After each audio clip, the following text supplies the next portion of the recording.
see. Hello. Let's see. Hello, my pick-me. Hello, my Nix. Cat B. Let's see.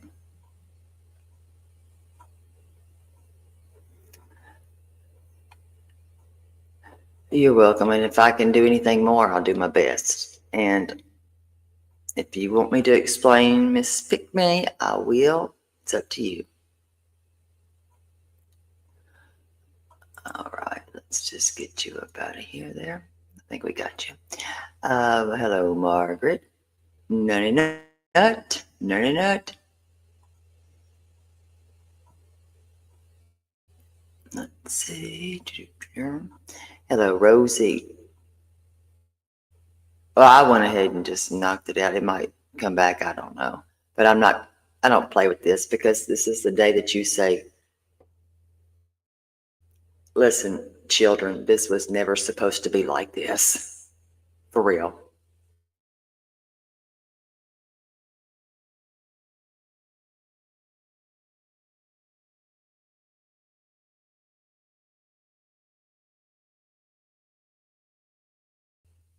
Trying to make sure I got you all just in case. Let's see. Miss Lisa. Hello, my beau. Hello, Anne. Make sure I didn't miss anybody. Don't think I did. I think we good. We're good. And to the ones that I know that are watching that can't be there. And I think it's really even crazier when it's close to home. I don't know. But it is. Hello, Victoria. Hello, my Gracie. Hello, Eileen. Hello, Paula. Hello, and welcome. Hello, Donna. Hello, Kim. Let's see. Got that. Okay, hello, Shelly. Okay. This is just close to home here. We know that 2 are now deceased. It's a high school shooting at Antioch. Hello, Gone John. Hope your mom's doing better, Donna. And it is sad. It's real sad, and it's real. It's very real. Hello, Cecilia. Honey. I mean, this is stuff that you just don't take lightly and make jokes out of. I can't. I won't. I just, no. I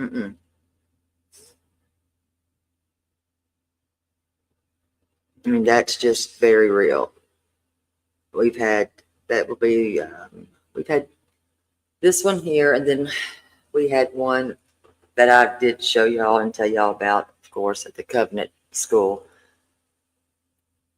I don't think that we send our children to school not thinking that they're not going to come back home. I'm going to play some of it. Miss Christina, and hello. There was a shooting at the high school here at Antioch High School, by the way. The shooter is deceased. A female student's deceased, and another one is in the hospital. So I'm going to pull some of this up here to share. We're not guaranteed any tomorrows. Hello, my Maui son. Yes, the male shot himself. So let's pull this up here. This is horrible. I'm just going to start with this one here.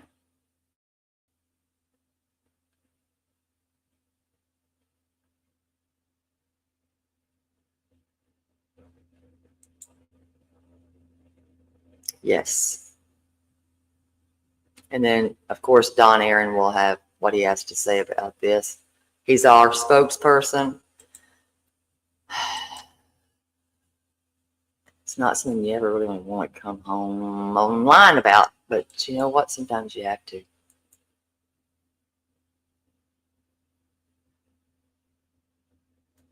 Don't start this. Mm-mm. Come on. And this here is a student's account. Slow it down.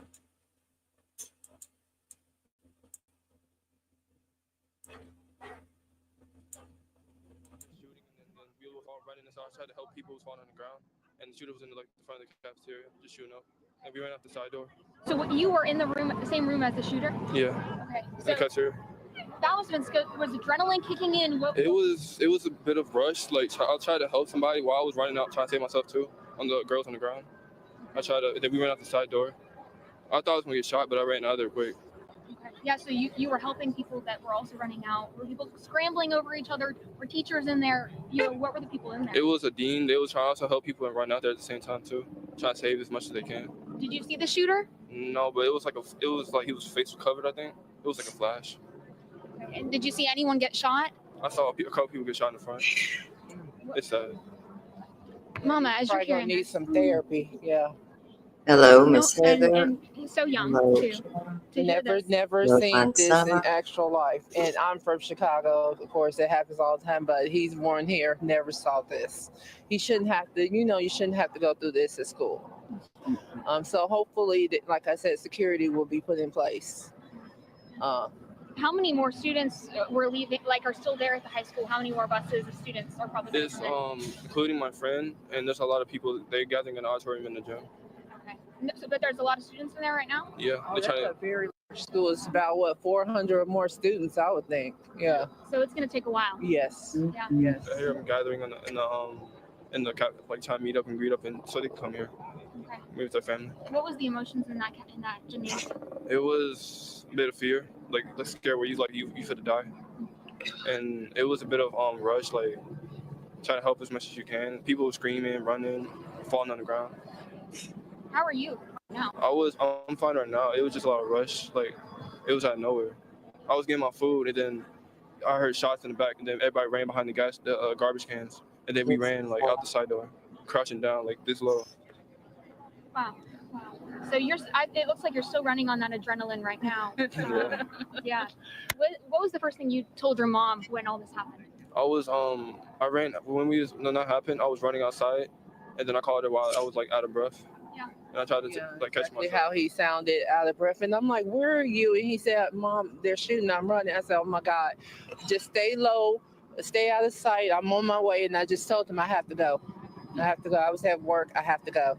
Okay. Well, obviously a lot to process today. What does tomorrow look like for you guys?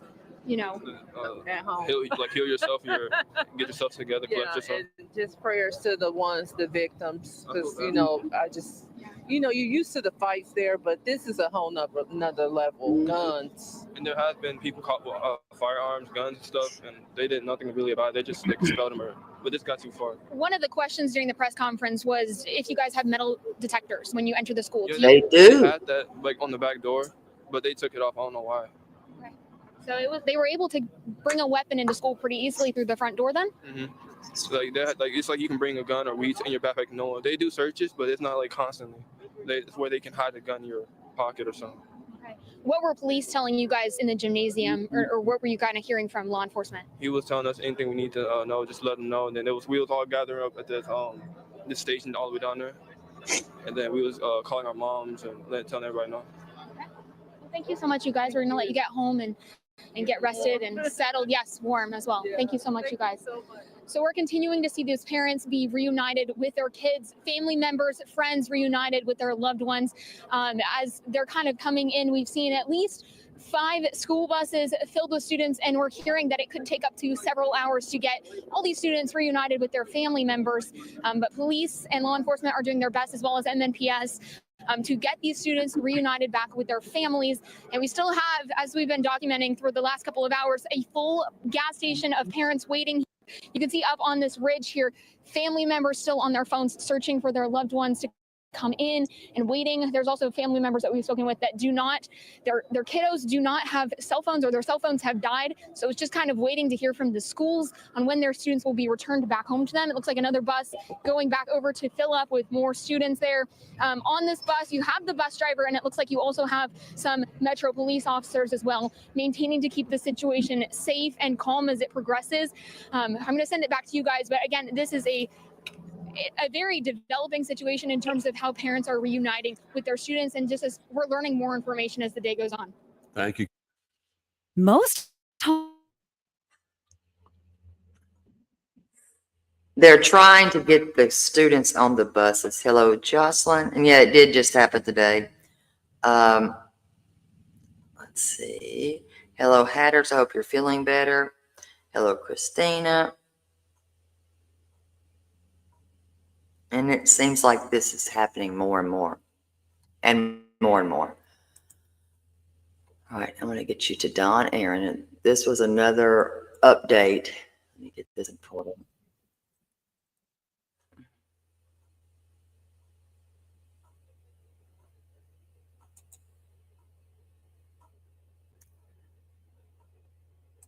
Let me get the next one.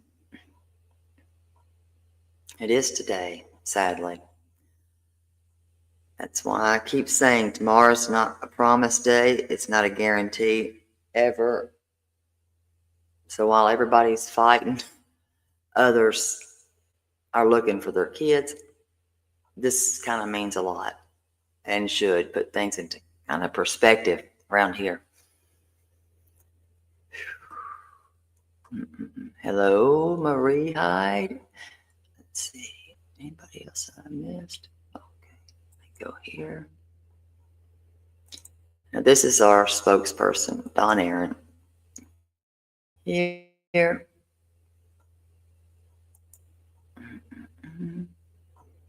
9 a.m., a person who has been identified as a 17-year-old, armed with a pistol, fired multiple shots in the cafeteria of the school. The individual wounded 2 other students, one of them fatally, before shooting and killing himself. There is no danger at the school. The police department's SWAT team has cleared the building. We have identified the shooter, again, as I said, a 17-year-old, and the investigation is advancing now. One of the persons that the 17-year-old shot, a female, was transported to Vanderbilt University Medical Center and is deceased. A second individual wounded, also a female, has what is being described as a graze wound to the arm, and she is in stable condition at Vanderbilt. This investigation is being led now by the police department's homicide unit, and there is quite a bit of work to be done. That's all I have at this moment. I have no names to give you of the individuals yet. As we have already issued on social media, we have a family assistance center at Ascension across the street from us. There are a lot of school buses at Antioch, and those school buses are going to be transporting the students to this lot across from us here at Ascension. The initial plan was that even car riders would be transported by school bus just up the street to this family assistance center. We want to make sure that the entire campus is stabilized, including the parking lots, before we would release any vehicles of students who drove to school today. All right, I can take just a couple of questions before we go back to the scene. And again, there'll be more from the same Hello, spot I hate you. in a brief time. There were 2 SROs in the building. They were not in the immediate vicinity of the cafeteria when this happened. By the time the SROs got down there, the shooting had stopped and the shooter had shot himself. Mm. Does the school have any metal detectors or weapons detectors? I will let the school system answer that definitively. I did not see any metal detectors in the building, but that's a school system issue to address. Vanderbilt told us a third student was taken in for an eye injury. Do we know anything more about that? There is a male student who has some type of a facial injury. It's not a gunshot injury, and I'm not sure if he fell or what was the cause of that. But there is another male student being treated at Vanderbilt who does not have a gunshot wound. He has some type of a facial injury, the cause of which I'm unsure about. We spoke to the family of one of the victims. They only speak Spanish. Are there any resources available for these families that are being offered to them now? And can you confirm the ethnicity of the other victim who is also in the hospital? Okay, I didn't hear the last part of your question. Can you confirm the ethnicity of the victims at all? No, I can just confirm gender at this point. The 2 gunshot victims who were taken to Vanderbilt are female, one of whom is deceased, and the shooter is male, and he's African American. Have the families been notified of their children's injuries based on the death of that student? That has taken place or is taking place. Do you know any ages? We know that the shooter is 17. I don't have ages for you on the 2 gunshot victims at this point. No, all of those questions will be a topic for the homicide unit to delve into. Do we have a motive yet? No. All right, that's what we have for now. We'll be back here shortly with more. Thank you. And they're seriously not going to give all of that out right now because they're probably trying to locate parents. And I do have a solution for this because we do have people that are military. And guess what? You know what? Retired military would be the best ones to put in here to help protect our kids. That's just my opinion. Hello, Joe. Hello, Hey Judah. Hello, Texas Mama. True Crime Junkie. I'm trying to think if I missed anybody. Let me know if I did before I go to the next one. Hello, I see I got Find Summer's Truth, Miss R. Taylor. Hey Jude, I got you. I got Lori. I got everybody, didn't I? It's very sad, and that's why I say, kids, it wasn't supposed to be like this. It never was, ever. Kids should never have to worry about going to school. Parents shouldn't have to worry about sending their kids to school and them not make it home. They shouldn't ever have that worry. Ever. So we're going to go to their next one here. They haven't said yet if this is, a squabble. I just know it started in the cafeteria.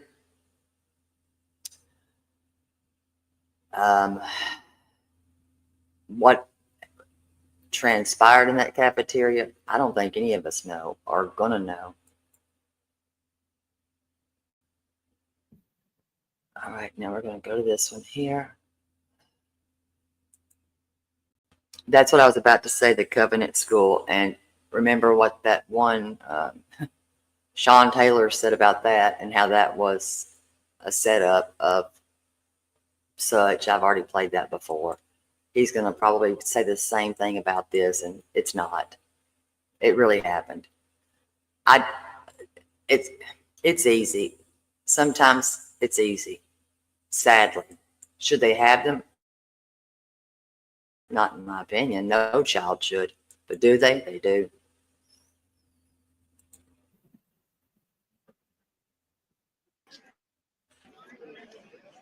Yeah, hi again, Bob. I've actually been making my rounds talking to as many parents as possible. Understandably, all of them, the handful that I spoke with in the past 15 minutes, they didn't want to go on camera. They're emotional. This is a tough time for them.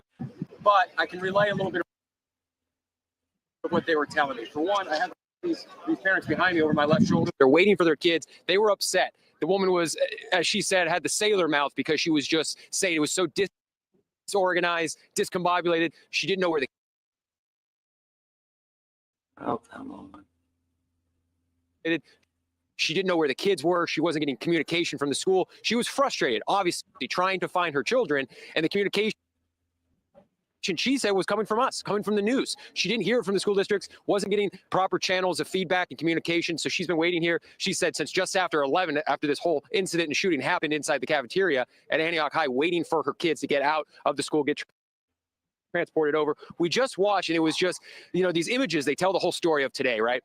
So we're watching as a mom grabs her daughter off the bus. The daughter's head's down. She's looking on her phone. I assume texting her friends, her fellow students, and communicating that she's out. And the mom is just in tears, just panting heavily, emotional, grabbing her daughter, clinging onto her as they walked by us here just a moment ago, because the emotions cannot be understated for what today is like and has been like for all of these parents, even if they know that their students are okay. Having to sit here in the cold and wait for them to get transported here from the bus has got to just be gut-wrenching, horrifying, knowing what they possibly saw or what they're hearing or what they were experiencing inside that school this morning. So parents still out here, but as I reported last time with you guys, this has really dwindled down, which I obviously take as a positive. Parents are getting reunited with their kids, families with their loved ones, and this crowd is slowly dissipating as these buses keep making their rounds. So step out of the shot, let me kind of zoom in, because we're rounds and rounds of this. Round and round we're going with these buses, loading up, dropping off, coming back down, and all these parents just waiting idly by, waiting for their kids to get back to them. Communication, as I've heard from parents with their students, thankfully, the era of the cell phone, they're constantly talking with their kids, so they know that their kids are safe. They're in the auditorium, the vast majority of them, just waiting for their turn to hop on these buses, which I think right as we're speaking are now cleared out. They're heading back to get more students. This is going to be the process for several hours into the evening as they get this huge school of 2,000 kids at Antioch High School. You got to get them all out in an orderly fashion back here to their parents who are waiting and braving the cold just to get reunited with their kid. So it's an emotional day watching these parents, guys. I just can't express enough how tough it is to watch as we stand here with them, that feeling as they get reunited. And I'll throw it back to you guys in the studio as we try and talk with more parents and students as they come back. All right. Thank you, Sam. This is just the wackiest thing about it. Wow is on sale now at Cabinets to Go. The fact that I don't know. If we have things that they are walking through to make sure they don't have anything, right? Nothing. I'm like, well, are we sure about that? Because apparently they do. And they can get by. And then to find out that nothing was working, but they have the SORs, the SROs, or whatever you want to call them. We need our retired military in there. If it's going to be like this, we need retired military. Those are people that are actually, they would do it probably for free. I'll say they would probably do it free.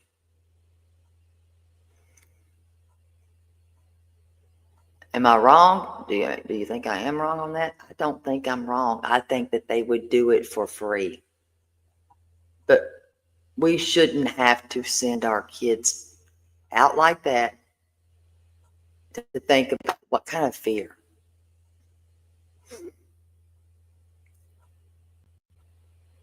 Hello, Peggy. Hello, Beth Ann. Let's pull up another one here.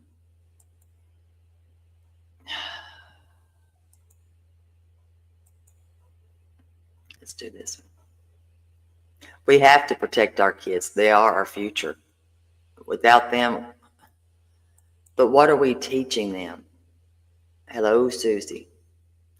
Exactly, Susie. Why weren't these operating? They said that young man said that they were not operating. If you heard him, he said it. What happened? And that is not a small school. It's not. Let's see, Cannon, 2,000 student school. You're right. That's a lot of children. And you only have 2 SROs. They are our future. Hello, Cinderella. But 2 SROs for that many students. I just think military, I believe military that are retired would not have a problem. They would probably love this. Just an opinion.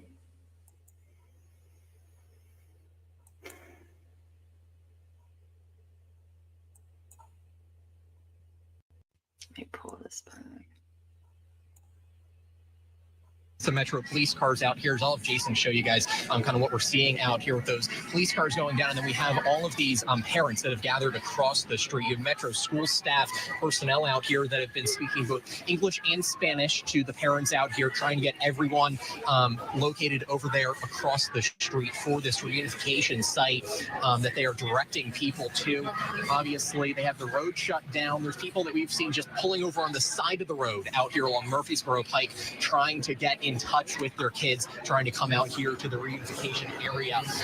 And if it looks over this way, Jason, we have some Metro police cars, looks like maybe NDOT as well, and TDOT that are starting to put out cones to continue directing traffic as they will be, of course, having this road shut down for a very long time out here with this whole reunification process. All right, Brendan, thanks. We're going to continue to check in with you as you monitor that situation. It's got to be one of the more emotional situations as parents just wait to get their hands around their kids again.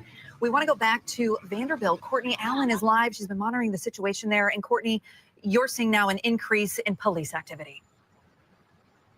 That's right. I want to break down what's happened in the last 30 minutes here outside of Vanderbilt Medical Center. We originally were over at the Children's Hospital, and then a Vanderbilt spokesperson came out and told me that students from Antioch High School, shot at Antioch High School, would not be transferred to the Children's Center. It would be here to the Adult Emergency Center. So we drove over here, and right when we pulled up, an ambulance with its sirens on came up behind us. And that ambulance, the second one that you see behind me, that my photographer Zach is zooming in on, that one pulled. Listen, I don't care what ethnicity a child is. I don't care what ethnicity an adult is. Are we not all human in God's eyes? I could give two craps less. Every life matters.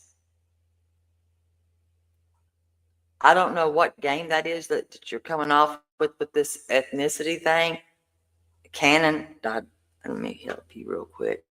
I'm just going to help you right fast because I'm not going to play that right there because every child matters. Every life matters. You got the wrong room. You might want to check another room. Let me catch hold of you. You can sit there in the bathroom for a minute, okay? Stay in there because I'm not playing with you. Hopefully I pray you don't have children with that attitude. And I pray nothing ever happens to one of yours because this could happen to any child. And I don't believe race, ethnicity, or any of that illegal. What are you talking about? God bless you. I mean, God bless you because I believe every single life matters. The hell? I don't know where you came from or where you are going, but it don't look good for you. God bless you. I'm going to pray for you. Hello, my Irony Rose. Hello, Grammy DeGray. I will not tolerate that stuff. That's what's wrong with this world today. It's people like you. Let's see. Did I miss anybody? I got my Susie. I think I got everybody. Sorry for that right there, but I'm not going to listen to that. Don't come in here with that mess. I will never. You ain't going to bring that in here. You don't know anything about any of us and what our family consists of. And it clearly is none of your business. But for you to judge like that, you messing with the future, dude. Hello, Tigger. Hello, Carol. Am I missing anybody? And I'm sorry for that. Hello, Shadra. But I will not tolerate a racist. Sorry. They got to go.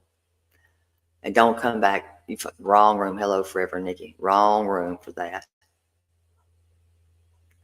God loves us no matter what our skin tone or color is. Remember that. Hello, Lori. I agree. That one was the problem. Hello. Let's see. Miss Dispatch. Miss Marsha. Can't take people like that. Missouri Lisa. Brown Eyed Girl. Miss Peggy. I got you. Hello, my Susan. He picked the wrong place for that. up quickly and backed in. I took a video of it on my phone, and the timestamp from that video is 12:06 p.m. So that is the time that this ambulance backed into the bay there. Immediately, Metro Nashville police officers came out. They told me and others to back away from the area, get on the other side of the street. They have been not allowing any cars to stop, to slow down passing this ambulance bay. I asked officers if this was the ambulance carrying students from Antioch High School. They simply said, I don't know, quote, there is a lot going on right now.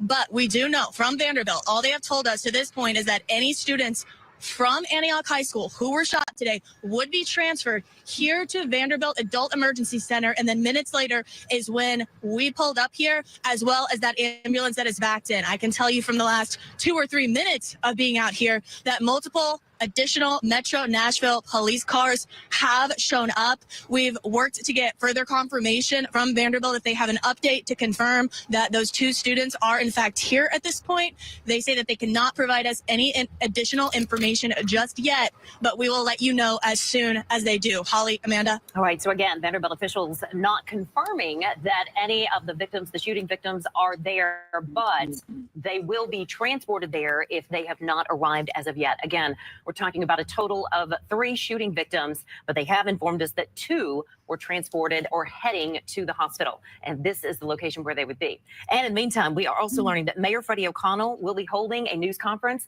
And we were showing you that staging area just minutes ago where you saw all the microphones. As soon as he arrives, he's expected to give the news, the public, all our community, the very latest on the situation there. Brendan Tierney just interviewed a mother of a student at Antioch High School in a live interview just a few minutes ago. And it was so striking what she said. She said that she told her son who called and told her what was going on. She said, just run and hide, stay low. I'm on my way. Danielle Ledbetter is following this situation for us as well. Danielle, tell us where you are and what you're seeing there. Yeah, so Amanda, we are right on Hudson Pike and Murfreesboro Pike. This is as close as we could get to the school. Now, coming up on Murfreesboro Pike, there's complete standstill traffic. I want you to see people are actually pulling over and hopping out of their cars, running up into this area. Now, this is actually also the reunification center right here, where you see the Ascension Medical Center, our group right here. So a lot of parents are gathering here. You can see some officials here just kind of keeping things at bay. Again, lots of parents running up Murfreesboro Pike because it's standstill traffic up there. So they're working. A lot of people concerned, worried, of course, about their children. We got a chance to speak to some people waiting in that traffic, and they voiced says they were frustrated because they couldn't get to their student fast enough. So we're going to stay out here, of course, and work to get more information and talk to some of these parents and just get a better grasp of what's going on here. Guys. From what you can see, Danielle, it looks like a large crowd. About how many people are we talking about? Is that about 50 or so parents so far? And how far backed up is the traffic since they're actually getting out of their cars to simply walk now to the reunification location? Yeah, Holly, I think we're talking hundreds of parents. And the traffic, I would say it's backed up for about, I would say, a few miles. We were waiting in traffic, trying to get as close as we could to the school for, I would say, about 15 minutes or so. So maybe about 4 or 5 miles of standstill traffic leading up to the school, which is on Hobson Pike. Again, right now, what you're looking at is Murfreesboro Pike leading up into the school. All right. And again, we know we're talking about lots of parents because the school, it's 9th through 12th grade, about 2,000 students in that area. All right. So we'll continue to talk to Danielle throughout the day. I also wanted to bring up the very latest again. When Brendan was talking to the mom, when she said that the son called her, and it sounded as if he was a senior, saying he was panicked and he was very scared. Part of the thing that she was saying is she was concerned that there was not enough in the security, talking about she was not aware of any sort of security system, any sort of alarm to go off as far as the students walking into the building. Concerned about that, and that it being a very large school, saying they moved from Chicago to try and get away from the violence, and that Nashville, she felt, was the safest place to be. And one thing just stuck with me. She said, it's a terrifying feeling because I only have one child. Steve Mailing is monitoring the staging area. This is where all of the media is being basically funneled. And we expect the mayor to be at this staging area, Steve, to share more information about what exactly happened today, Metro's response. What are you hearing as we kind of wait for this to happen? Well, Tracy, we haven't seen those officials on scene just yet. What I can tell you is I've seen a lot of students who are at Antioch High School who have left the school for the day. They actually told me that when this whole thing happened, at first they were taken outside of the school and then they were told to go back inside.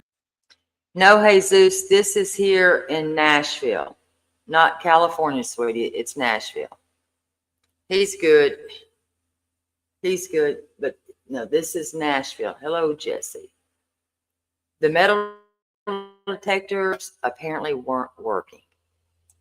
But I spoke with a couple students who actually decided to leave for the day. One girl telling me her sister was in the cafeteria when this shooting broke out, and she just remembers texting with her sister, worrying for her life and her safety as that whole incident was going down. As you could see, a ton of parents, as Danielle just mentioned, lined up across the street here at Ascension, waiting for any type of news, waiting for that reunification with their kids. Obviously, a lot of law enforcement on scene here as well. Traffic very much backed up along Murfreesboro Pike. If folks can avoid this area, we recommend that they do. This is just a whole active scene, a lot going on here. So the less traffic here, the better, if you don't have to be out here. We're going to continue monitoring this. We do expect to hear from officials relatively soon, and we'll be sure to bring you those updates as we have them, guys. Steve, I have a question for you about the woman you were texting with whose sister was inside of the cafeteria when the shooting happened. Did she indicate whether it was a busy time in the cafeteria or maybe how many students were present when this happened and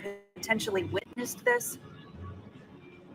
She didn't necessarily have an idea of how many people were inside that cafeteria, Tracy. I think the main focus was obviously on her sister, but she recalls as her sister was texting her, kind of letting her know that she was safe, but that she was very worried about what had happened in there.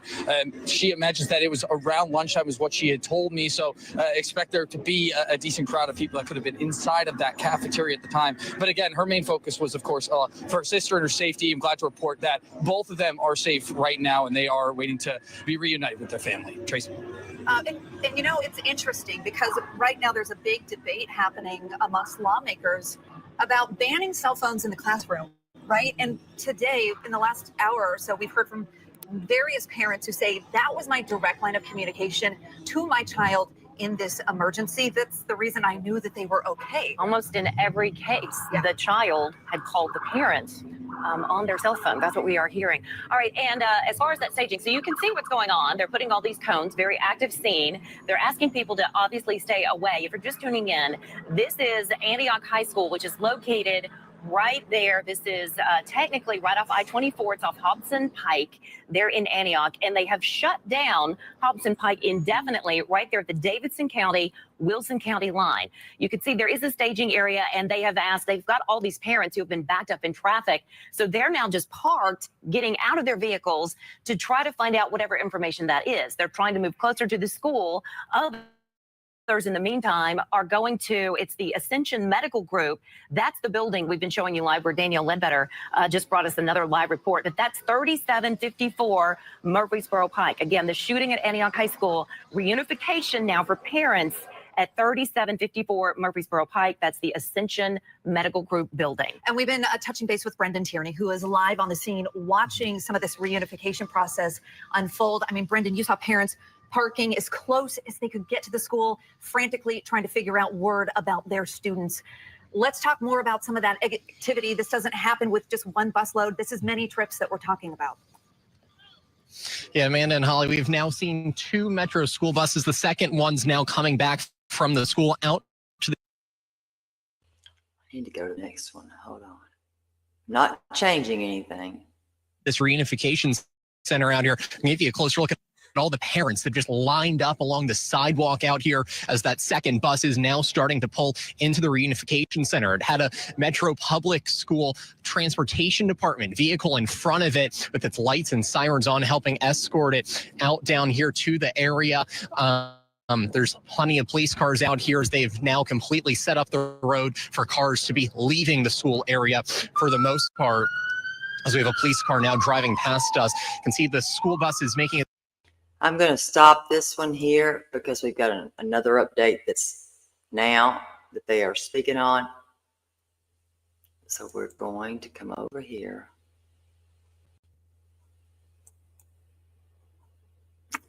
I don't know what was going through that young man's mind. It was, yes, it was a 17-year-old student. I don't know what was going through his mind. I have no idea. I wished I did.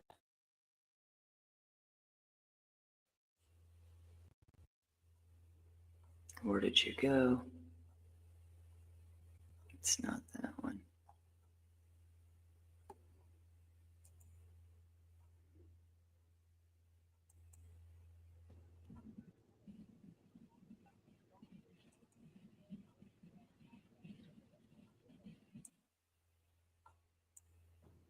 They're getting ready now. Let's see if they're gonna. Okay, here we District go. Attorney Glenn.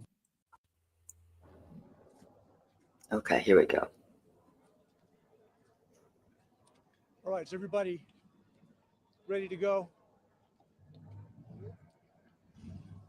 All right, this afternoon we have a Hello, briefing Leah. with several of our city's leaders.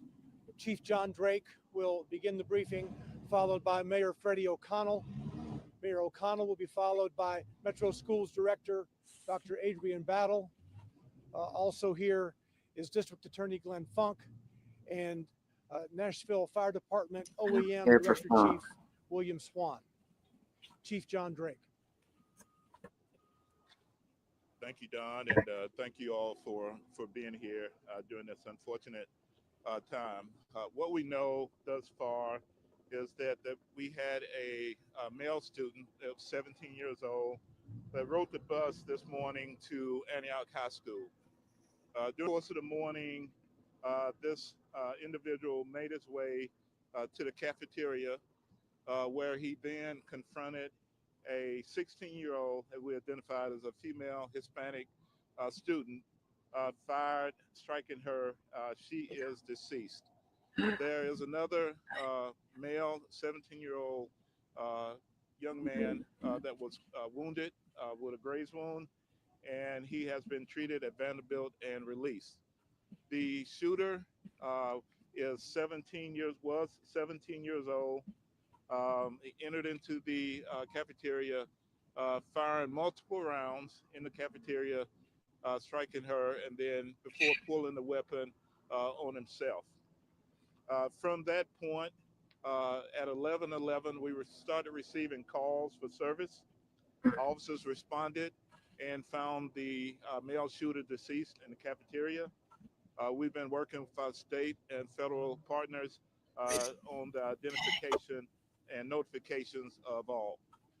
From that point, our SWAT team began systematic searches throughout the entire school to make sure there weren't any more victims or shooters within the school. We did not find any more. Since that time, schools, the Family Safety Center is right behind us at the Ascension Medical Center. We are systematically releasing young students to that location to be connected back with their parents. We've done that systematically so we wouldn't overload the parents or the school system so that we could get everyone back connected. The investigation is still very much ongoing as to a motive. We're looking into that.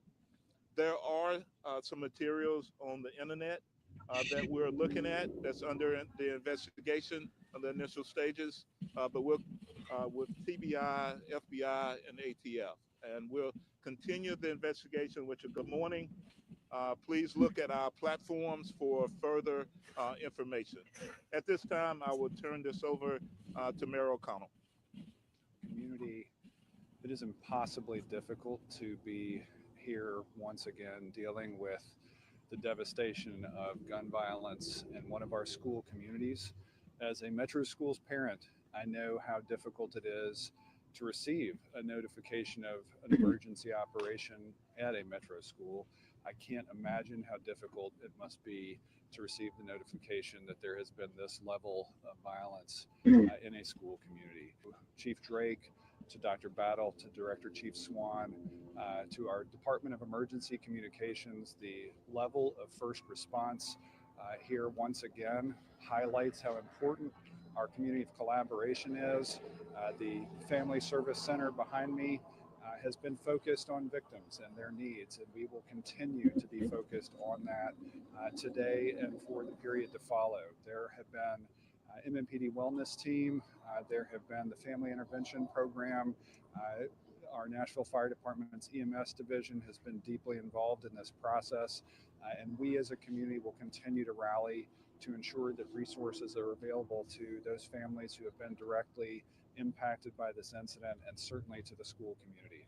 I do want to invite Dr. Adrian Battle up to talk about the Metro Schools response. Thank you. Good afternoon. As you all can imagine, this is a heartbreaking day for the entire Antioch high school community and all of us here in Nashville and in Nashville Public Schools. Today, we lost students in a tragic incident. One student took his own life and the life of a peer, forever changing the lives of their families and everyone who knew them.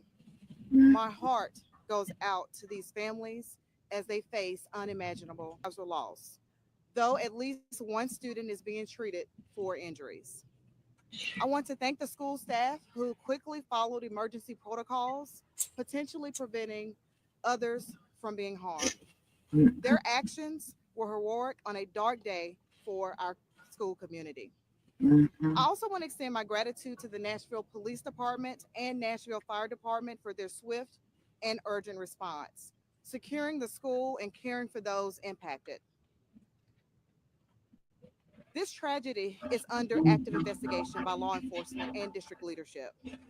While we are focused on addressing the immediate situation, we are committed to understanding how and why this happened and what more we can do to prevent such tragedies in the future. Over the years, we have implemented a range of safety measures, including partnership with the MMPD, shatter-resistant film, security cameras with weapon detection software, and security vestibules. Unfortunately, these measures were not enough to stop this tragedy. I know there are questions about whether additional steps, such as stationary metal detectors, should be considered. While past research has shown they have had limitations and unintended consequences, we will continue to exploring emerging technologies and strategies to strengthen school safety. Building strong relationships between students, staff, and SRO teams remains the most effective way to foster these relationships. In the coming days, we will continue to partner with MMPD and our school team. We want to continue to foster an environment where students feel safe to speak up when they see something concerning. See It's something, important to say remember something. that our schools have historically been safe places for learning, friendships, and growth.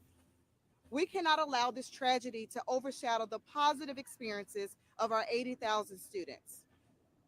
As a former principal of Antioch High School, I've walked the halls and I've witnessed the magic that happens in its classrooms. Wow. This loss is deeply personal for me, as it is for so many in and throughout our community. Now, to allow time for students and staff to grieve, Antioch High School will be closed for the rest of this week. We are arranging a Wow. location where students and staff can receive grief counseling and other supports. As a middle school student at JT Moore, I experienced the pain of losing a classmate to gun violence. I know how deeply this affects Wow. families, school communities, and parents everywhere who send their children to school each day. National Public Schools are committed to supporting Antioch High School's students, staff, and families in the days and weeks ahead. I am grateful for as we navigate this very difficult time together. I would like to introduce Chief Swan, who will approach the mic at this time. So I know there's been a lot of information that's already been put out. From my standpoint and from the Nashville Fire Department and Office of Emergency Management, from the time that the call came in, we had 10 med units respond along with 40 other apparatuses from the fire department, including our task force team that works so closely with the police department. We did do 4 transports, all of them going to Vanderbilt. Then other assessments were done, of course, with student and staff when it was needed. From our, then the Office of Emergency Management, they're here as well to also offer all resources that are needed. The important thing here is the collaboration of everyone that you see behind us to make this situation work as best as we can. But again, we're very appreciative of the team and all the hard work is done, but we know it's a very sad day. But that's the information I can give you from the Nashville Fire Department Office of Emergency Management. Thank you.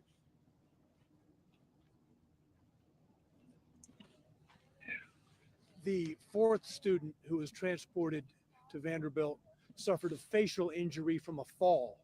It was not gunshot related. He's a male student and fell. I think he wears eyeglasses and had a facial injury as a result of the fall. And that was the 4th individual who went to Vanderbilt. We will take a limited number of questions from you now. This appeared to be a targeted shooting, and it appears the shooter may have been live streaming. I can't hear her. So the investigation is very much ongoing. So we're unsure at this time if it was targeted or if it was intended for multiple people. As I said earlier, follow our platforms and we'll put that information out as we gain more information. Our homicide detectives are actively investigating this in conjunction with the FBI, ATF, and TBI. It's a Such a proponent of SROs after coming in. What changes since coming in were in place today? So we've had several things in place. We have Dr. Battle's done a lot. We've done active shooter training. They put protective film, security access into the building.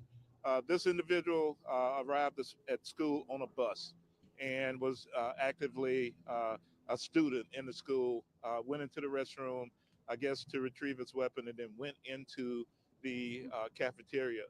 I would say if there's anything as we progress, to always, if you see something, say something.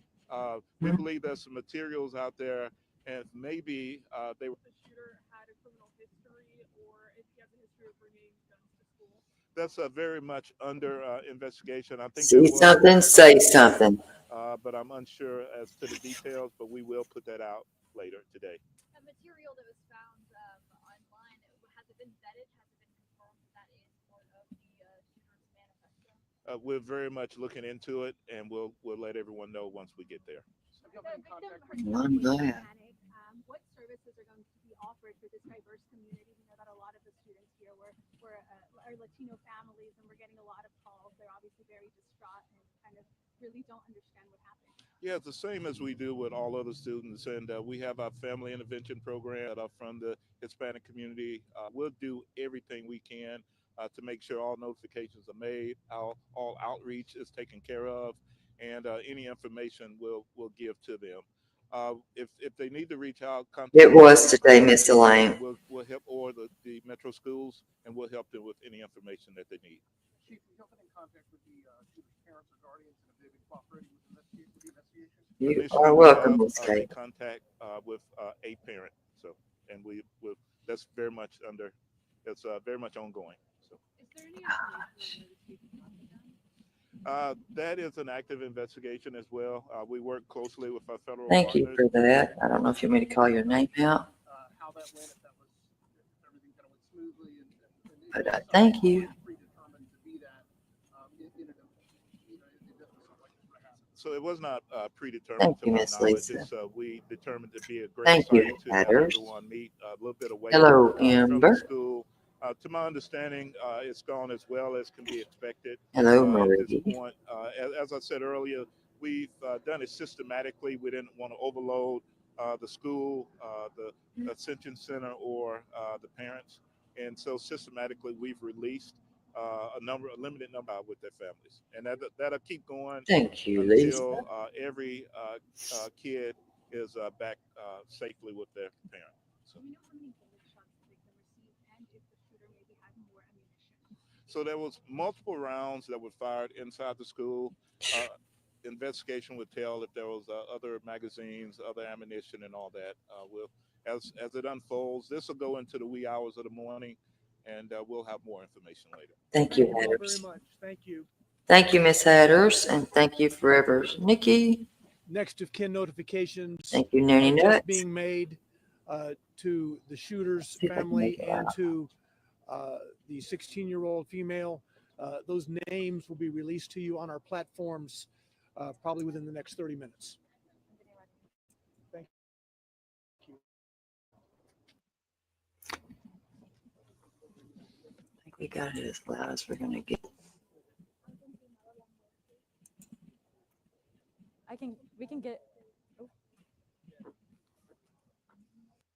Hold on, let's go to the next one. Thank you, Nanny Nuts. Thank you, Nanny Nuts.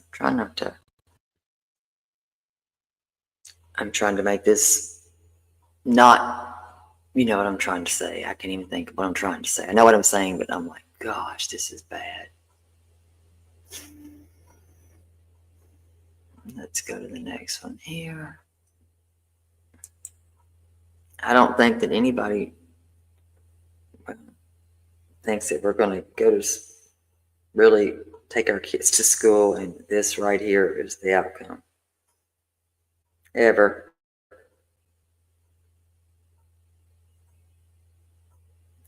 And thank you, Hatters. Thank you, Hatters. Now let me get this next one up. Okay. We have this one here. This has really gotten all over the place. Wow. Let's do this one here.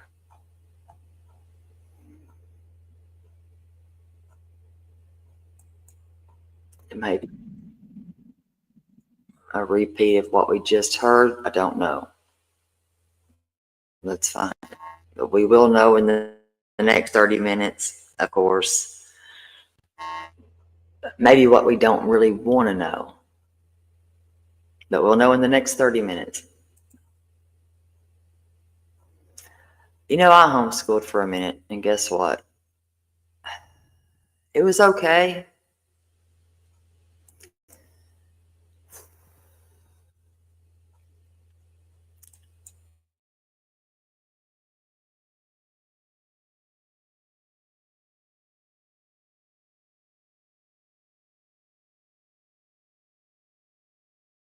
Back and forth. And traveling like that is crazy.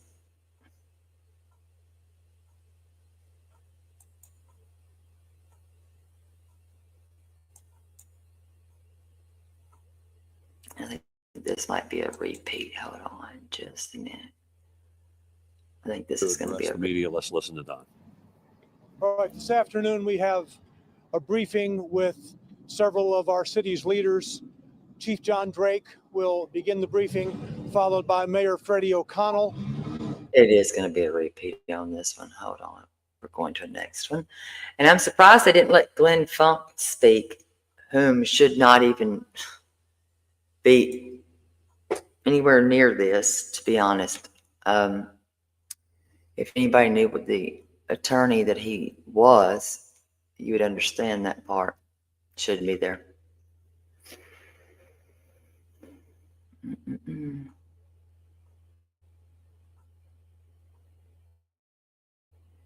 Let's see what they got here. Ariel.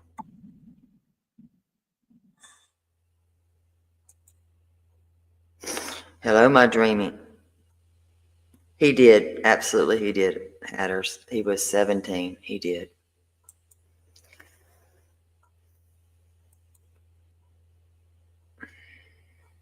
He did.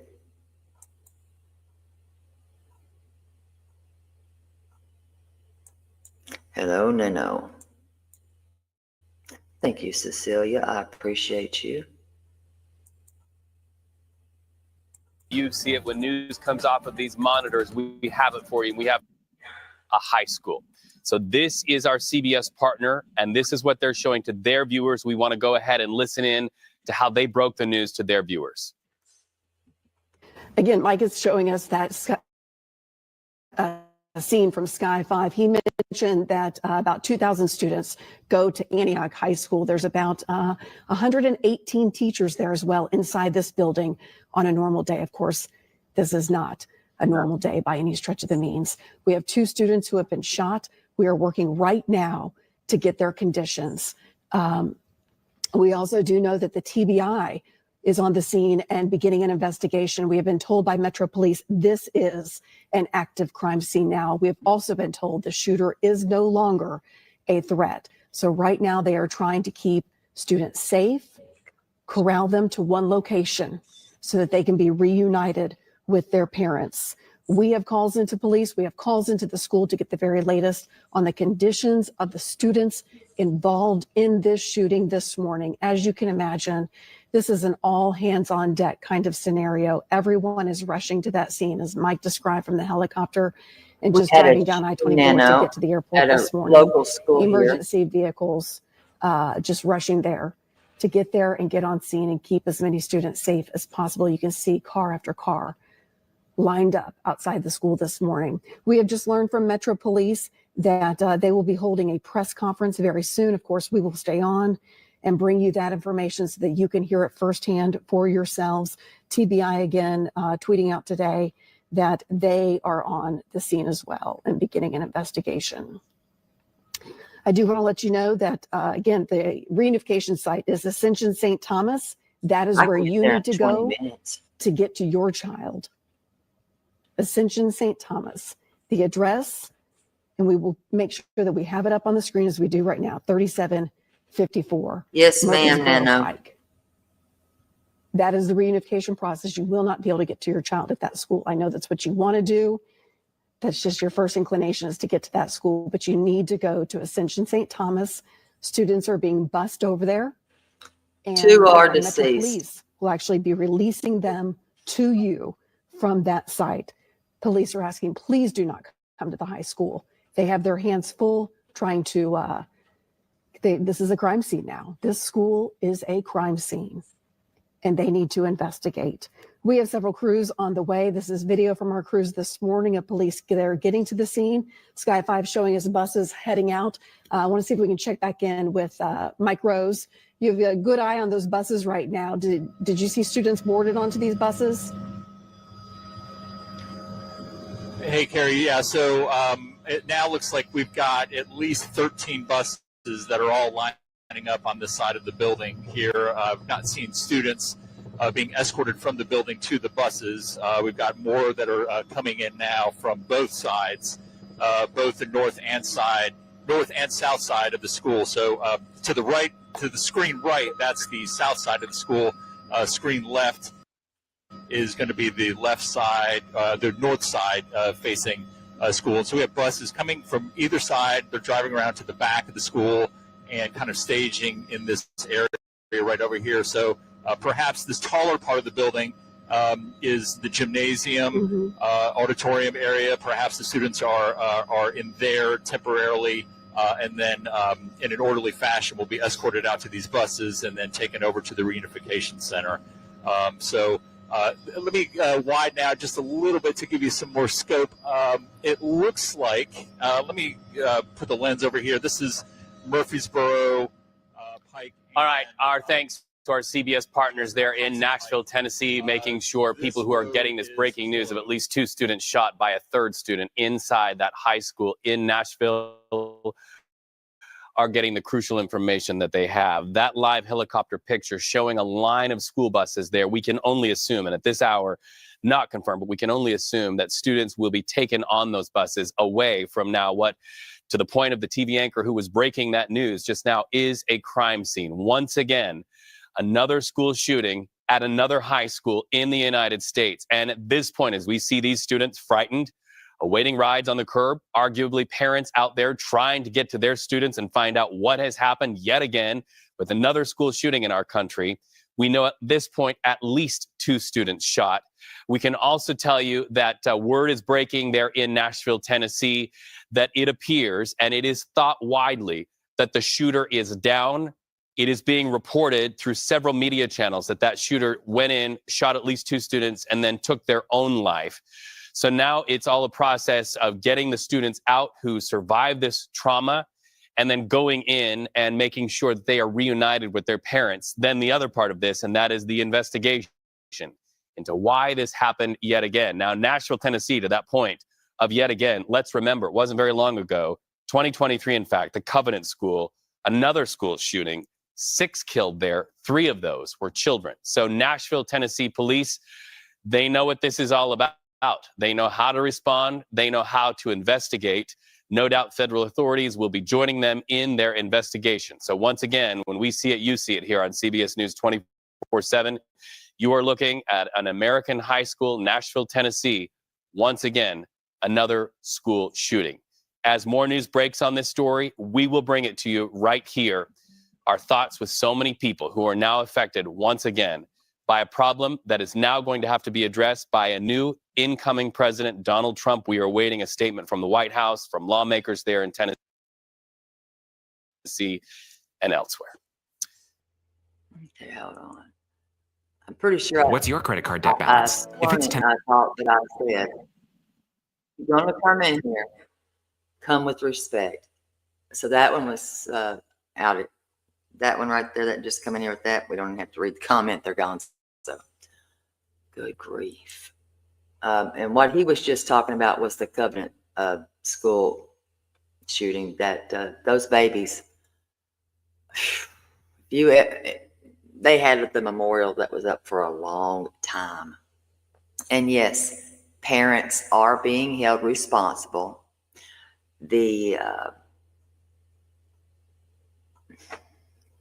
I'm just going to say the individual, because she identified as I don't want to say male. I don't remember, so I don't want to misquote it. I don't. So I don't want to get that wrong. But actually, Kaylee's boyfriend graduated at Nashville with her and knew her. They found what they needed to find in her home with that one. Does anybody remember, honestly, when we would stand in the mornings and say the Pledge of Allegiance, and we actually had God in schools? Oh, thank you, Fine Summer. This is the one for the Covenant one, Gracie. And that shook him up because, well, he was raised, he was homeschooled himself, and that'd be Kaylee's boyfriend. And that just really affected him because he knew that person that did that to that in that school, and that being the Covenant. So even private schools, Christian schools, it can happen anywhere. I mean, this can happen anywhere. School-wise, it doesn't matter where we send our kids. This country's going to hell in a handbasket, and our kids, who are our future, need better protection. And this is not how it's supposed to be. And if anybody comes in here with these comments, please just block them. I don't even want them in here. I'm going to get another one to show. I just don't want the disrespectful comments. I think that we could do better than this, a lot better than this. This ain't the way to do this at all.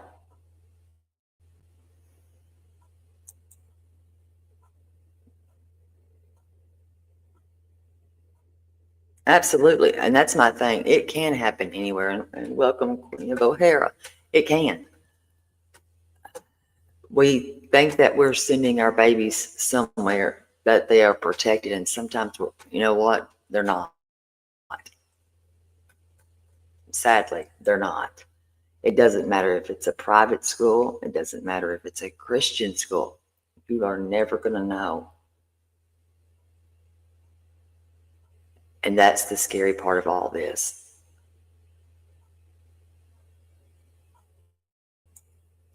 And this is what our future is. These babies are our future. So I need to make this customization a little bit broader because apparently people just want to come in and be not nice. We're going to make it nice.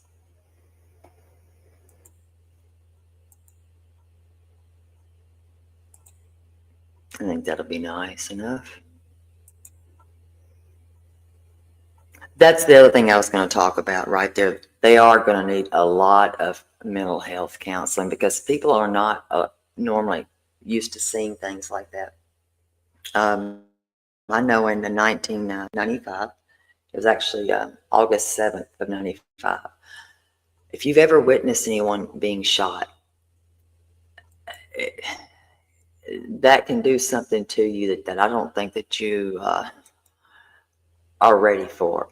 And when you watch a mother hold a towel to a daughter's neck screaming, "Where's the ambulance? Where's the ambulance?"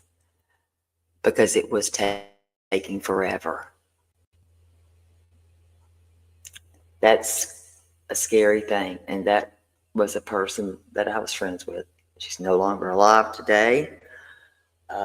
She was paralyzed from her neck down.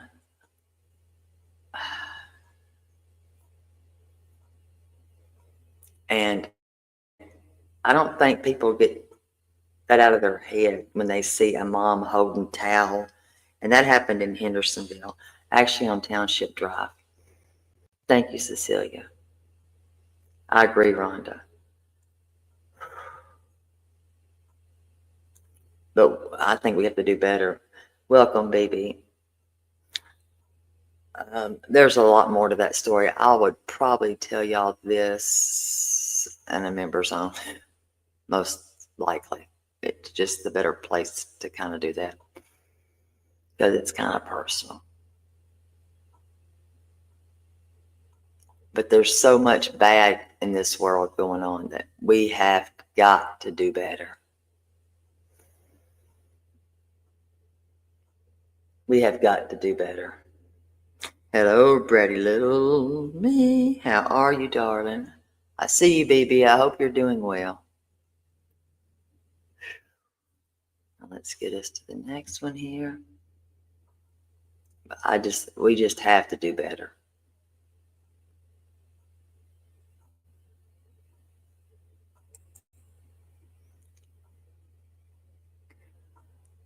But I promise one day I will tell that story. And I still even have all of the newspaper clippings, the court proceedings, everything. All right, let's go to our next one. And if you think that he not had actually the cell phones, you know what?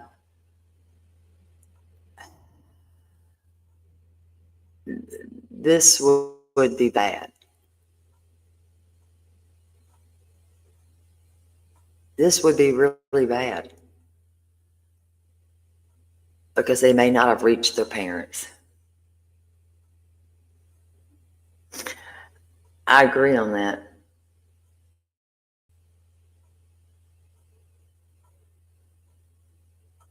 I agree, Susie. I'm thinking here's my thoughts, and people may not ever agree with my thought. We have, as long as they can pass the test or why not, right? Who deleted your comment? I see let me see it. Nobody can delete your comment, baby. The metal detector, though, the one young man said was not operating. It wasn't on. And they only have 2 SROs. 2. Did somebody delete my girl's comment?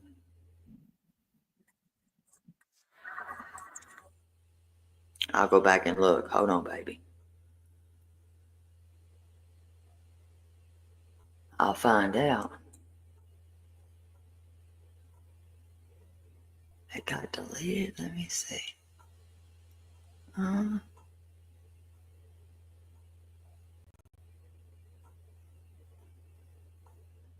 don't see it deleted, baby. That's weird.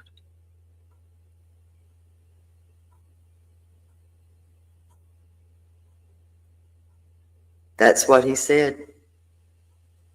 We never had to have metal detectors. It doesn't have it deleted. That's why I'm going, wait a minute.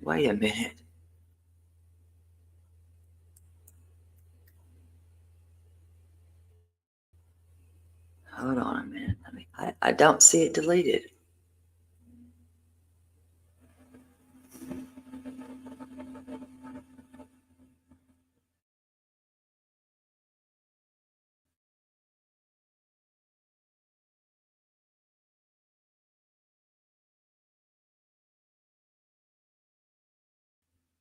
I'm going to go to this one here.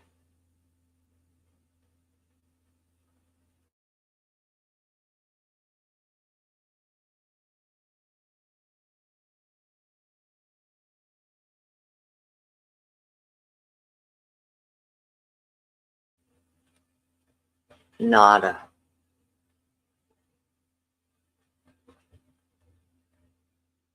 I'm like, am I losing? Irony, I thought I'm losing my mind here. Now, this was earlier on. We're going to catch this.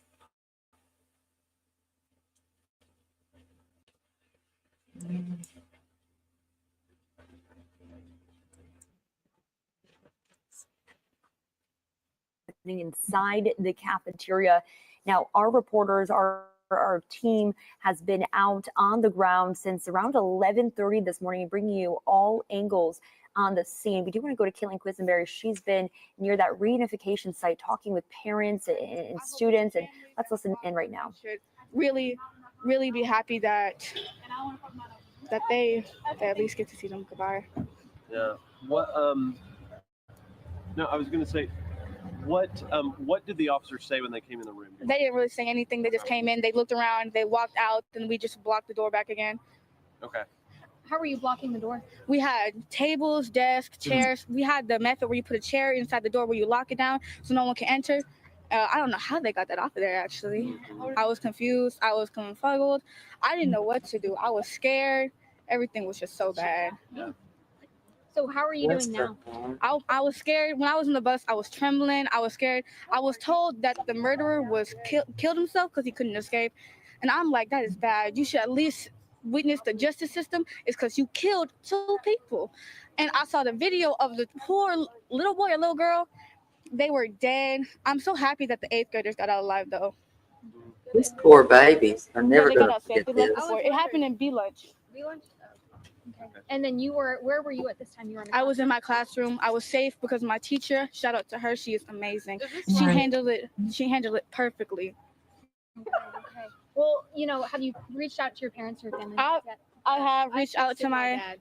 I reached out to my parents. I reached out to my mother. I reached out to my father. I reached out to my sister. And see, right here, the text messages.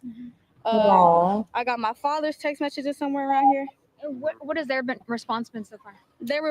They respond to I hope you are safe. Get somewhere safe. I love you. She was especially scared. Thank God she called the police when she heard me text her.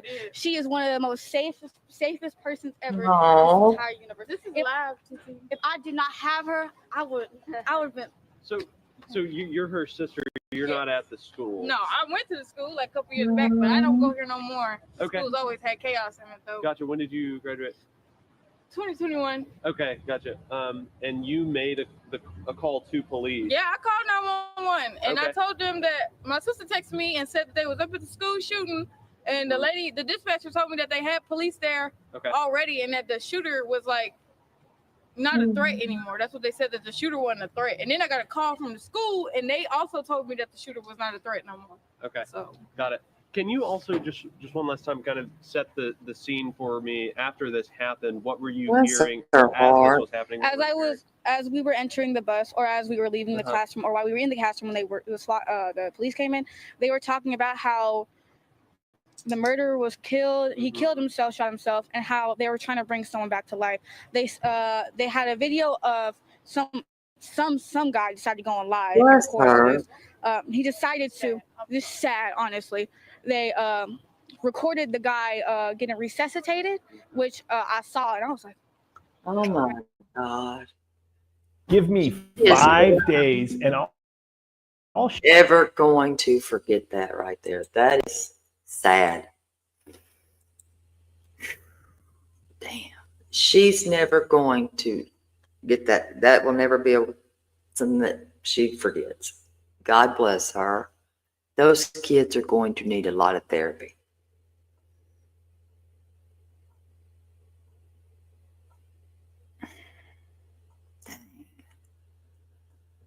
Yes, we do. Yeah.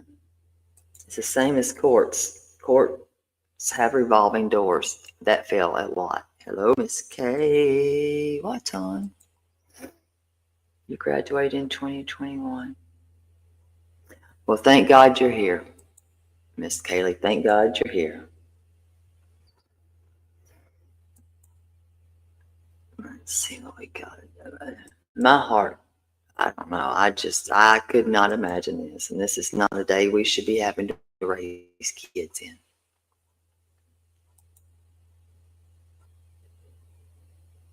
We didn't have to worry about things like this.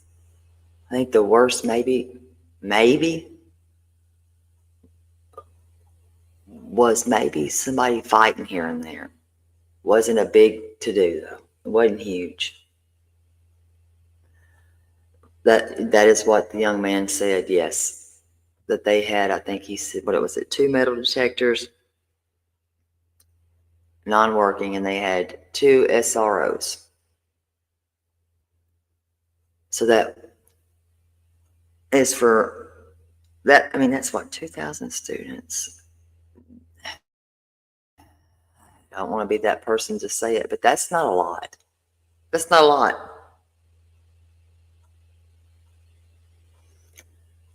That is not a lot for that many kids. That's why I say if we have military, listen, and if they are retired, I'm pretty sure that they would not mind doing this, and that would be security. I don't think they would mind at all, and I don't think I'm wrong. As long as they're of sound mind, I think I'm right.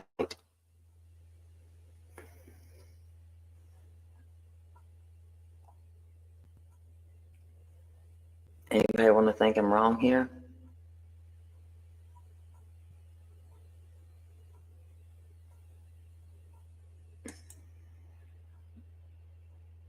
That's one way that you could resolve a situation like that. Since we do have people that come back from serving our country, and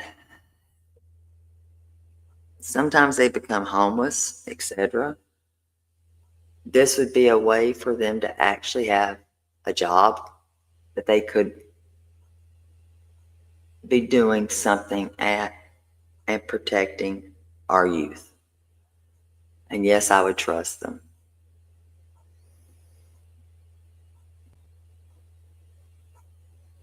Anybody else have any other ideas before I go to the next one?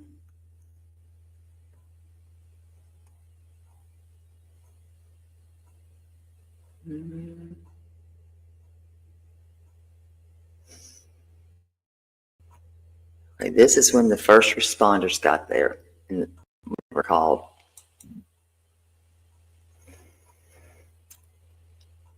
I'm just thinking of ways that this could have been prevented.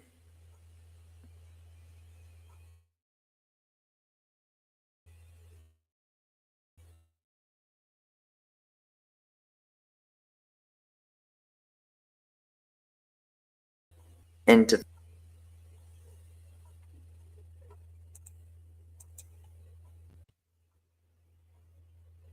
And there was only 2 metal detectors for that part.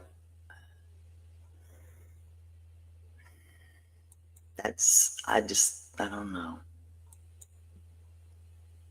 I think they'd have to beef it up a little bit. It held your comment? That's weird. You two better step it up.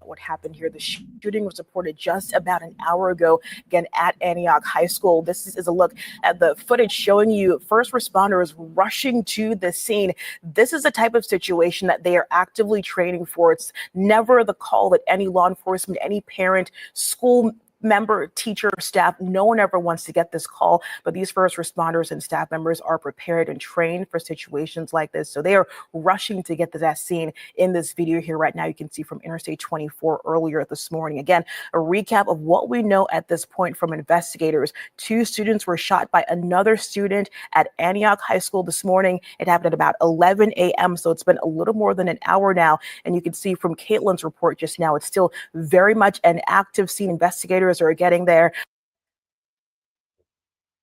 Right, so there's that one.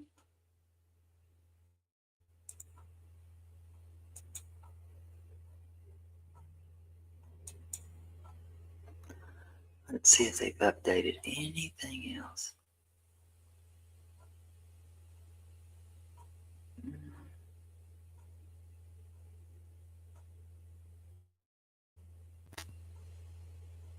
What are they running for?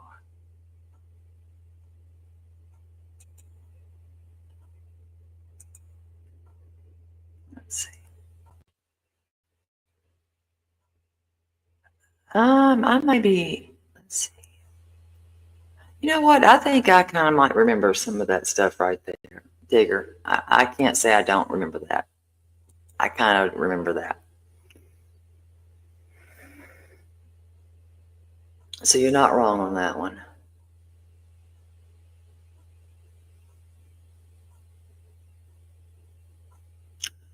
I think they may have known, but I don't think we'll know right away. Near Nashville. And let's get right to Local 10's Alexis Frazier in our newsroom now with the latest on this one. Alexis. Hey, Calvin and Janice, this shooting, it happened at a school in a suburb of Nashville. The gunfire happening at Antioch High School late this morning, and police say a 17-year-old student opened fire, shooting and injuring 2 other students. And before that, shooter turned the gun on himself. One of the 2 female victims was killed. The second victim was grazed by a bullet. Police say the situation has now been contained. School officials are working to get students to a reunification center and back with their families. Police and a student in that school at that time giving us an update. We know that at 11:09 a.m., a person who has been identified as a 17-year-old, armed with a pistol, fired multiple shots in the cafeteria of the school. The individual wounded 2 other students, one of them fatally, before shooting and killing himself. We was all running, and so I tried to help people who was falling on the ground, and the shooter was in the front of the cafeteria, just shooting up, and we ran out the side door. So you were in the room, same room as the shooter? Yeah. Okay. In the cafeteria. That must have been scary. Was adrenaline kicking in? It was a bit of rush. Like I tried to help somebody while I was running out, trying to save myself too, on the girls on the ground. Then we ran out the side door. I thought I was gonna get shot, but I ran out of there quick. That sounds terrifying for that student. The identity of that shooter and the victims have not been released just yet. The investigation into the school shooting in Tennessee is just getting started. Of course, we'll update you as more information comes in. Calvin, Janice. Yet another school shooting. Thanks a lot there, Alexis. In the meantime, Stop sharing that. Let me see what this one says here.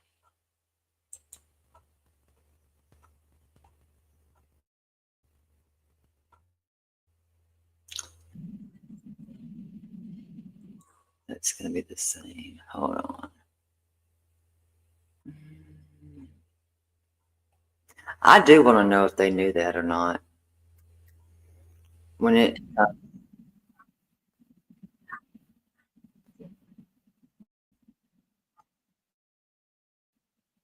did they know that those were not working? I don't know.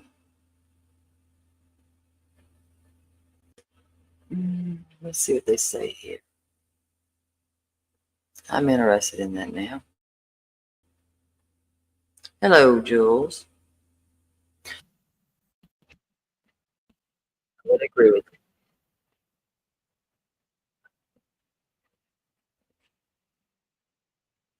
I would agree. Let's see what they're saying on this one, if anything. Nothing.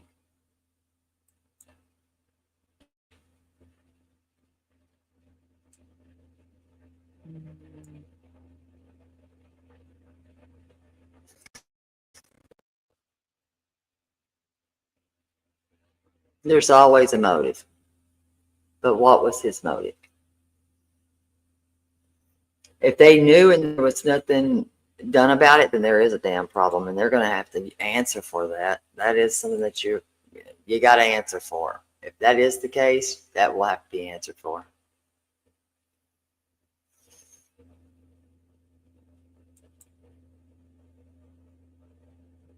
And that's what they were saying. See something, say something. Right there. And I have to agree with that. They're showing the aerial. Let's see what we got going on here. If there's anything here, hold on. Hello, my Debbie.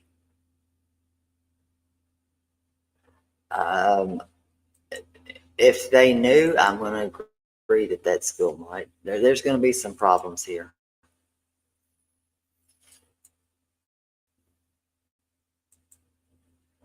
This is the aerial here. Let's see what they got going on.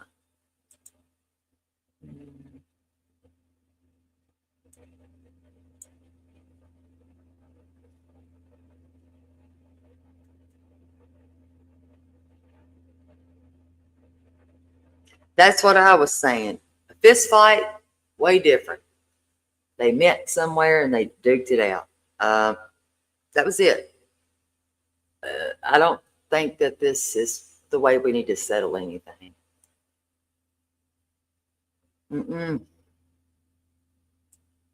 Let's see if there's anything more. They're getting everybody, it looks like to me, cleared out.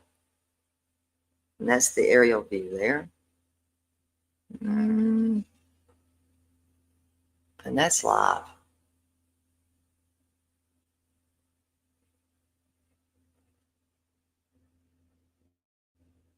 And they were streaming that 2 hours ago. So when this first began, we're going to take it back to how busy it was in the beginning. Let's see.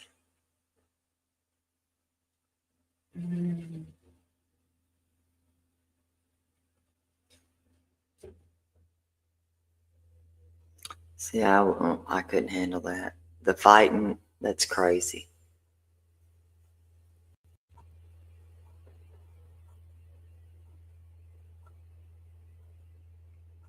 So there's nothing really. They're just showing the aerial, nothing on that. It seems like that they were doing the right thing as far as the busing.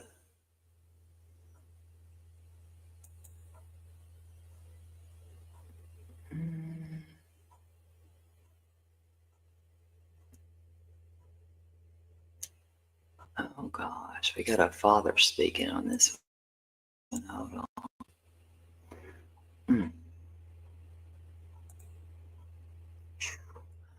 Let's see what he says.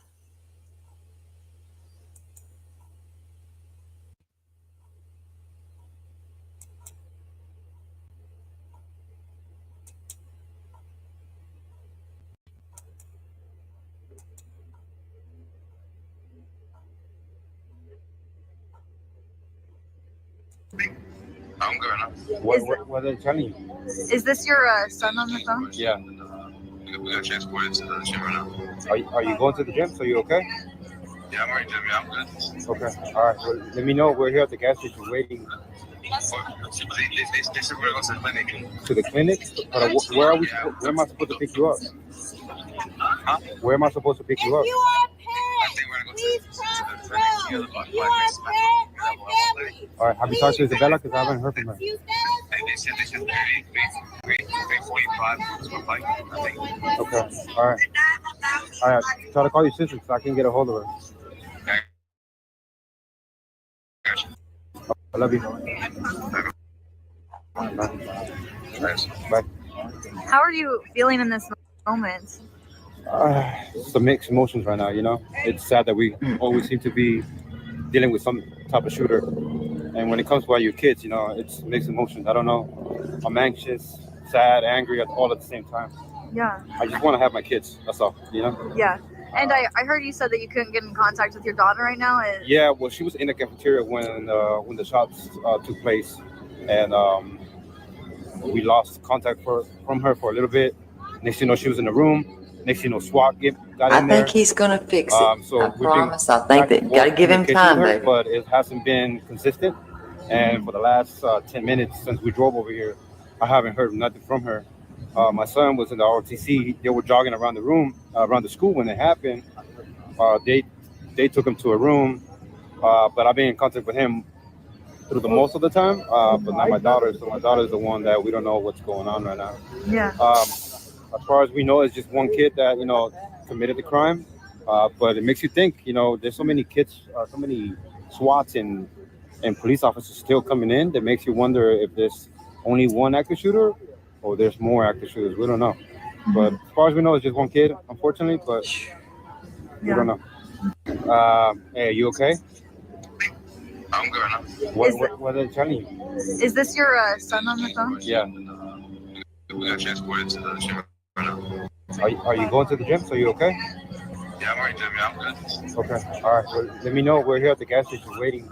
They said we're going to the clinic. To the clinic? Where are we? Where am I supposed to pick you up? I don't blame you, Jules. Where am I supposed to pick you up? I think we're going to go to the clinic together about 5 minutes. And you know, they actually also have a law that they are trying to pass for, and it's actually for parents, etc. of, I guess I'm just going to say you can't harass parents of children, etc., that may have been unalived. And I've got to find what that, I'm going to find that law. Hold on. They're trying to get done. Hold on. I think I've got that marked. Hold on.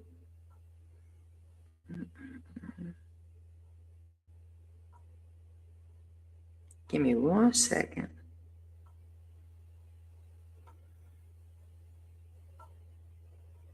And I'm honest, I agree with it. I can't lie and say I don't. If I can find it, hold on. I know I found it. I'm going to find it again.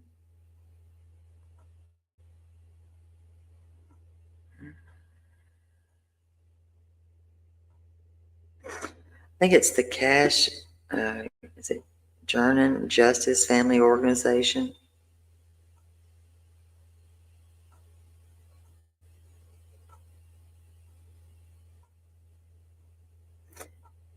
It's the HR 8866, Advocates for Families Act. That's the bill. I don't know if y'all had heard of that or not. Anyone heard of that bill?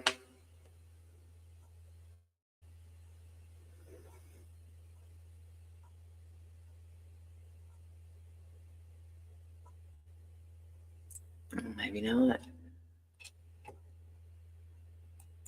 Well, that is a bill that they are trying to get passed.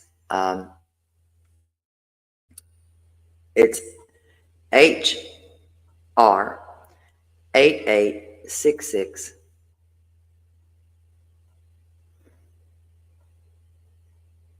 and it's 118th Congress, and it advocates for family.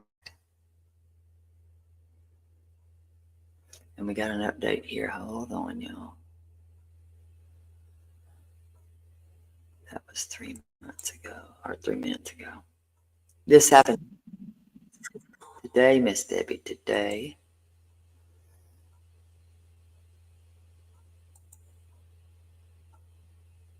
We are. And that bill would help protect families. If that makes any sense. It does to me.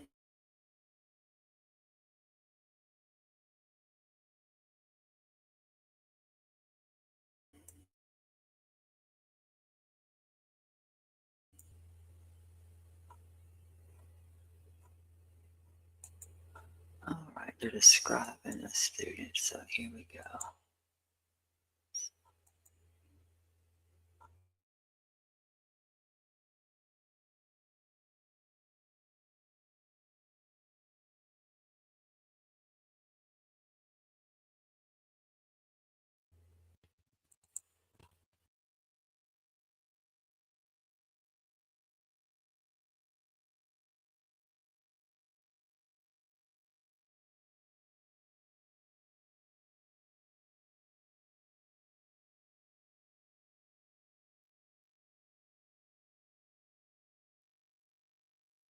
Oh, she.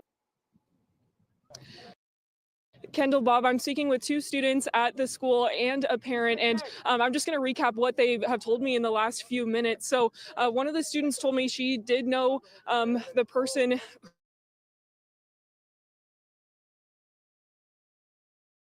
who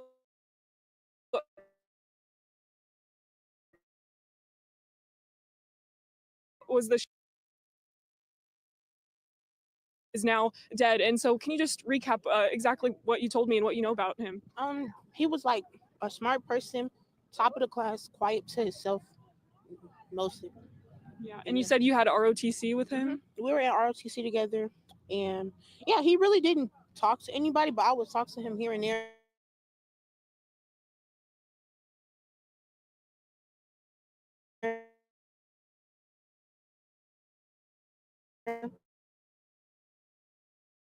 Ask him how. Yeah. And you said earlier that people were making jokes when you first heard about what was going on. Can you tell us again about that? Because nobody really thought it was serious at first until like the lockdown situation. And then when people actually started responding to the people posting about it, it was like that's disrespectful and nobody should have to go through that. And you send your child to school to learn, not to be scared about who's going to come in, who's going to do this, that, and the third to us.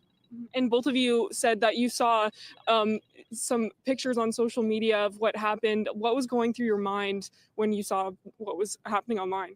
It felt very like unreal to see people laying in the cafeteria and like people recording and hearing the gunshots and everything like that. It was just weird, in my opinion. And people making jokes about it. It was also kind of weird. And like she said, you should only be going to school to learn, not worrying about who's gonna come in and try to do something to you. Did either of you know any of the victims that were taken to the hospital today? And you said you knew the shooter. Do you have any idea why he would do something like this? Honestly, it's either he got stuff going on at home or just bullying, period. I don't really know.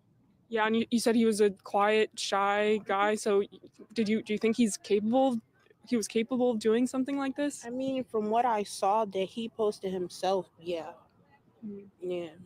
And Mr. Rucker, you told me earlier that it was a pretty confusing situation. You dropped everything to come here to the reunification center. Can you tell me what was confusing about this? Reuniting the parents with the children's.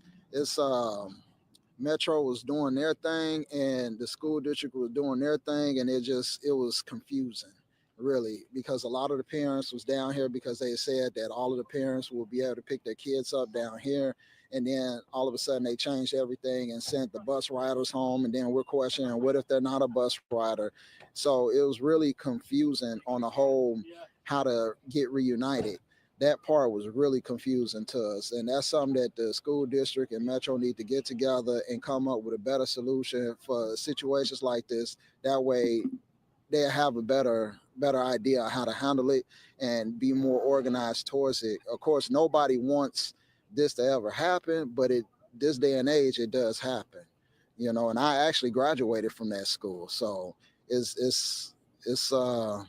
yeah, it bothers. It's bothering. And did you hear from Paris or London, or did you hear from the school first when this I all heard it from unfolded? my daughter first, and I was at Southern Hills at work, and all of a sudden I get the text message, and then she starts sending me the pictures and stuff, and that's when I freaked out. I let the head nurse there at the hospital know. She put a nationwide broadband lockdown for the whole nation. So the hospitals was already getting prepared and ready for casualties and everything and getting ready. So all of the hospitals in this area was already aware of what was going on as it was unfolding before they even unleashed onto the news. So yeah, and I left immediately and came straight here. And I've been here since I want to say 11. I followed in behind a Metro cop car, to be honest. So I made sure I made it here. So And what was that like, getting that text from your daughter? first I didn't think it was serious. I didn't think it, I'm thinking that maybe it was a drill or something like that. But then when she started sending me pictures, I'm like, oh, this is serious. So it's heartbreaking. It's heartbreaking. Like, for anybody to lose their kid, man, that's the worst feeling in the world. That is the worst feeling in the world, to lose your child, or even think that you then lost your child. There's a capability of you losing your child. My daughter will tell you I'm overly protective when it comes down to my kids. I'm overly protective. So, you know, it's the worst feeling. I don't wish it on nobody. And we just learned from Police Chief John Drake that the shooter retrieved the gun from the bathroom and then went inside the cafeteria. So does that concern you that a gun was potentially on campus already? Yeah, it does. It does. It makes you wonder how. Like, how and when. How long has it been sitting there? And who put it there? Like, did he do it? Or, it was premeditated. Is he the only one? Like, was he the only one planning on doing this? Or did he have an accomplice? Like, it's questionable. And I'm just going to take one moment. We're just witnessing somebody getting reunified with their child. And can you tell us, what was that moment for any of you guys, just being reunified with your parent, with your child? Oh, it was the best feeling. I squeezed her tight. I squeezed her tight. I was relieved, really. And what was that like for you? It literally took my breath away. But yeah, it was okay knowing that I made it home safe from school. I could finally go home because it was a long process. Yeah.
It muted me, but thank God it did because I was crying. Because it's just not supposed to be like this. It's not supposed to be like this. It's not. Jules, you may have to text me. That way I know for sure I have your number. Because I've got so many that I don't have. I really don't have everybody's name by it, and that's my lazy ignorance. But no, I didn't run to the bathroom. It was a good thing I was muted. I said I was going to get out a few memberships. Dang it. I want somehow to end this on a good note. And I'm like, damn, this sucks. I could not imagine being that father ever. And I could not imagine being the two parents that aren't going to get to hug their kids. And they're getting news like that. And how did he get that into a bathroom? And as that young lady said, maybe he was dealing with some bullying.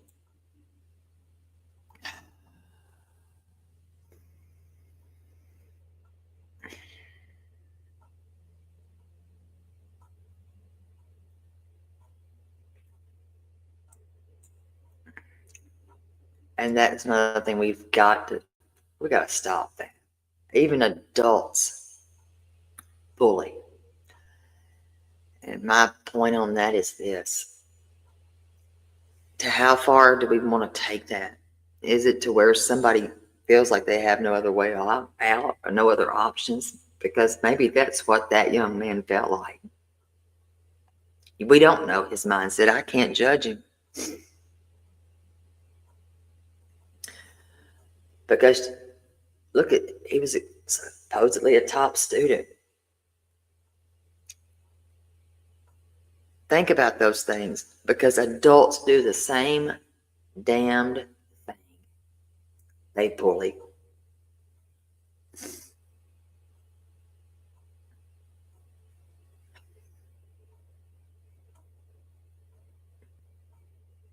They do. Maybe he was a victim of his circumstances. I don't know. It's sad that young lives have to end like that.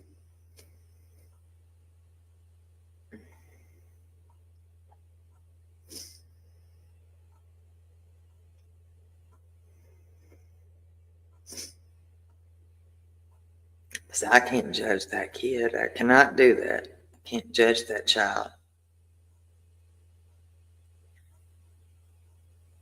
I can't do that.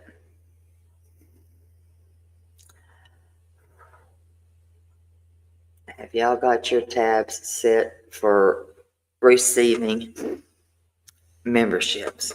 Because if you haven't, please do it now. And another easy way to do it is to subscribe and unsubscribe, and make sure you click the little thing to accept gifts.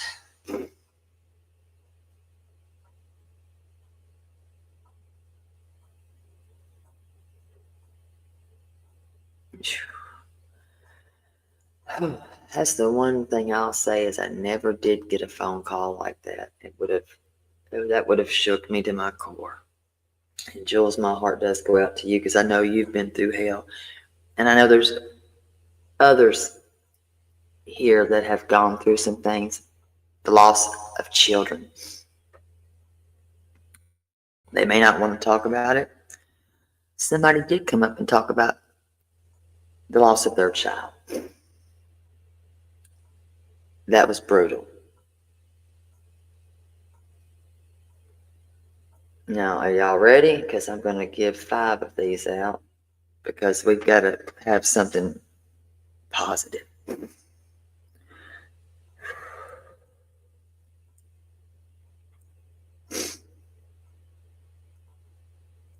Somehow.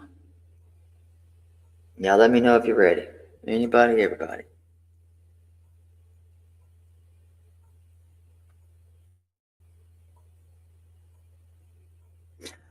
Yeah, I've always said this is not supposed to be like this. It's just not. This is not how this is supposed to be.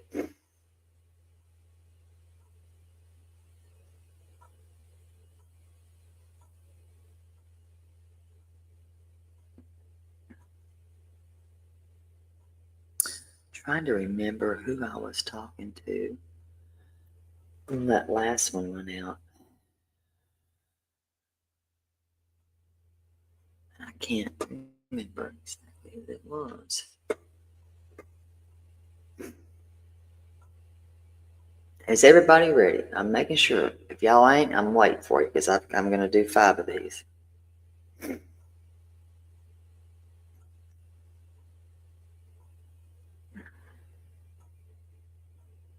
I agree, Joe. It's dangerous, and I keep saying that. I don't care who you like, who you don't like, especially if you live here local and you're spreading lies. And I'm going to go ahead and say this, and people may not agree with me, and that's fine. If you are saying things that aren't true, and I'm going to say it on the Bauer socks, even on KPCP, Seth, any of them, stop, because that stuff can make, you don't know anyone's mindset. We don't. Do you know how dangerous that is when you are putting out false things? It takes one person that's not okay, right? That will go real life. That's not okay at all. And I've said it and I've said it and I've said it, but nobody hears me.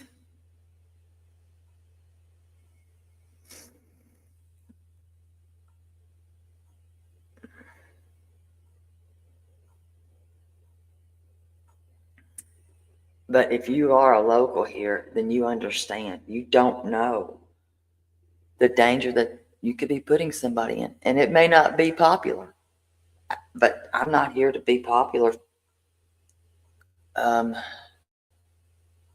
Never. But no one's been charged, as we know of. No one, no matter what you feel. When you say things and you know they're not rightfully truth, and you pressure and push that whole spin, right? There's a risk involved in that. I would never want that weighing on my heart and my soul, because let me tell you something. I know what it would do to me if I pushed somebody to that right there. No matter how you feel about anybody, that's not how we're supposed to be. And I said I will always stand up for what I believe in, even if I'm standing alone. I don't need 1,000 people in here. Quality over quantity, because I'm not always going to tell you what you want to hear.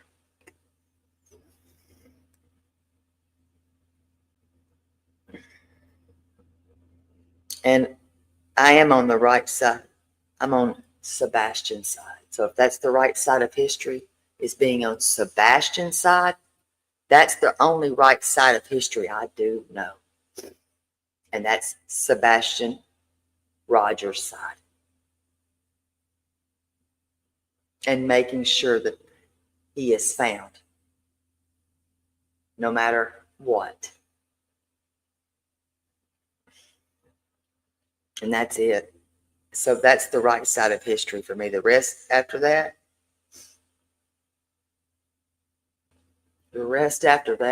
I'm not law enforcement.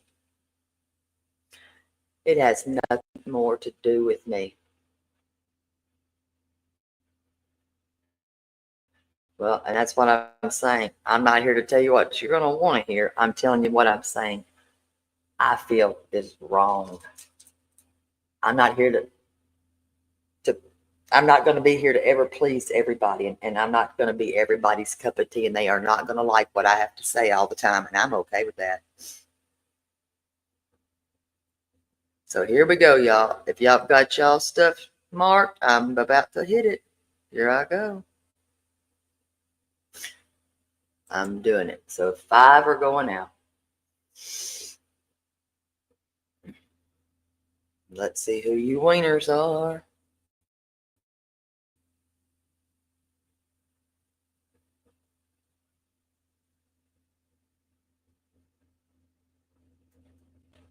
You're a wiener, Miss Kaylee. You are a wiener. Do they all 5 go out? Welcome to lizards. You are now known to be a lot lizard, dear. God bless you.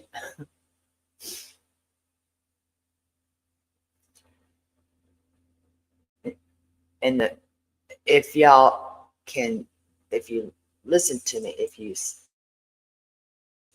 unsubscribe, resubscribe, and make sure that you got to make sure that you have that little box, that little ticker to accept gifts.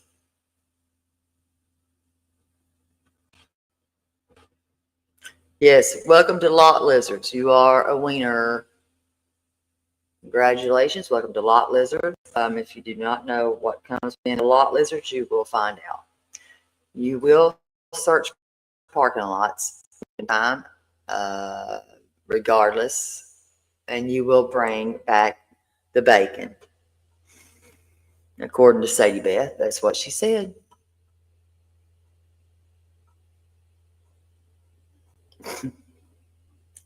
So welcome, welcome, welcome. Brady, have you tried to do that? Do the unsubscribe and then resubscribe and make sure you got it. Click your little thingy. And then I'm going to play this right here. Click your little thingy. Hold on, let me stop this.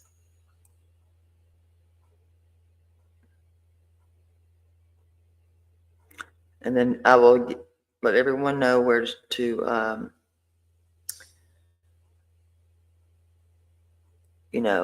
where y'all will be bathing at, etc. Y'all will get used to this and what you will wear for your clothing. I will not take no for an answer. I'm seeing if Brady's got it done. Brady, let me know when you did it. Yes, I do sing. Kevin does get into everything I own. You are happy to be a damn lot lizard. Look, this is bad. I hope I'm not. Welcome to the lot lizards. Lord have mercy. You'll get to go out and search with us. That's the newest lizard. We got to get you a new. We can now tell you they have identified the shooter in this case as 17-year-old Solomon Henderson. He is an active student at Antioch High School. We do know police have spoken to one of his parents. The victim just moments ago was identified as 16-year-old Jocelyn Correa Escalante. Another victim, 2 other victims have not yet been identified. They were treated at Vanderbilt Medical Center, but the shooter and the person killed have now been identified by Metro Police. And we do know that shooter, he rode the Antioch high school bus into school. The individual that made its way to the cafeteria just before 11 confronted that 16-year-old female, fired multiple rounds, and ultimately killing her. And we do know one reporter asked if the shooter perhaps live streamed all of this on TikTok. Of course, Chief Drake mentioned they are looking into that. They are investigating that. But, we do not have that confirmed at this time. No, Whoa. Hold, please. What the hell's wrong with... Are we serious here? Did I just hear what I heard? Jesus.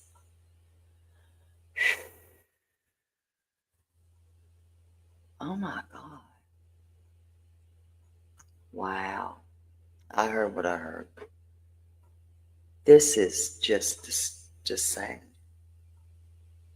What was his name? Oh, I don't want to have to do this. I know you're about to let me have to do that, and I don't want to. What the hell, man?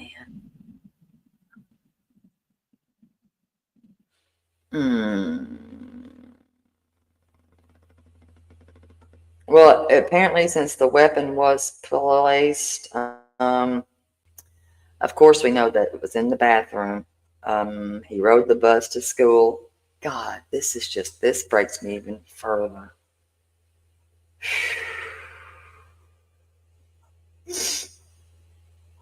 This is even worse. So, I just hope that no one actually, how do I say this? I pray that no one harasses this family. Um,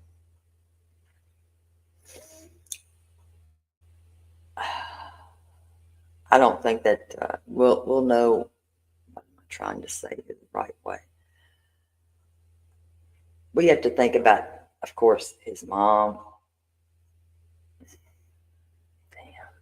his family. So since everybody is gonna find it anyways, hold on. I hate to do this,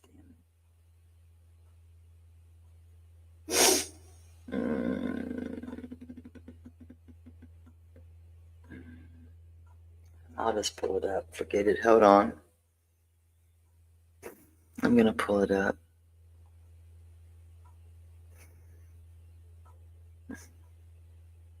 Well, thank you, brown-eyed girl. I love you too, honey. Thank you. I appreciate everything that y'all do. I do. No, is it? No, Nashville's not a small town, honey. No, but I'm gonna go ahead and put this up there. Hold on.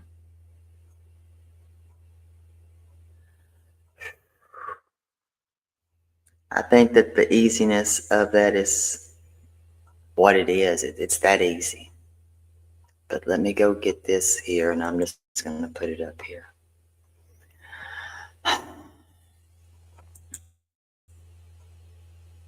I'm about to put it up here right now. I'm putting up actually probably, I'm just going to show y'all him.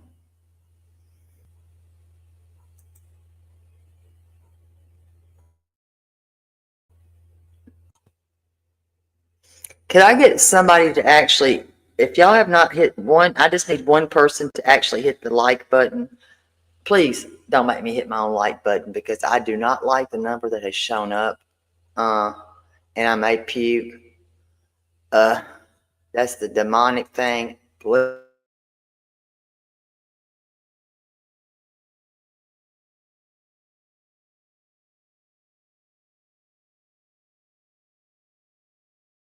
Please. I don't care about the alt and you have to use it. Please.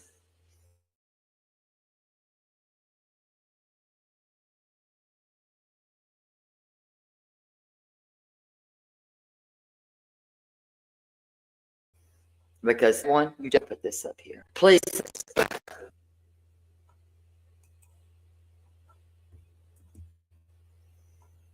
I love you, doll. But we're going to look at this right here for them real quick. Hold on, baby. Okay, Bubby.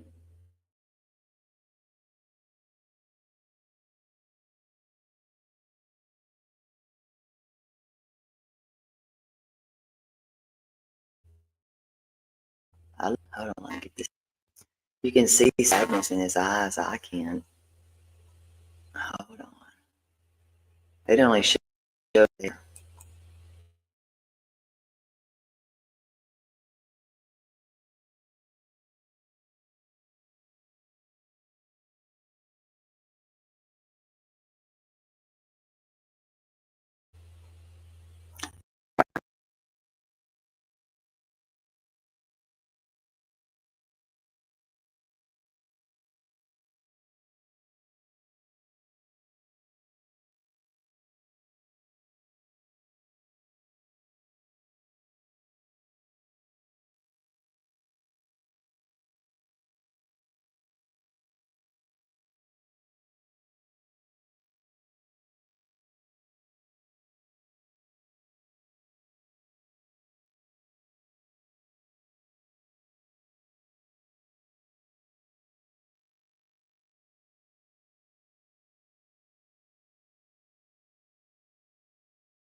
Let me take this off here.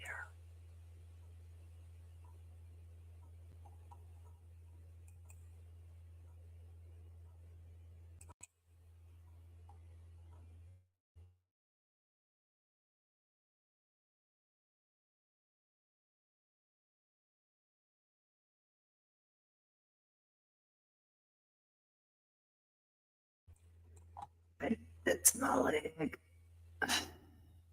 Give me just 1 second. I'm trying to get my leg back. I'm trying to get all this off of here. That ain't gonna work. Let's just do this one. Hold on.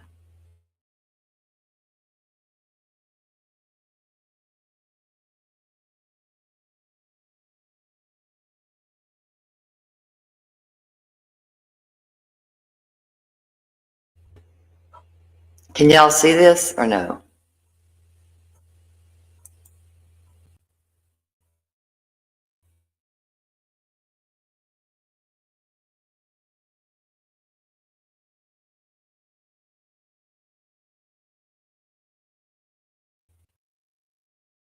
For it, I can't do it.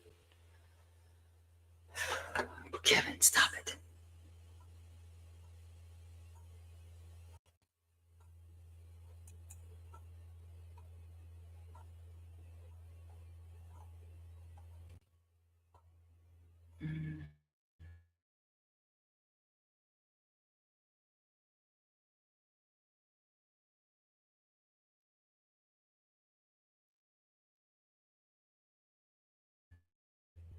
I agree. It's on the tickety talk. I'm personally not getting on the tickety talk. But this is the young man right here.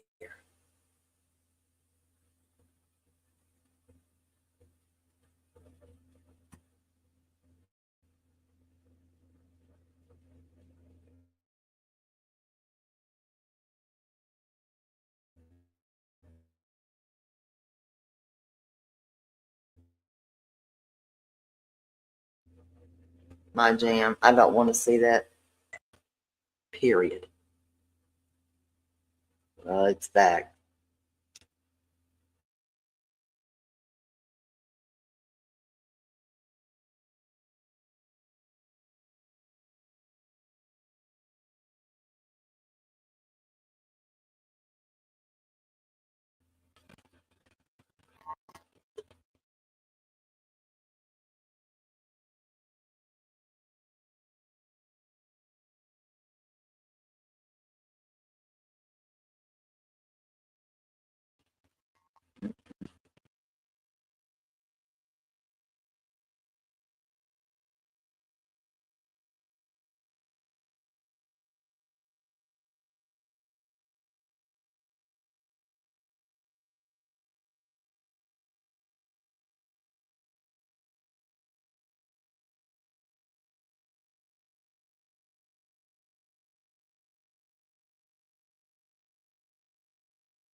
Apparently it did mute me. I had to freaking get that taken off as quickly as I could. My gosh, Lord have mercy. I hope y'all didn't see that as I was rolling through. And thank you, Miss Debbie. I am prayerful that I was able to skip over that as quickly as I could. I hope before y'all seen that, because that was not something that I would want y'all to see.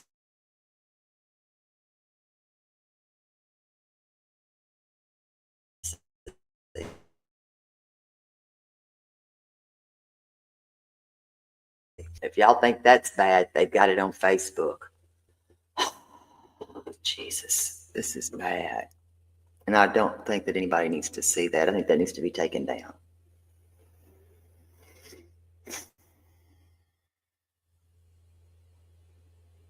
This is just not okay.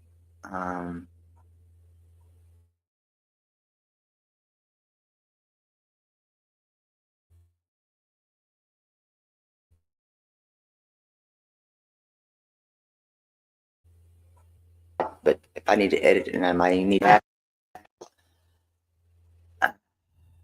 Jesus, help us all.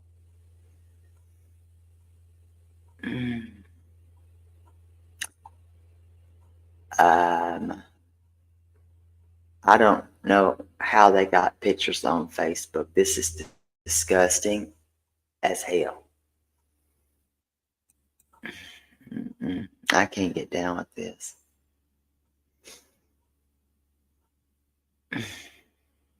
Mm-mm. Mm-mm.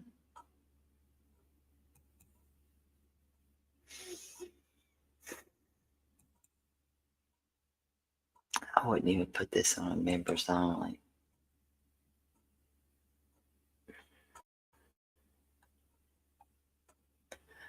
So we now know, yeah, it's a tragedy for the parents that have to freaking see this. I'm like, what the hell, man? I can't judge the mindset. I won't.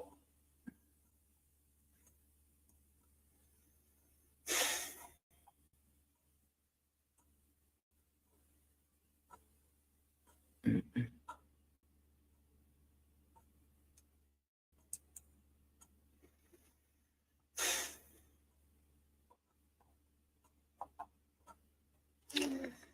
All right, so we got that. Hold on. Kevin, you want to talk to Marley?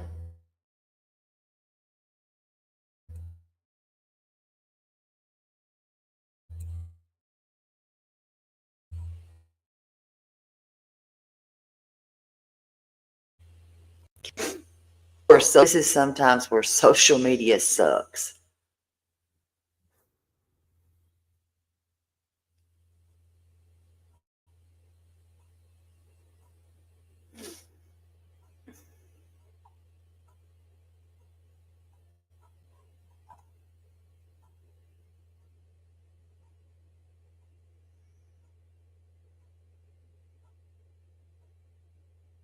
That's my point, Jules. That was what I'm saying right there. I can't, because they're going to have to see all of this, because somebody thought to put this right there on different parts of social media.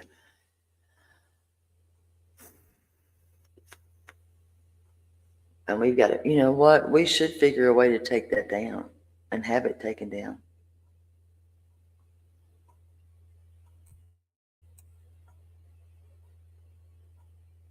Oh, God. And you know how I feel about him, Nanny Nuts. Oh, God. All right. Then let's just go see what that heifer has to say, because you know I don't like him. You do know I don't like him. I'm just making sure you remember. I think it can be on Facebook, because it shouldn't be on there. I can't stand this man.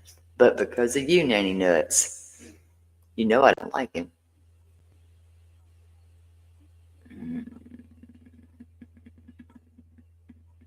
Mm-mm.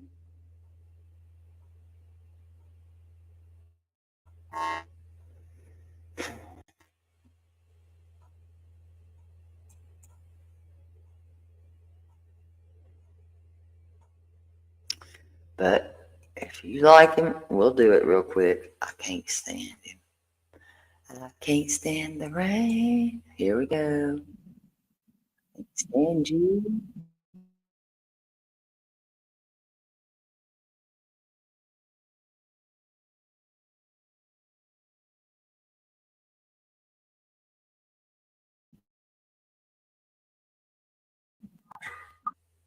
All right, we're going to put Nick on.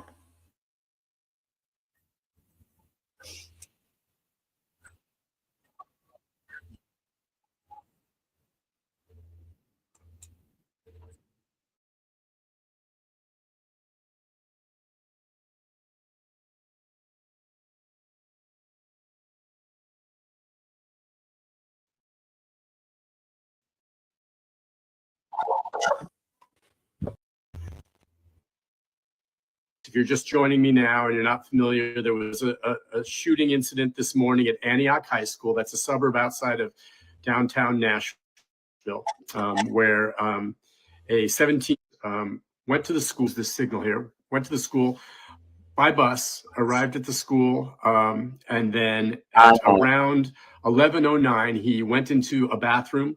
I guess retrieved a gun from out of his backpack that he brought with him.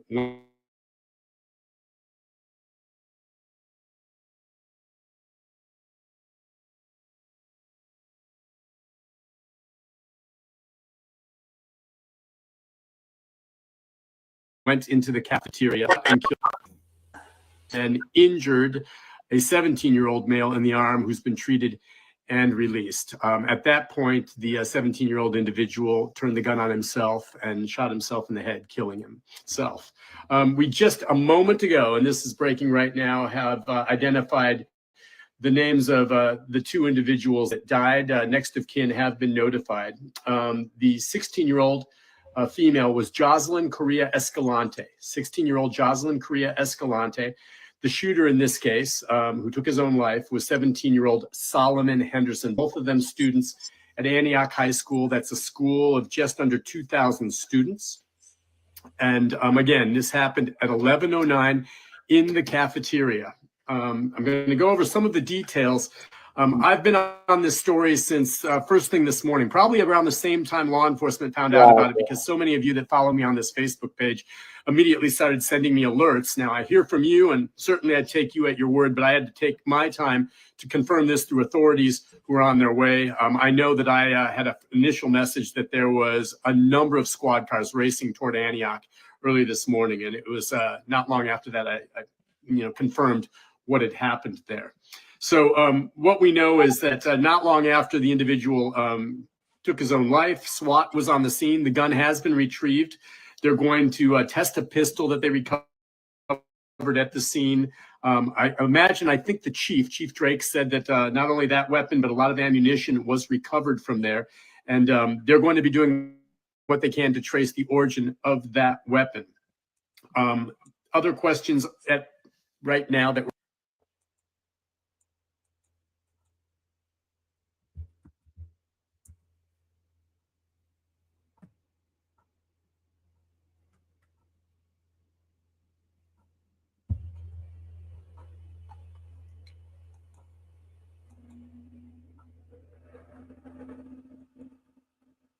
Come on, Nikki. I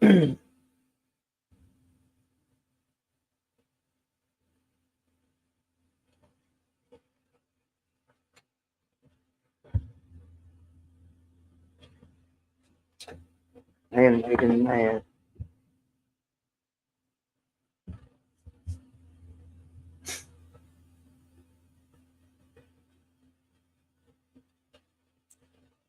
and they're going to be doing what they can to trace the origin of that weapon. Other questions right now that we're hearing and that they're going to be looking into. Several people that we spoke with outside the school and that we've heard from who have contacted us at the station have said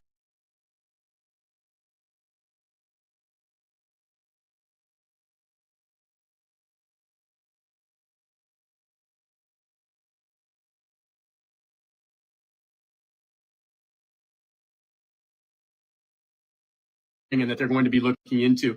Several people that we spoke with outside the school and that we've heard from who have contacted us at the station have said that this individual, Solomon Henderson, had given an indication that he was up to something, that there may have been hints at this coming on social media. I don't know that for sure to be the case, but several said that he had posted brandishing a weapon, may have made some claims in there. Don't know if it wasn't taken seriously or if it wasn't seen, but that is certainly part of the investigation now for law enforcement. His family has been notified, and I'm sure law enforcement will be touching bases with them about what they know and about where he obtained this weapon. A couple of other key points just to hit on at this, and then we'll get into some of the other more peripheral issues here, but it's the basic stuff that we've been reporting. Of course, parents were extremely panicked when this went down, and everyone rushing to the school. I think law enforcement arrived on the scene very quickly. I can tell you there were 2 armed SROs, that's school resource officers, in the school at Antioch School. They were there, okay? But this happened suddenly, and my understanding is they were not in the proximity of the cafeteria when this happened just in an instant, all right? And so they did respond to the scene. Law enforcement got there. Immediately, they established a unification site or reunification site where buses were going to take the students from the school after they met there, I believe, in a portion of the auditorium to meet with their parents at this other location away from the school. They asked parents to stay away, and they still do right now. It remains an active crime scene as we speak, but law enforcement got out to the scene. SROs were not involved in the interaction. Several rounds were fired by the individual. Now, I have heard and seen images that have been posted on social media that I've been not able to confirm, but seem to match up with what I've heard about what happened in there. And it does show the situation there in the cafeteria. You can hear at least 4 gunshots being fired, at least 4. Now, we know at least 3 for sure were fired, one that hit and killed the 16-year-old, another that may have injured another and winged, just barely hit a male student there, and then the one that was used to claim the life of the shooter. But at least 4 rounds. So that means there was another errant round in there, at least that I heard, if indeed that was accurate there, okay? At this point, we do not know motive. We do not know, and then Police Chief Drake in his news conference said, it's not clear right now whether or not this was a targeted shooting. If the individual, the 16-year-old, was deliberately targeted, if she knew this individual or not. We don't know that at this point. That's something they'll be looking into. Obviously, going into a cafeteria, which I believe probably was crowded at that time, if this was someone who wanted to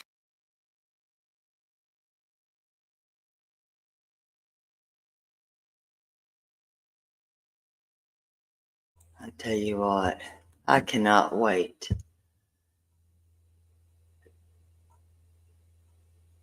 to when this stuff is better. It won't be a new laptop.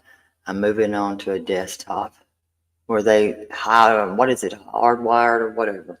I can't keep doing this. Hold on.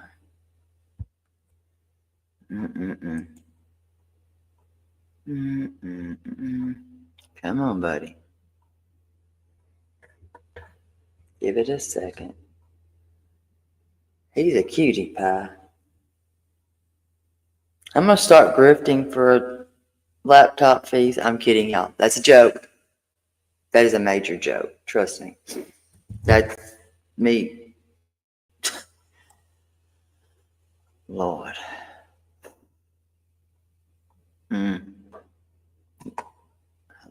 Come on, buddy.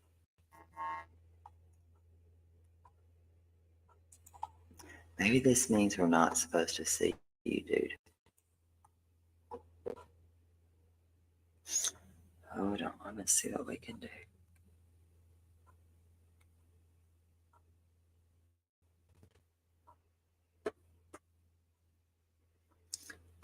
Sadie, don't say that. I pray that nothing like this happens to any of y'all. Alright, so maybe we should just maybe come back over here.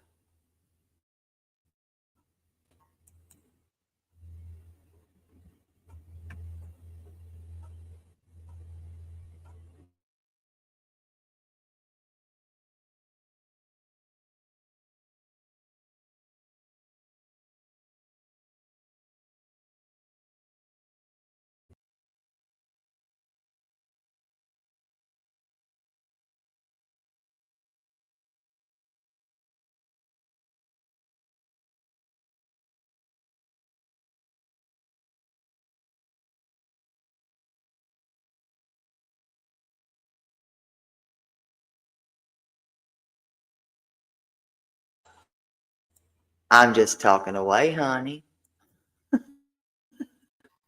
Oh, we're going to stop sharing. Is this not I was just talking away? Do y'all understand what I mean?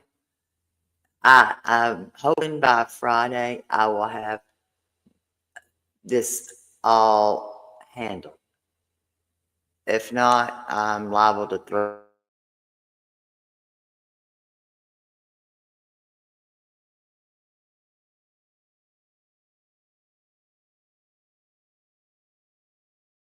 this.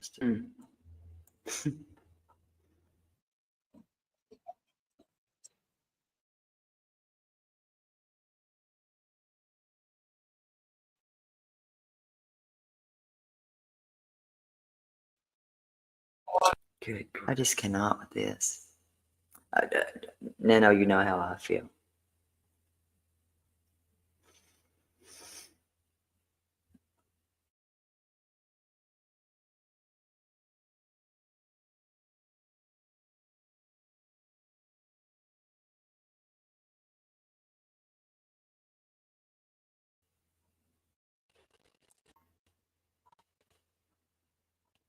All right, here we go. We're going to try to share it again.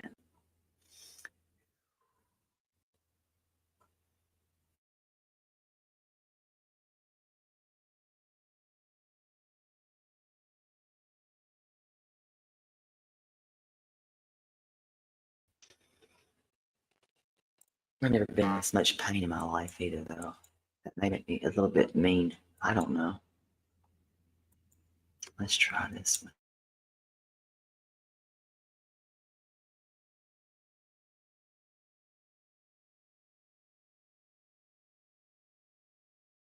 Here. Let's try you again, dude. What my goodness. 16-year-old, okay, that died was taken to Vanderbilt. She did not survive despite being rushed to the hospital. There was another male that was injured, a 17-year-old male. He was injured in the arm, taken to Vanderbilt, and has since checked out and is going to be okay. I believe they did take the 17-year-old shooter, Solomon Henderson, to the hospital. He did not survive. There was one other person who was injured, not by a gunshot, but a male that I believe took a fall and suffered a cut or a contusion that needed treatment, but it was not with anything involved with the shooting. And he was probably running and trying to take cover when he fell and hurt himself. Everyone else, got out safely. We heard Dr. Battles, the superintendent, talk about how the response and the way they handled it in that moment was as good as it could be under the circumstances, but everyone was caught by surprise by this. I'm going to get to your questions and comments in a moment because that basically covers the nuts and bolts and the issue of this. But I know one issue many people are going to bring up is what about metal detectors? And there are many, many, many parents and others who believe metro schools, like other schools, some other schools around the country, install metal detectors. And at this point, my understanding, unless I'm incorrect, but my understanding, it was not mentioned by Dr. Battle that there were metal detectors. I don't believe there are. Now, what she does say is that there are other security, fail safes in place there, among other things, security cameras. Okay. She says that there is a special type of software that can detect anyone who's brandishing a weapon. There are people there also that law enforcement has security cameras, the wands, which can check for metal detection, but they don't do that for every single person. And so I think this is going to reignite the debate and the question about putting metal detectors into schools. The Holly Bobo one was passed. I covered this issue, and there are two sides to this. I certainly think you have to look at the cost, but is there anything that's worth the cost of a child's life? Of course not. Okay, so that's part of it. Okay, but how effective would a metal detector be? It certainly would help placing a metal detector at the main entryway. Okay, main entryway absolutely would help. But if you've gone to any of these schools, and they are far more secure now, and there are many doors and many areas where, even though they're locked, people can come in and out, in and out. Is a metal detector unto itself a fail-safe? Absolutely not.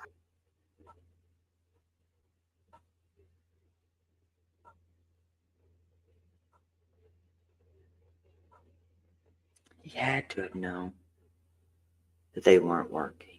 Or am I crazy? Come on, man. Don't start this now.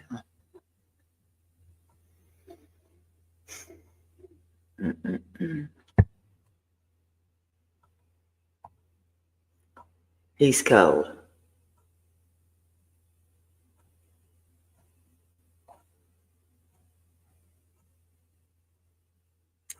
I didn't really say that, did I? I shouldn't have said that.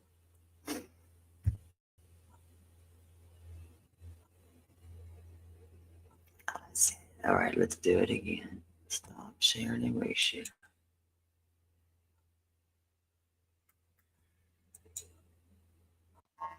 Dang.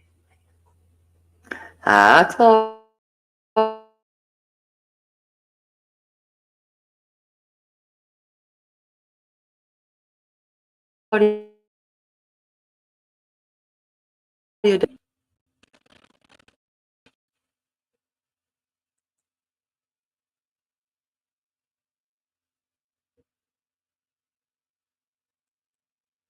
All right, let's try this again.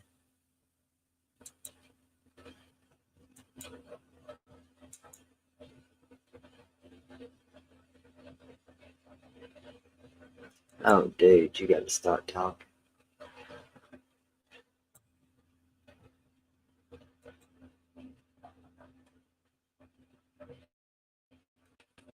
Maybe you don't want to talk.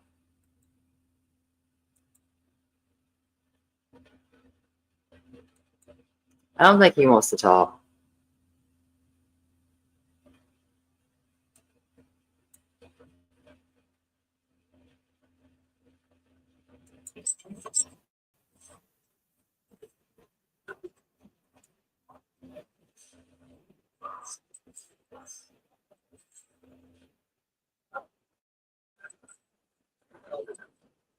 Go through a metal detector. Maybe that's what it'll come down to. I'm not taking sides on this. I'm just saying that everyone who says, oh, we need metal, we don't know that that metal detector would have prevented this. Could it help? Certainly. Is it the answer? Is it the solution to this? You can't say it's not, dude. But that is reigniting that debate on this. I guarantee you that will be brought up again. For me, it's a heavy situation. And it's nothing compared to the parents, the children, and God, the family who lost their loved ones. But we covered the Covenant school shooting, which was horrible and different in its own way from this, a private school, more loss of life there, and someone barging in with a gun and starting shooting. I was in the middle of all that at the command center.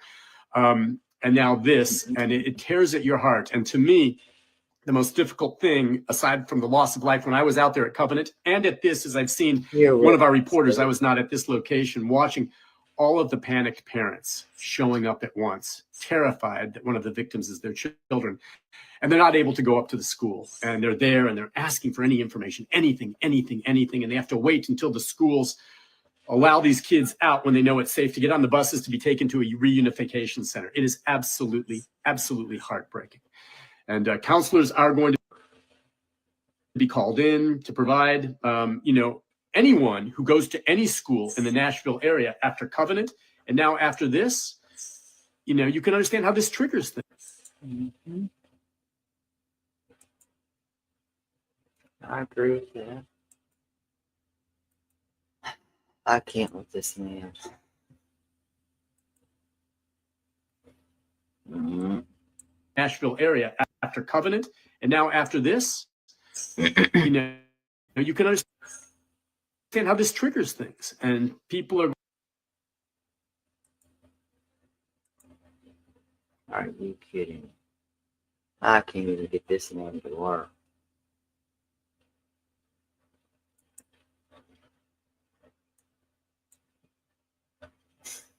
And I would imagine they're horrified by this. And questions will be asked. What did they know? Where did he get the weapon?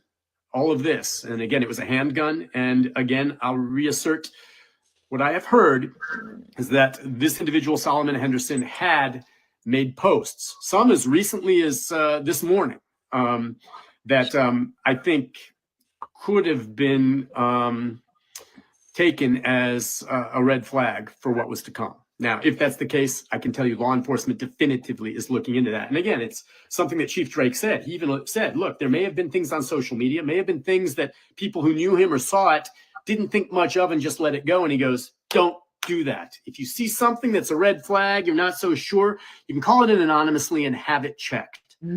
Have it checked. Find out, what is this kid doing? He has a gun. What's he saying? Okay, let's go look into that. Who knew If you don't know if that had happened, could this have been prevented? But just an absolutely horrible situation and still an active scene out there. So if there's something I haven't answered, or if you want to, bring something up that I haven't touched on, please do. I'm going to scroll back through this and I'll do what I can to try to answer any questions for you. But I think I've tried to cover as much as I can. Of what we know at this time, and that's basically it. So let's see what we have here. What? I have a friend who works in the Antioch High School in the cafeteria, and she said it was horrible. I think that we got to watch something else. Okay, yeah, I've heard from several folks that were outside the school after the fact, including some students who talked about what they saw while they were in there. Getting a question from Kyle. He's a high school teacher and have noticed the administration. And I don't know if that's exactly true in every case. Sometimes they don't. I don't know. Maybe they're overwrought. Maybe they're putting it mostly on law enforcement. But I can tell you, Kyle, in this area anyway, in light of what happened at Covenant and now this, it's taken very seriously. It's taken very seriously. And some may say, well, if you're so serious about it, why don't we have metal detectors? And I think that's a fair question. Though I think I've made it clear that metal detectors are not a fail-safe.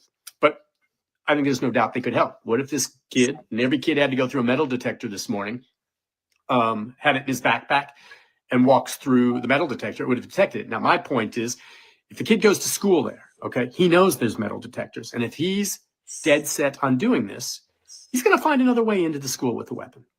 He just is, whether he gets in to plant it or whatever, because there are too many ways in and out of a school. I know they're all locked, but kids go in and out for a variety of reasons from different doorways and all of this. And if he knew there was a metal detector, he probably would have found another way to get in.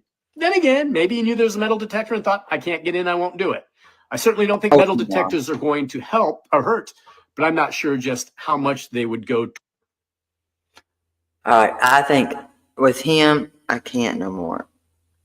Because I don't always agree with, he and I will not always agree, I should say. He and I will not always agree. Does that make sense?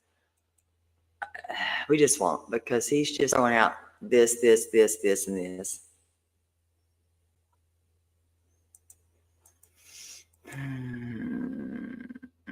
Oh, God. Yeah, I'm with you, Nano. So let's go back over here. Yeah, he's just not my cup of tea. So let's go do this. We have a person in the community that is fighting cancer. Now, I'm not versed in the type of cancer that he has.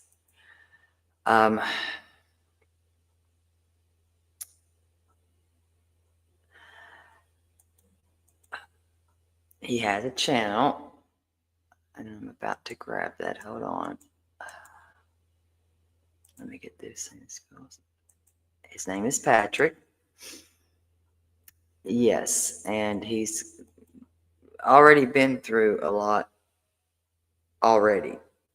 And I mean, I actually thought that it was kind of done, but I'm not always right? Sometimes I'm wrong. So let me get all y'all. Get all this through here, and I'm waiting to see if I can get him up here to kind of maybe give a brief synopsis and not, tell his whole story, because he's going to do that on his own.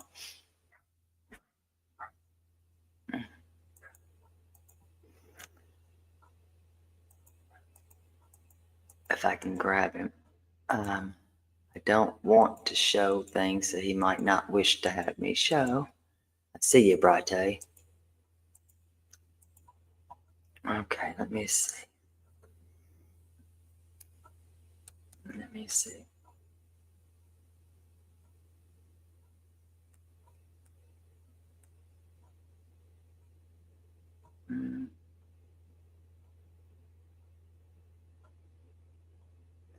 Thank you. Harmony did that. She knows I love kitty cats. Meow. Justice for the gray cat. Don't ever forget the gray cat. Justice for the gray kitty cat. Meow. Y'all remember? Y'all remember. If you don't remember, you just don't remember. If you don't, you don't. Do y'all remember the gray kitty?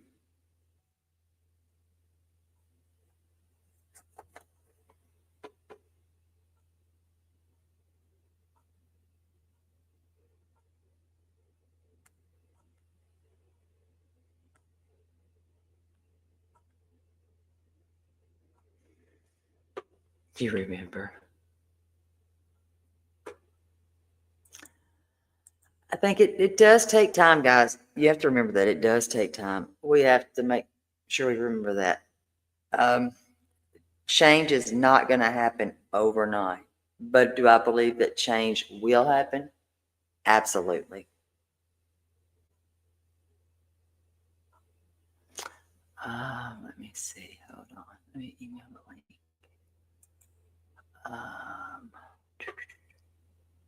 Give me 1 second. 1 quick second.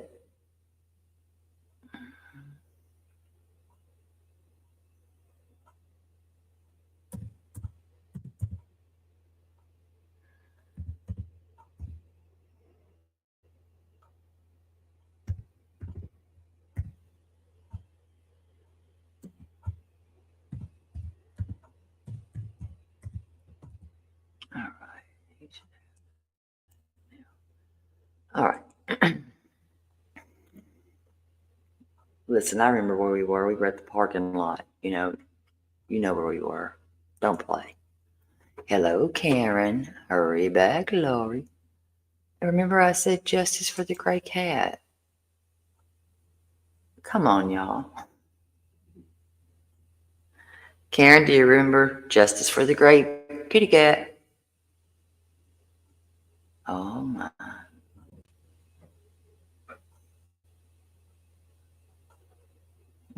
Star Trek.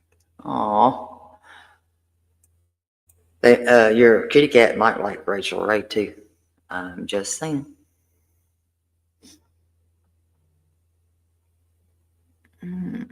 Aw. Hello, my sweet Bridget Lynn. Hello, my darling.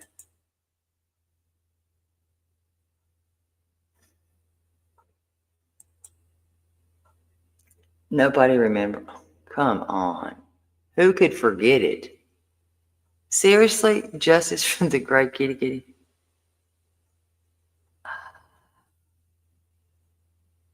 Okay, I remember it. Nobody else does, but 2 people. Well, this was a reason for it. It was kind of funny, I promise. The cat's innocent. It was an innocent cat.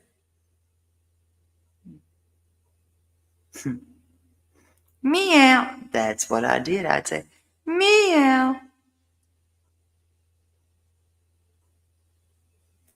Hello, another fat bald Italian. How are you, darling? Nobody remembers? Okay. While we're waiting for him to get his booty pop up here. Yeah, they framed that damn cat. Let's see what we got. Anything more real quick. It was at a school. Yes. Damn, that's a damn shame. Let me see if there's any other updates. I don't want to bore y'all. No. It was another person's cat that was some person's neighbors. Not my kitty cat. No. Wasn't my pussycat. I'm waiting for him to pop up here while I'm waiting. Let me do it.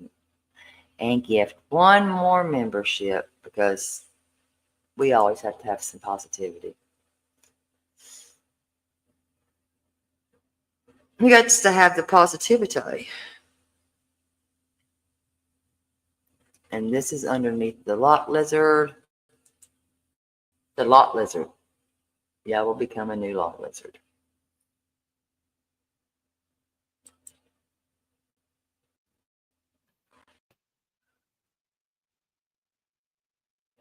So I gotta ask, Bratty, do you have your stuff set for receiving memberships?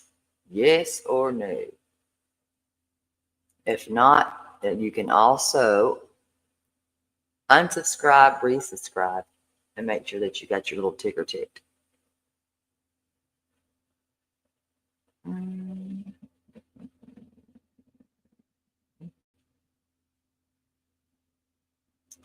Because I do like our members only.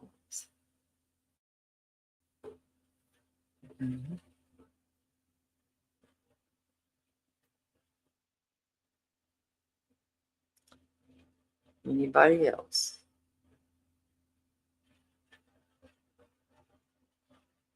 Or you just reset yours? Okay.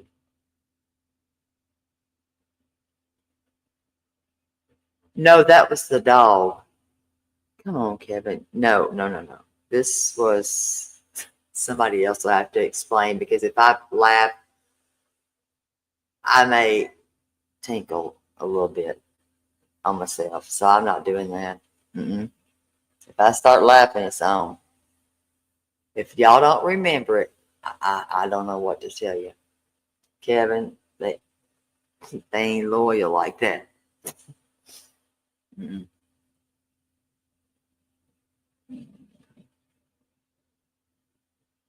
Well, I always like to think of everyone. That was the dog I was chasing. Remember the doggy? Bow wow wow yippee yo yippee yay. Bow wow wow yippee yo yippee yay.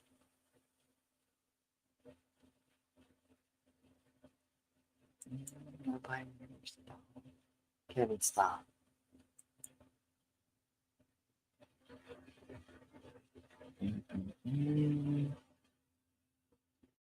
Kevin, fruit. All right, he's popped up. I see you, Patrick. All right. Can you hear me? I can hear you. Can you hear me? I can. I can. Woohoo! Yes. You're here. All right. I'm going to gift this one membership. I've already gifted 5, so I'm going to gift one more real quick. Has everything settled down in Tennessee?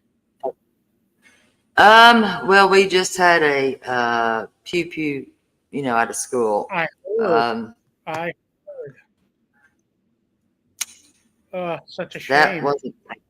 Yeah, I was like, that wasn't a good thing. So that was not good at all. And that's what we were just covering. Okay. So let's talk about you. Yeah, let's talk about me. Okay. We know about the first round that you went through, which you know what more than I do about it, to be honest. Right? Did you hear me? He's still here. Uh-oh. Can you hear me? Oh, shit. They everything, which is awesome. And when they get everything, I learned later on that it's impossible for a glioblastoma for them to get everything, because there are undetectable microscopic cancer cells that just don't show up on MRIs. So, hey everybody, I see the comments. I appreciate that. And Terry, thank you for sending me a message and asking if I would come up and talk about it. I appreciate that. I've had so much love and support from so many people, Terry included. So I definitely appreciate it. I went through radiation, I went through chemotherapy right after the surgery. That was about 2 months worth of time.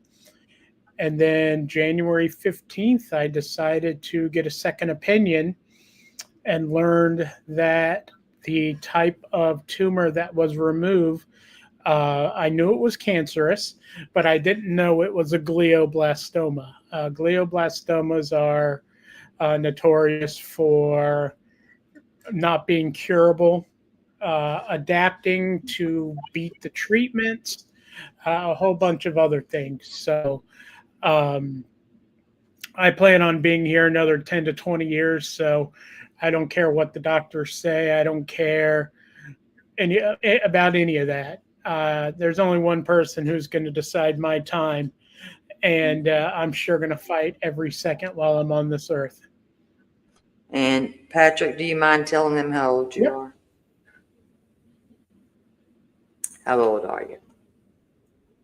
I am 43 years old. Just turned 43 in December. So yeah, terrible birthday present to have this, but at the same time, it gives me a chance to talk about it. And like I said, the outpouring of love and support has just been incredible from even people I've never met before or talked to before. Getting messages from them is, just wanted to say, hey, thinking about you, hey, praying for you. I really appreciate that. And Patrick, I'm going to go on and tell it. Yeah. Patrick is the caregiver for his mother. I mean, I'll say it. He does take care of his mother, but I don't know how this is going to work. I really don't. We did a parody at one point, y'all, and I was married to Patrick for a couple hours one day.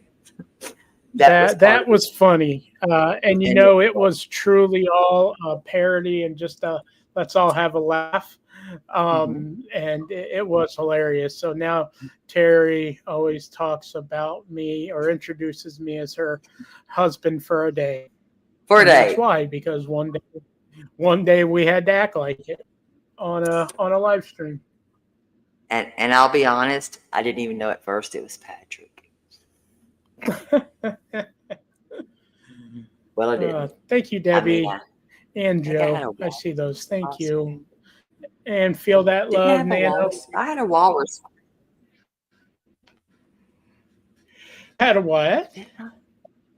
I had a walrus costume on, so it's kind of I get grace for that because I couldn't see, so I do get to have a little bit of grace on that part. Yeah. And Patrick does have a channel, and he did cruises and different things like that. And at this point, well,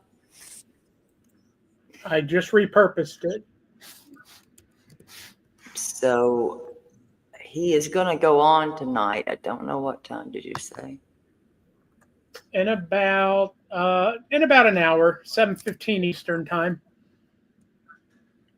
And I want to make sure I drop your channel. So he's in for the fight. Like I've always said, you know what? We've got people that are dying to live, and we sometimes, we take life for granted, and those are sometimes we have to kind of remember that we do have people that are dying to live, and that's the true fact. But I think he's got this. He may not think that he does, but I think that sometimes we're stronger than we think. I think. I'm always no. Let's see, copy. And Patrick was going to come out and kind of help search, but well, he got slammed the first time, so he couldn't come. And that is his channel. I think I just lost him. He's like, I'm out of here, but he's back. I think I got him back. All right. Do you want to be on camera or off camera? Okay. Gotcha. All right. There Thank you. Sorry about that. No, you're Florida's frozen right now and it doesn't know how to act. So I'm not even laughing, but I kind of am because it bypassed us. Sorry. And that is Patrick's channel. So if anybody wants to show some love and support, because it's a fight that I don't know. I don't know if I want to know that fight. I don't think I do, but I give props to anybody that's kicked its ass. I will say that. Kevin, Yep. come on. Yeah, you learn a lot about yourself, and you said it a minute ago about being stronger than we believe we are. I never thought that. I'm somebody who I'm somebody who has struggled with anxiety for probably 15 years, And you're right beside another one. yeah, and so hearing all this news and learning all this stuff, I'm like, I had a day where I was like, okay, I'm going to feel sorry for myself. I'm going to have anxiety and worry. And then I kicked it out. I couldn't focus on that anymore. And so I focus on me, I focus on my family, and being able to do a live show every night is wonderful. So he's used to cruising. He's used to taking yeah. and selling cruises, that's his jam. But right now it's, not his jam. So this is Patrick's new journey. And look at there, you got somebody right there in remission, right there. I love it. 11 years. And congratulations. That is amazing. I love that. Well, and I'll start my camera so you can see. I know you can. Only if you want to show. I don't want you to do anything that you don't want to do. He's going to do it. He was going to bring his dog too, y'all. But guess what? Well, it's his device not connected. He's connected. And he got hit that first time, which I'm not putting that on him like that. You know what I mean?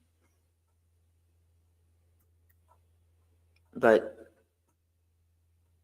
I think that I think God only gives us what we can handle. And sometimes he gives us more because he wants us to come to him. So you're ready. Here you go, bud. As long as he's not. Okay. There you go. Now, I'll let you talk about what you've already gone through because I kind of know a little bit about that. Yep. So this is my new medical device. I got it yesterday on my channel. My first live about my brain. Well, yesterday's live about my brain cancer was, just talking about it and then talking about this brand new futuristic device. And it's really cool. There are, I don't know how well you can see that, there are patches that go all around my head. There's two on the side, and there's one in the front, one in the back. And what they do is they alternate frequencies. So there's frequencies, low level frequencies going back and forth and front and back. And what those are doing is the frequencies are set to only focus on the cancer cells for my specific cancer, the glioblastoma. And so it targets them and it chops them in half and it prevents them from replicating or spreading. So it's such a cool device. They've done a lot of tests on it and it's done well in those testings. So I'm so excited to wear this. And feel that love. I'm just catching up and I see that there. Yes, so the second day with it, and the only time I've taken it off is I had an MRI this morning at 9 a.m. So I took it off for that, did the MRI, came back home, did what I need to do to get everything to stick, and it was amazing. It's back on. I never have any clue that it's on. And I wish I had the picture on here, Terry. I could show you. This is my little carry-in case that I have to carry it in. And there's a battery, and that's how I know that little blue light there is how I know the treatment is on. So I don't carry it like that. I actually have a backpack that they gave me that I can put it in. So today, after the MRI, when I came back home and got all this back on and set up, went out to my favorite place for lunch, and I'm not ashamed at all to wear it and look at it. And so I go out in public. I can do everything I was doing before brain cancer with this thing. So it's such a really cool device, and like I said, it's so futuristic. Now, do you want to tell them how you found out about this the first time? What was that? Your first go with this, when you first was hit, was it a seizure? Yep. I'm sorry. I keep losing connection. Like I said, Florida is frozen solid. I'm sorry that y'all are frozen and we aren't. No, I like go ahead now. It's okay. Do you want to tell a little bit about the first go around that you had in the very beginning, when you found out? Yeah. What happened? Absolutely. It was a complete shock, first of all, but I never had any symptoms that I had anything going on neurologically. My speech was the same as it is now.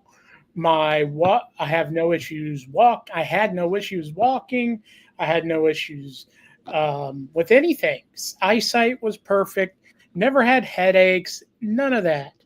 So where it started and what made me go to the ER and say, hey, I think something's going on, is I was driving my mom to a eye doctor appointment, and I was driving, and all of a sudden, all I know is she was saying, Patrick, you're about to run a red light. And I was like, oh, okay. And so what they told us is that I ended up having what they call an absent or a silent seizure. I don't know what that is, or that's what that was. I was there physically, but my mind was like I was having a seizure at the time. So that was very crazy. And so then I said, all right, I need you to drive. So she drove me home. I'm glad she was with me when I had that seizure, or that could have been really bad for me and others. And I'm glad it wasn't, because I'd be devastated if I hurt somebody. So, yeah, I then at home, I was sitting down in the chair. I leaned forward. I didn't stop leaning. I just kept going and fell. Yep. I crack up about it now because I'm like, Patrick, you idiot. You could have stopped yourself. But no, there was no way to stop. I just kept leaning forward. So, so I went to the ER. They did a CT scan. They're like, yeah, we're probably not going to find anything. Sure enough, the lady's like, you're one that we like to call a zebra. So I'm a zebra, I guess. And that's how it started, and all the pieces have been in motion ever since. But you got this, and he's going to tell his story tonight. To anybody who listen. I'm a proud, I'm so proud to be where I am 6 months later. Most people only last between 6 and 8 months with treatment. with initial treatment, yeah, that this type of brain cancer is the absolute worst you can get. But today, or 6 months passed on July the 12th. I'm sorry, on January the 12th. So we keep pushing forward. I feel amazing. I feel great. I did have an MRI today, so either tomorrow's show or Friday's show will be to talk about the results. I don't know what they are yet. They told me it'd probably be 24 to 48 hours. So depending on when I get those, that'll be what my live show is about. But, you know, I've been praying a lot about it.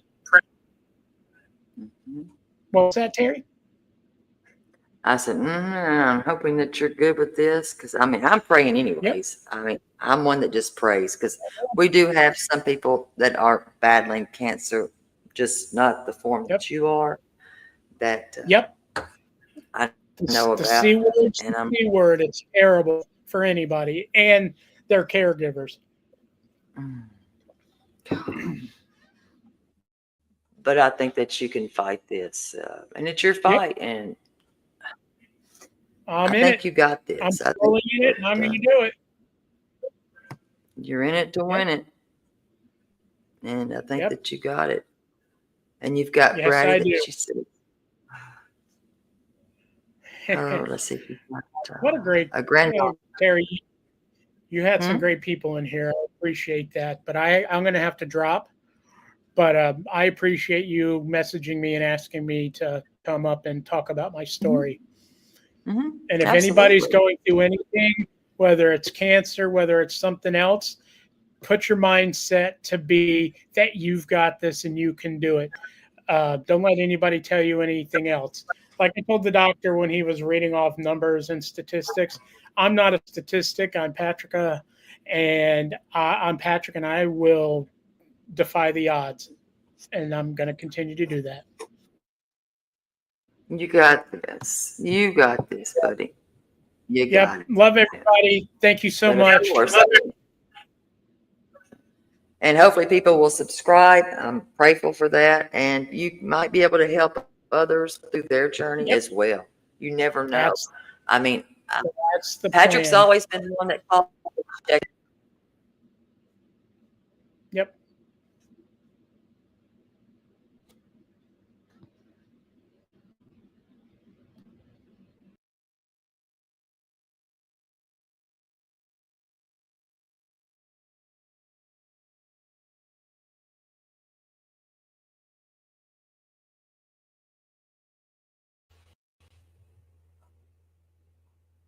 So if y'all didn't catch his channel, I'm going to drop it again. And of course, this stupid thing muted out before I could say bye. Hello, Makeke. But yeah, he was one that when I was in the woods, he would make sure to check on me. Are you safe? Are you okay? Are you good? Yeah. Hello, GF Twins. Hello, Makeke. I got my bed then. Let me see. You fell asleep. I'm making sure we got us all here. All right. And that's it. That is his channel right there, just in case no one got it and grabbed it. I know that we do have a lot of people that are fighting battles. They are. And sometimes they do it quietly. I know, and that's what I wasn't going to say that. But listen, he's positive. He's upbeat. That's it. And it's his story.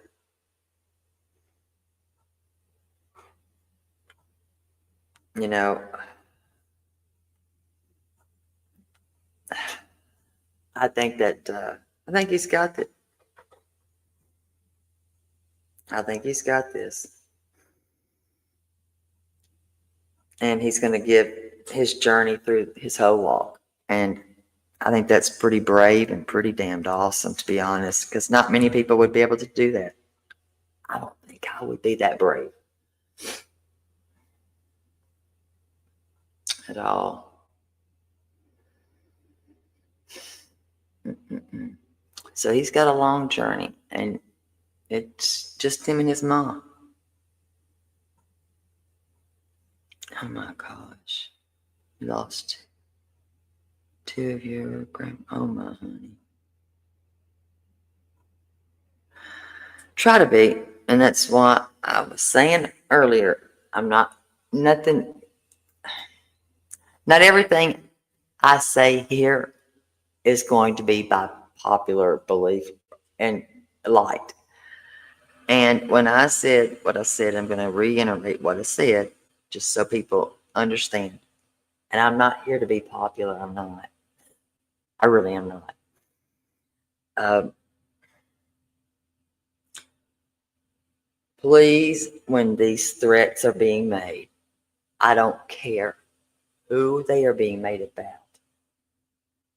Be careful making threats. Hello, D. Green. That's against Katie, Chris, and I use real names. The grandparents, the Bowersocks. Even said, I'm a local. I know how that shit feels. No one has been charged. They haven't. No soul has been charged with anything. I'm asking people to stop that. It's not funny. It's not okay. Because people's lives are being put in danger. Doesn't matter, and I don't care who likes who, what likes what. I'm on the right side of history, and that's Sebastian Rogers. That's the right side of history for me. So if he's not going to be the most important, then guess what? We've lost the whole focus. But the dangerous stuff, you're going to find one nut job that's crazy. One nutter. And we might have something else that this young man did right here.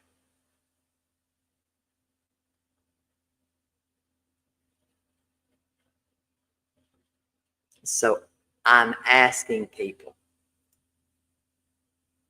until, please think about that, please, because if that, I don't think any single person here would want that done to them. They wouldn't. And it only takes one person that's not okay.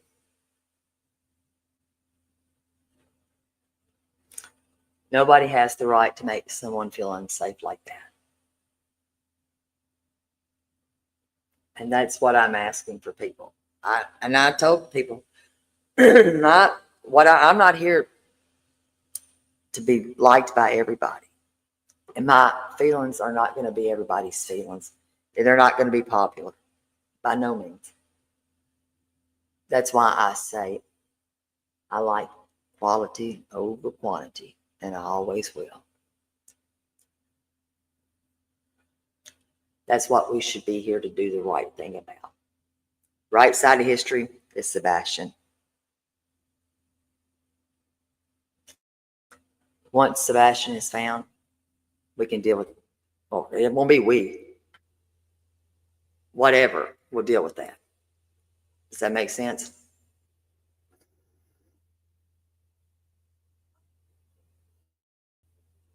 And I pray that people hear me. And I'm okay with people not agreeing with me. I just don't want to see anybody hurt. The false stuff being placed on them. Oh, Lord, I did say one nutter, didn't I? Damn. Okay, you know what I mean. One person that's not stable-minded. Have I made my own mistakes? Yes, from in the beginning. Absolutely. Learn from them? Absolutely, Brady. You got a filthy mind. That's what we're here for, is to learn from our mistakes. Because if we didn't learn, well, we'd be still sitting here stagnant. Well, I'm not going to. From now on, I will be speaking my piece and what I feel. I'm not going to hold back that stuff because it's how I feel. Wait, what? Your name? My name is Trevor. I didn't know that. Yes, it can. And once a lie is placed out there on you, you can't take the lie back. That lie that's put out about somebody, it was done to me, damn it. I get you. I feel you. That can ruin somebody's life and that can cause damage to them.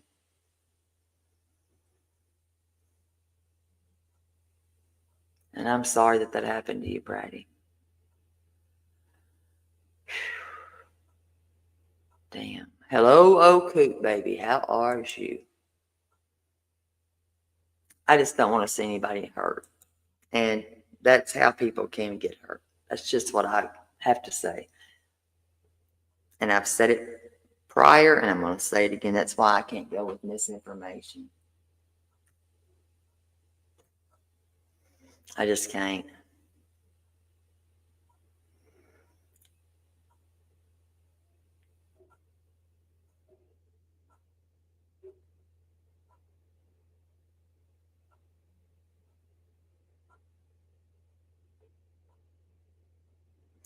Well, Brady, I wish I'd have known about this.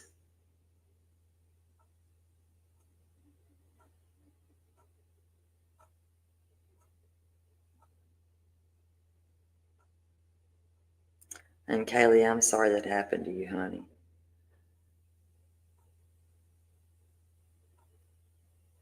Welcome back, Margaret. Nobody deserves that. But it can damage a person and it can wreck their mental. It's not okay. So that's where my stance is. It may not be okay. It may not be popular, and I'm fine with that. I don't care if I have 100, 200, or 12 in here.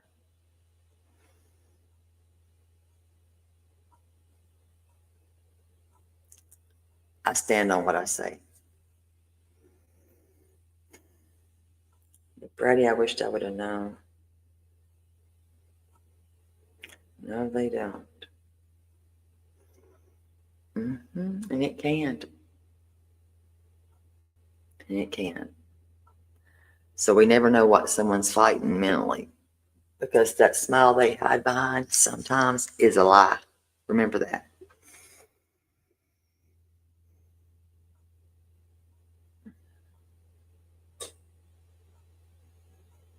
So hopefully we learned something from this. I know I've learned something from this.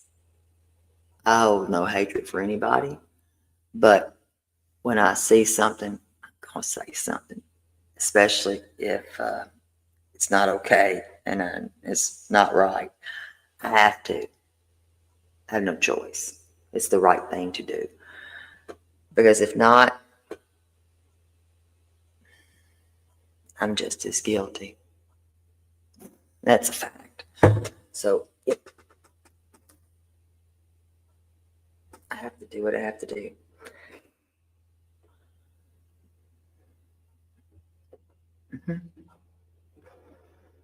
And I hope people can respect that. And I understand if you can't. I promise. I understand if you can.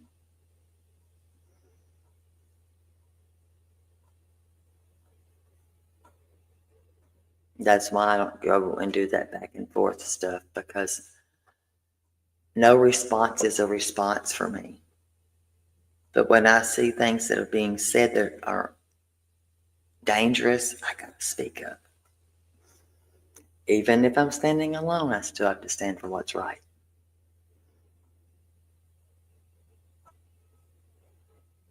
So there's that. And here is Patrick's channel one more time. I'm going to give that to y'all.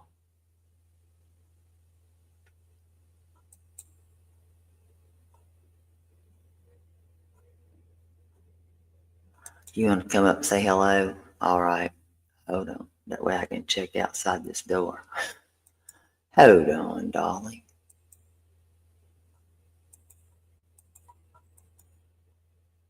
You ain't a preacher, girl.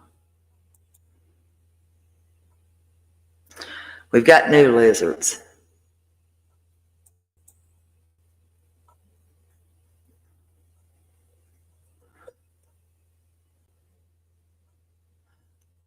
Girl, you better not be doing no trolling. Trolling, trolling, trolling. Keep it trolling. Nanny nuts. Nanny nuts.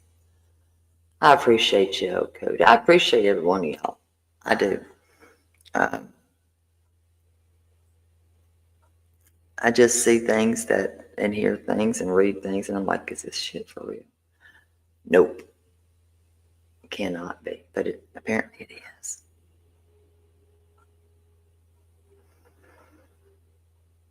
Nanny nuts, nanny nuts, nanny nuts.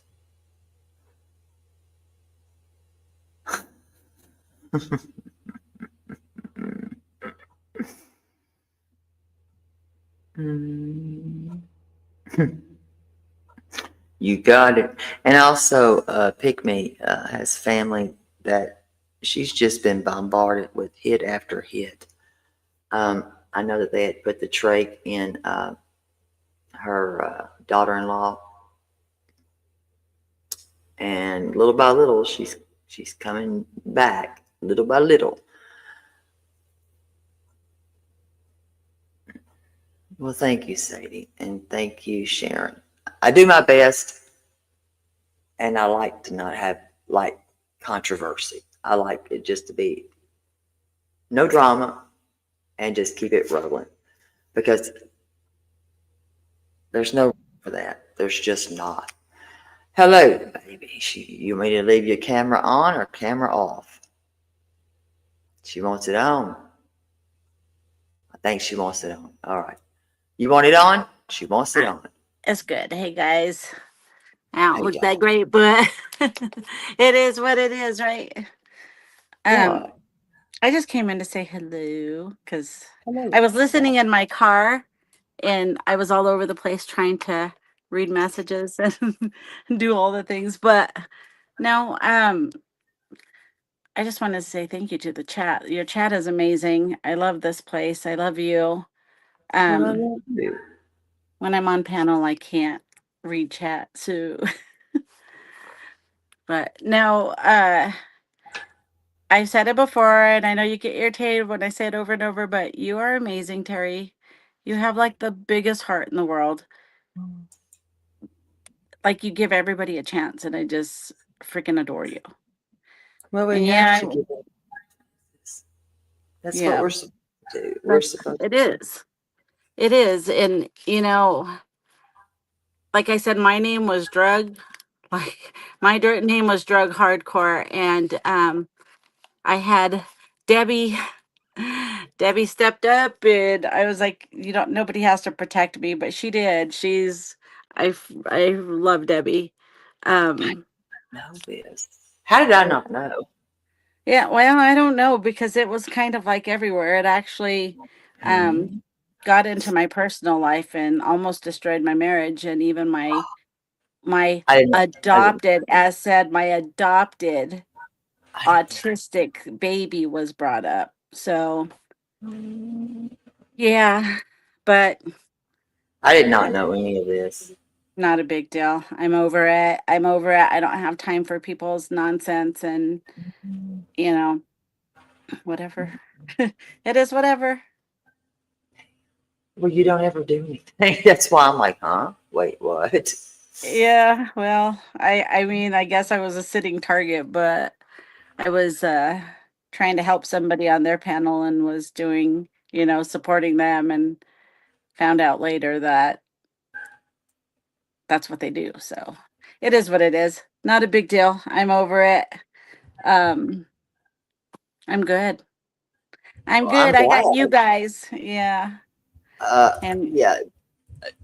I always say this: no response is a response. You understand what I'm saying? yeah, don't got time for it. Don't like me, don't care. Love me, I love you back. Life's too damn short. There's so many people out there that need help, and this is like my case was just petty, and it's just like whatever. But um, I had no idea that that school shooting was today. I've been busy all morning. It's heartbreaking, completely heartbreaking. And then as far as Patrick, you know, he's got an army of prayer warriors. I'm right there. He's got this. Only God knows. And I just want him to know that we got him. Yeah, and that's what I said. He was my husband for a date. We did a parody. I was in my walrus costume. Oh, not You what always is think what was we that. talking about like last week? Not a Furby costume or not a Furby. What is it Oh called? hell, what was it? Furry? Furry? Whatever it's called. But Okay. yeah. What was that? What No. was? No, it was those. What were we were talking about people. I don't even know how we got on the They subject. was It was one of dressing those. up. I know how, and I ain't saying it because it's not. Hell no. But It those was were like. one of those late night delirious conversations that we Well, had going on. I pulled over and read. It was great though.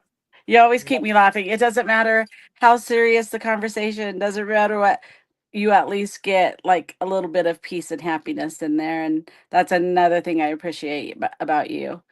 Um, and I agree. It's like you can't, nobody knows, and we can't go around. I look like shit. Can I say shit? we we can't go around accusing people when we don't know. We don't know. Truth will eventually come out. It always rears its face, and but meanwhile, we just gotta. It's about Yeah, Sebastian.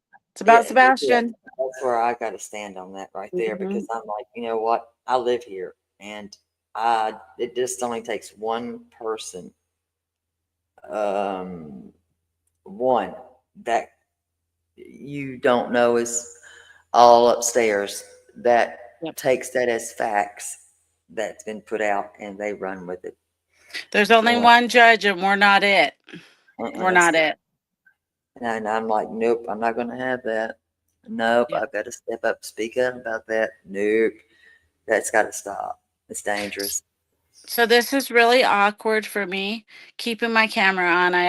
I've been working on it and trying to, because we're about to do our first live. So either I'm gonna scare the hell out of a bunch of people or what, but I want it to be more sincere. There you go, Ash. There you go. Here's There's your only new one. one judge, and we're not it. Hey, sexy. Hi. I'm like, nope, I'm not going to have that. Nope, I've got to Sexy. You got. You got to Is that my Debbie? Debbie Nut. You gotta turn YouTube off. Yes. Hi, Yes. babe. Turn your YouTube off, Debbie.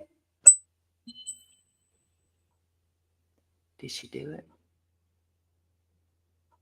Thank you. Did she? What'd she do? Debbie. Debbie. Oh shit. Debbie. I didn't do this. They might have got her in the vortex. Debbie? Debbie? What the hell? Debbie! Okay. Debbie done. Who the hell stole Debbie? I think she hurt nuts. That's not my problem. Debbie is an amazing human being. I have to tell you, so when all this was happening with me, I wasn't in Discord one night, and I did something you would say, bratty. What the hell's wrong with you? I was drugged for 3.5 hours, and finally I had had enough when I finally heard about it, and I went on panel, and I blacked out, and I thought I was being really nice, Right. but apparently I didn't. But Debbie was like in there. This is why I don't do Discords or whatever they're called. I don't know much about them, and I think that they are probably maybe. My Discord is very private. There's only like 6 of us in there. It didn't happen in Discord. It happened on a live panel. But Debbie was in my Discord, like having my back, I guess, and tried to get on panel. But I don't know where it's y'all humans go. y'all could be going to strip clubs and everything. I don't know because And know with me and Debbie, you just never know. Debbie's one of them. I know all about Debbie. She's known around town. Shit. Oh damn. Debbie's amazing. No, I love Debbie. I think is she still? Oh, where'd she go? She must have got a customer. She's a lot. Hello, baby. Yeah, I just don't know Discord, and I think that from what I've heard, it gets messy. I think it's kind of what you make it. Like I said, mine is private. I don't allow everybody and anybody in there. There's only like 6 of us. So it didn't happen there. But yeah, that's where I heard like Debbie had my back. I was like, what?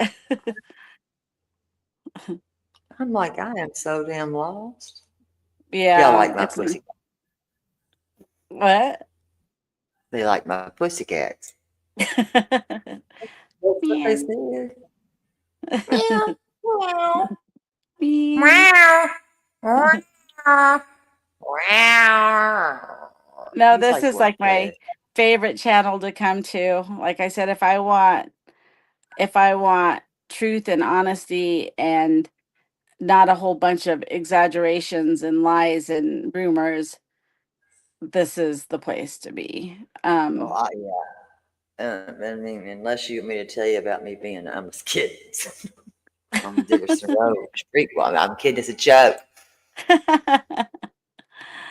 No, I get and it. when I got I'm not- home, I did unsubscribe and resubscribe, but I didn't see no checkbox. But like I said earlier, it doesn't matter to me. If I'm not green, I'm not green.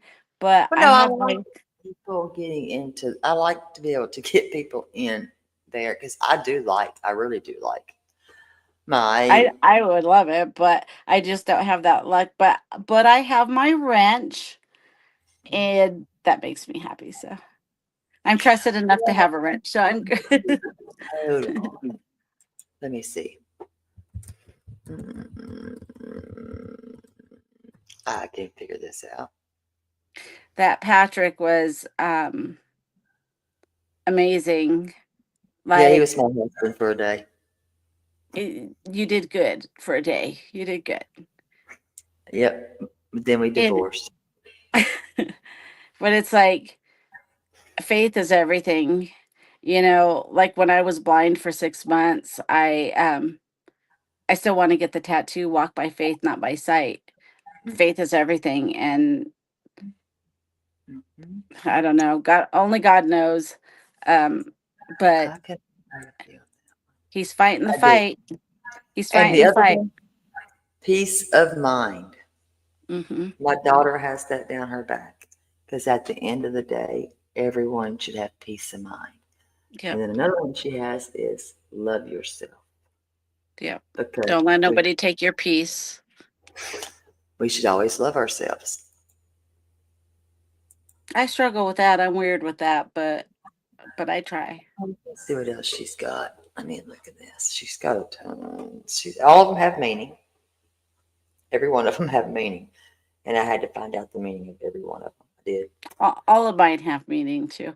I have this really, really crooked red heart on the side of my upper thigh that my mother had drew as I was walking by and she was coloring with my granddaughter. And I got it tattooed exactly where she put it, exactly how she made it, crooked lines and all. And it's my favorite tattoo. It says mom above it now, but yeah. I eventually one day want to get my mom's signature. And then my dad that is no longer here, his. And they this is crazy, but they also kind of write alike. My dad has very beautiful handwriting. Even though, Nice. well, he did. But you know what I mean? Yeah.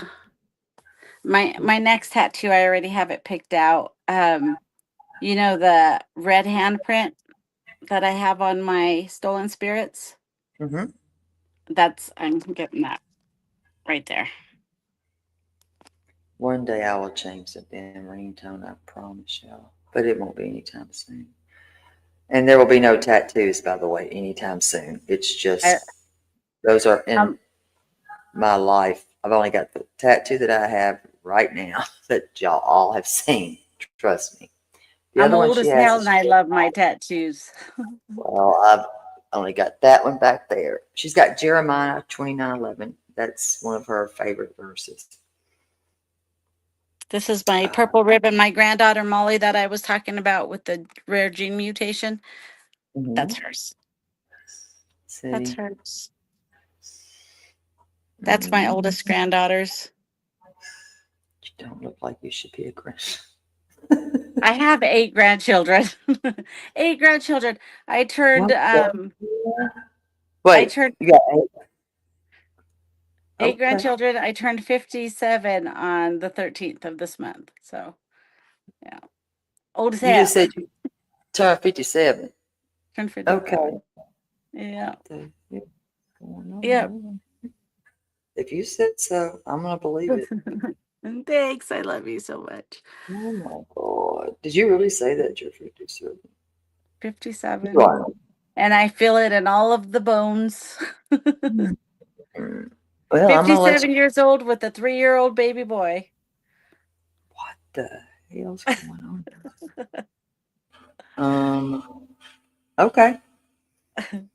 I'm gonna roll with it. If you say it so, it's so. I adopted my baby, as everybody has already put out there. I had said it, but I could say it. But when other people are saying it to be nasty, it's different. But yes, I adopted my son, and I think I've told you the story. I was sick with COVID, and I got a phone call one day that said, "You may or may not be related to this baby in the hospital, but you got 5 days to claim him before he goes to foster care." And I didn't even see him, didn't even know him. And I said, he's mine. He was born premature. He weighed 2.5 pounds.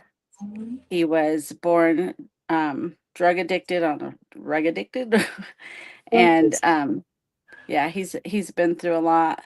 So now he has autism,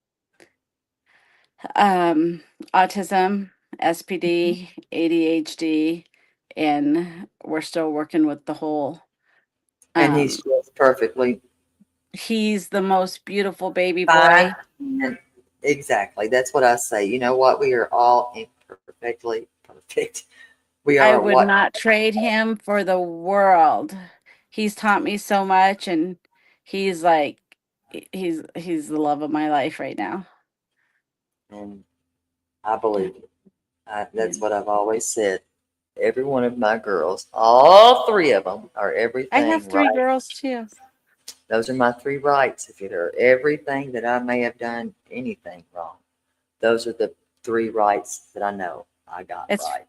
It's funny because I have 3 daughters, and they're all in their like early 30s, and then I have a 3-year-old.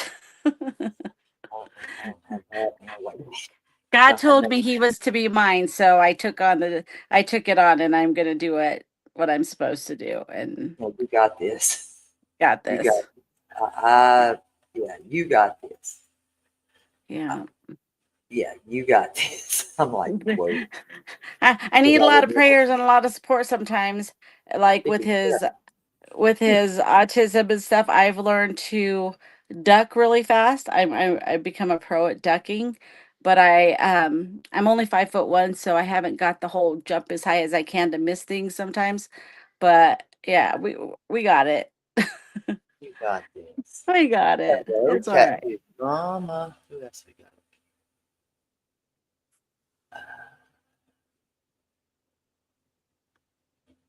They say that you got a piece of hair. Y'all acting. I mean, y'all got the woman that can't see shit hardly. They want you to pull some piece of hair that's flowing. I don't know. I'm trying. Flowing? I don't know. All right there. I don't know. I just came in from 21-degree weather outside, so I'm a mess. I'm I like, thought I got blue hair though.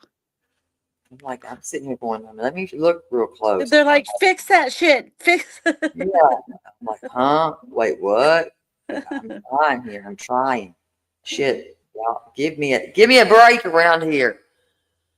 Damn I it. was told I had a hat on. I do the best I can. I'm gonna start charging these people for being evil. Okay, who else did we miss? Anybody else? Quit So looking out. I wish Debbie would come back. She's got a customer. Oh yeah, you said that. She's got a customer. She's got Yeah, clients. so we went through all of my missing persons on my page and got them all up to date. So now we're ready to go live. Just got to pull a couple cases that we want to talk about. But I'm really excited. I'm nervous because I've been on a lot of panels and I don't know. I don't Don't know. I worry. just want to do them justice and I just want to help bring them home. But I'm You nervous will. about it. You'll do it, But and you'll be just fine doing it. You yeah, will do just fine. I hope All so. of that will just go out the window. Trust me, it will. It'll go all the way out the window. I hope so. It did for me. I mean, I had someone in my ear. I didn't know how to work StreamYard. I had no clue. I have I no had not clue. one clue. I have 5 other people that work with me and they are amazing. So there's that support and we're just like all really excited but the same I'm the one that's the most nervous. I don't know why. I'm the founder of the group and I think that's probably why because I don't want to mess it up and be like, Brady sucks. I think that you will do great. I don't think that there's anything that you could listen and just roll and to keep going. Don't once you get started, and even if you think you flubbed, don't stop. Keep going. Okay. I know That's my probably my first couple are going to be like a hot mess, but hey, it's at least I'm starting, right? At least I'm trying. yeah. Just keep going. Don't stop. Just keep rolling with it, and you'll get it. I had somebody in my ear for probably 30 minutes, and I was like, oh my god, if I let her go, I'm screwed. I'm like majorly screwed. I'm going to be calling Terry Lynn. What do I do? I'll do the best I can to help you. That's about all I can do for you. Nanny nuts.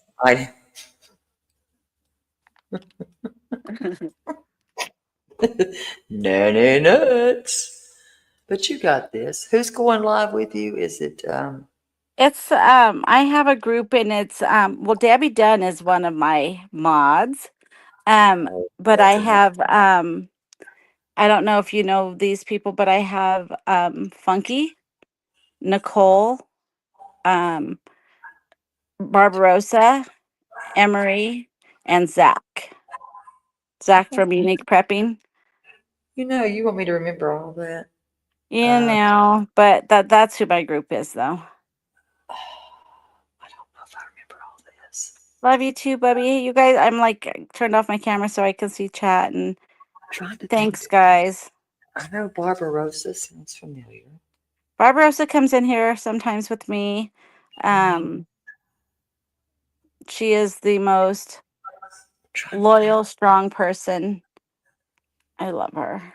I think I have a pretty good group, and they're very supportive and have helped me along the way. And I'm part blind, so my typos are out of control. So they help me with that.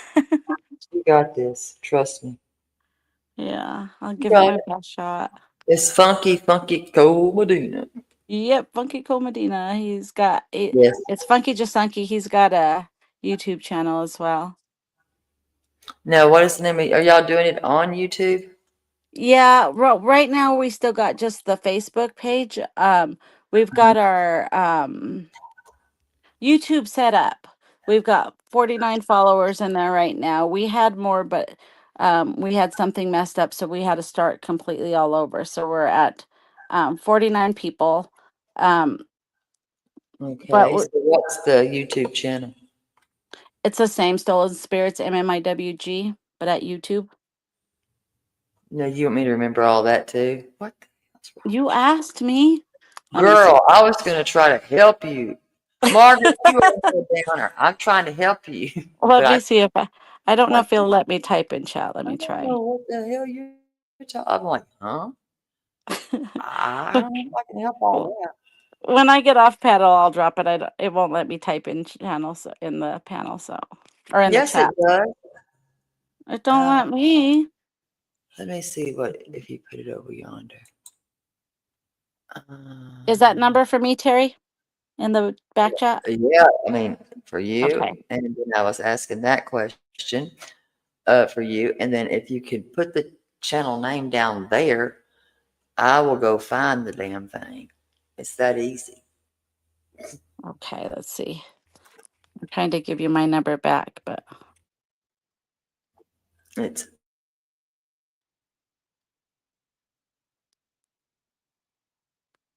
so how's everybody's day going?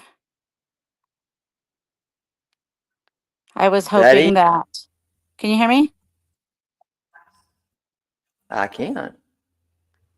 Yeah, I was hoping that 2025 would start better. It's been kind of rough, but we'll get through it. I just lost an aunt a couple of days ago.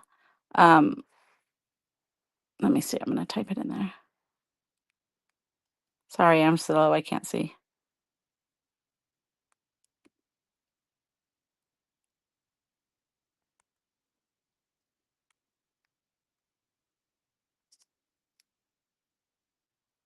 Okay.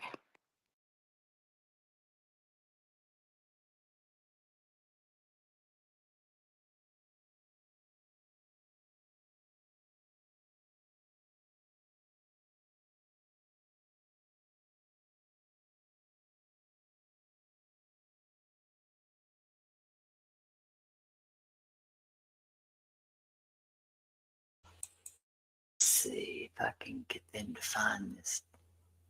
Hold on. I'll find it if you can't. Let me find that channel.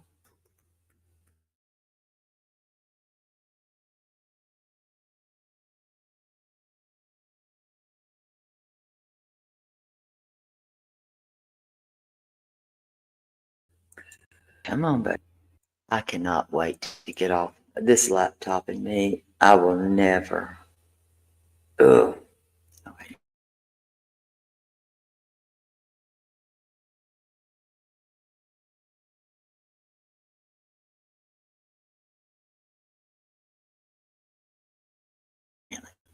Brad Hitt. Now let me see.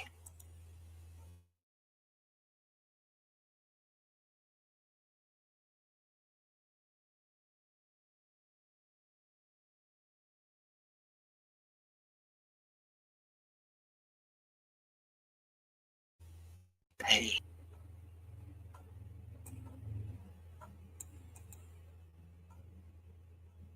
All right, now let me see.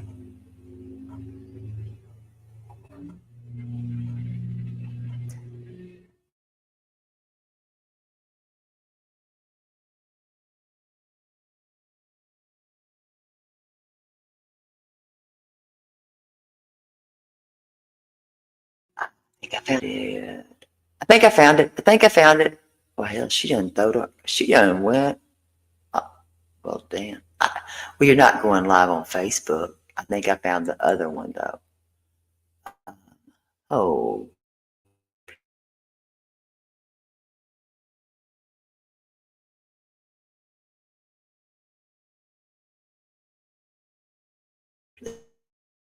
Jesus, have you seen me? I think I. Give me 1 moment, please.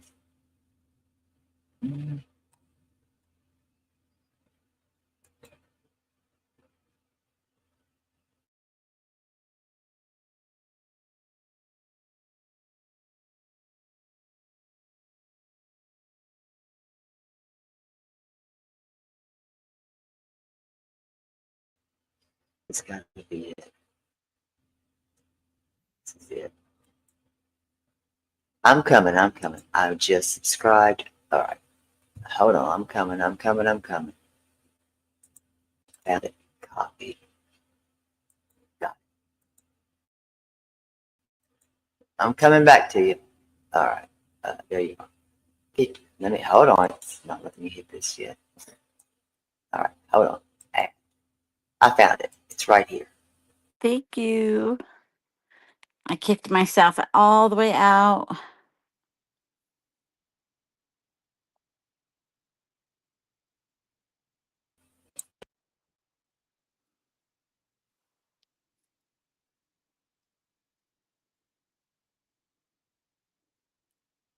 Thanks for the subs, people. I appreciate it.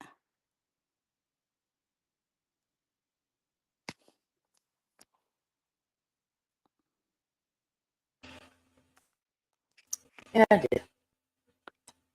Sweet. Look I at appreciate it. Can you guys hear water me? juice. I can hear you. Sweet. Look at Margaret. Mm.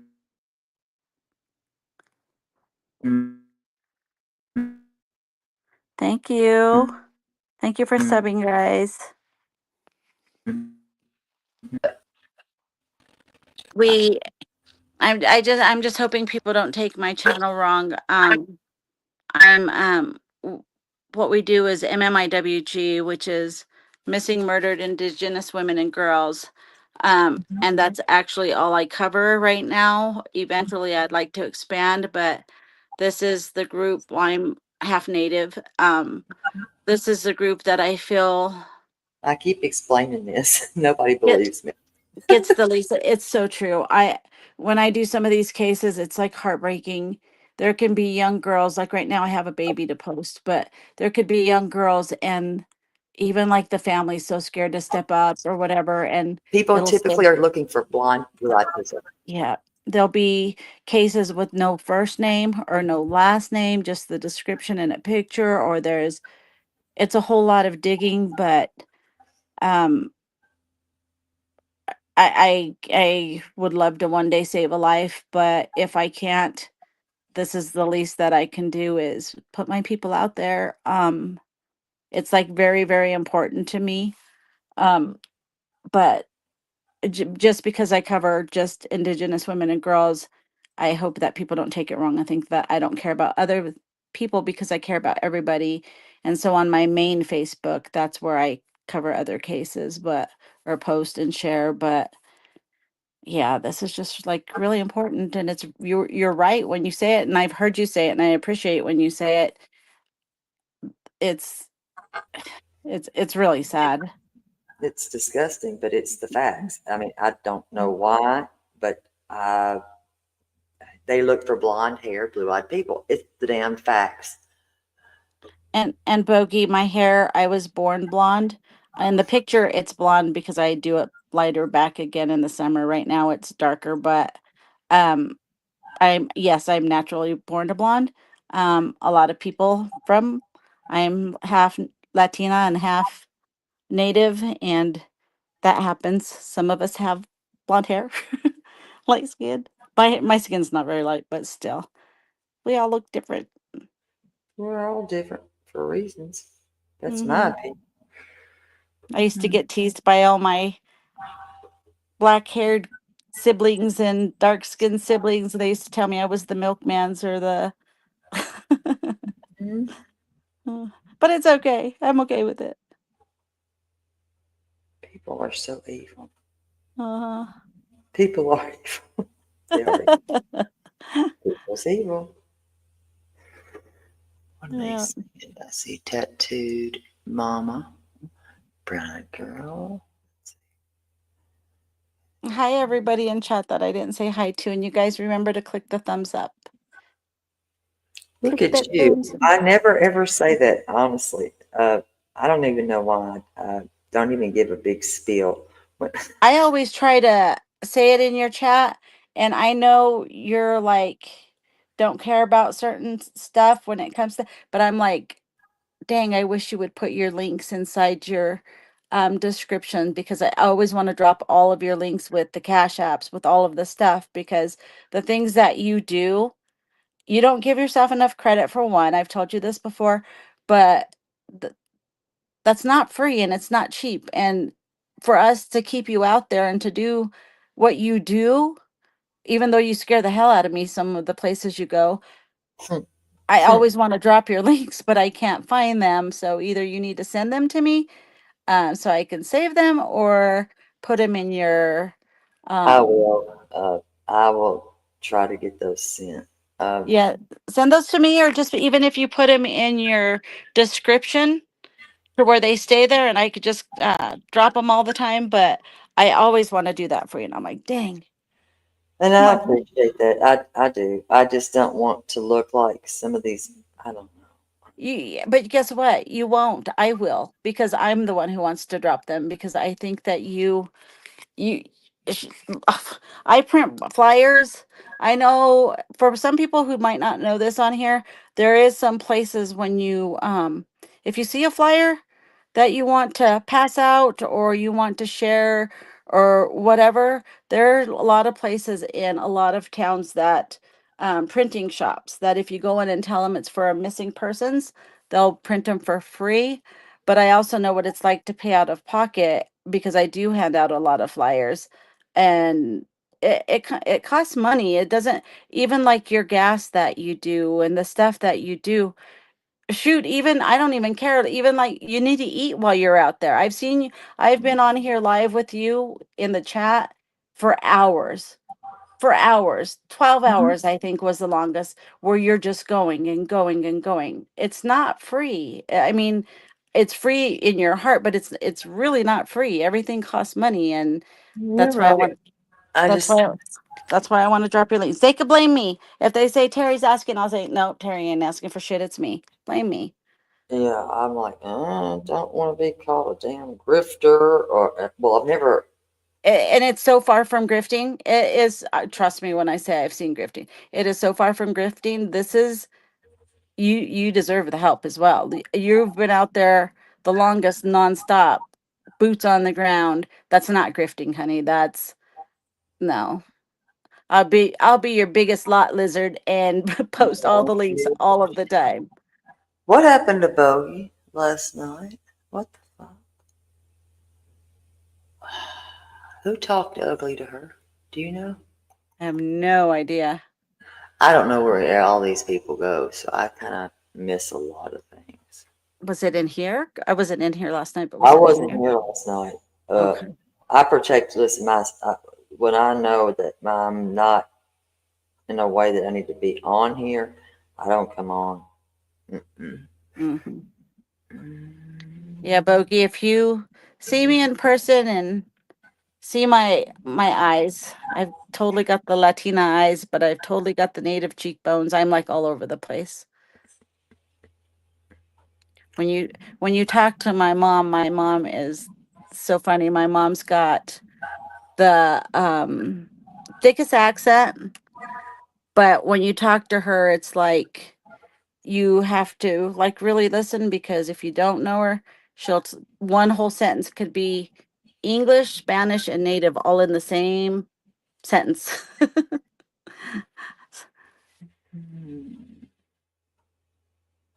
Hmm.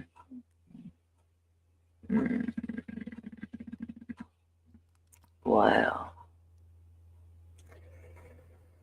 Damn, that's not nice, but What's the matter? I know who they're talking about. That's pretty shitty, but I know who they're talking about. But that's the same person that had a way of talking to me about pants planning and all that dumb shit that never happened because I'd have to have them to do it. So, by God, that just, wow. That's, I mean, but what do people expect? I mean, shit. That's why I say I don't trust many. No. I'm telling you, you can't Nope. trust it. Nope. I've learned my lesson. And I'll say it loud and proud. Not everybody's your friend. Nope. Learned that lesson too.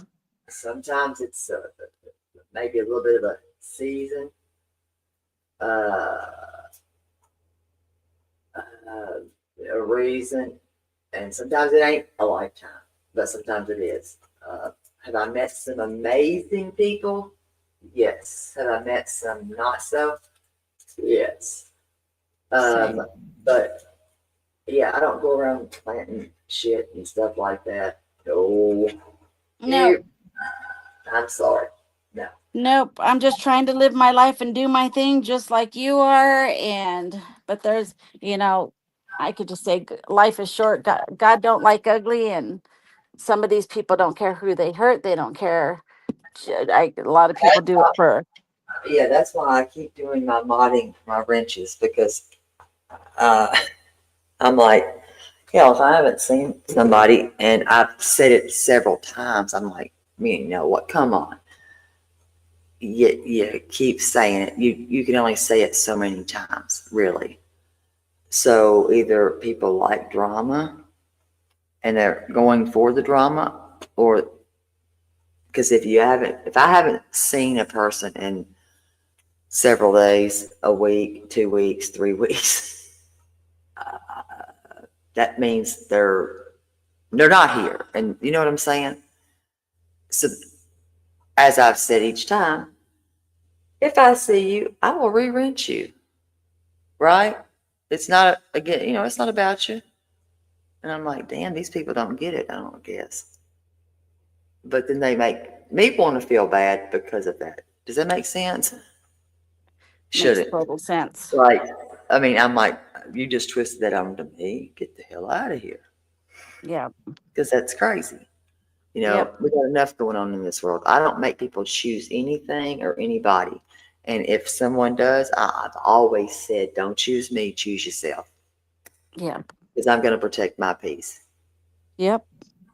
Mm-hmm. Yep. That's for sure. But if you ever see me gone, I know I disappear sometimes a week here or there. It's because I'm working on stuff on my cases, but I'm still here. I try and listen. I try and thumbs up, and I try and come in and And I appreciate that. I appreciate everything. I really do. just make sure and send me your links, please. Oh, I will. I will. The only side that Terry has is Sebastian's. Yep, 100%. And You you've know, showed that over and over. I didn't see his thing yesterday. I don't even know what he was talking about. And see, I don't even use the name Seth.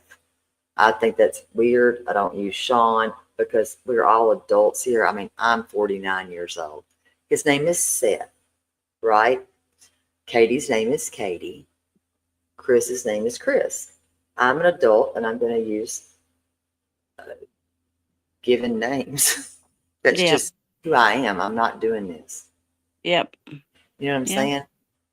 Yeah. Oh, there's another case that I'm like, that tears me up. The Madeline Soto case. That case is like I dear to my will heart. not And, be able to cover that. I don't think. I don't. uh, I would like to, but I don't think I can. that case is the hardest case for me to watch, but I won't stop watching it because it needs to be out there, and I want justice so bad. And I'm gonna say why. I know I trust this chat, like whatever. I'm gonna say why, and it took me years to come out and say it, but I'll say it. Debbie knows. Um, I was Madeline Soto. I was abused from the age of 5 till I was 14. I was And 3 to 8. and there was no Not justice ashamed. for me. None for me, and I'm not ashamed. And I've said it on here. Yeah. I was made to feel ashamed for a lot of years. I was even stabbed with a fork, like all the way through my hand, had my tailbone broken a couple of times. So much stuff that this case is like, to me, there won't be justice until both of them Well, dirty her people mother, are. in my opinion, I don't know. It's just it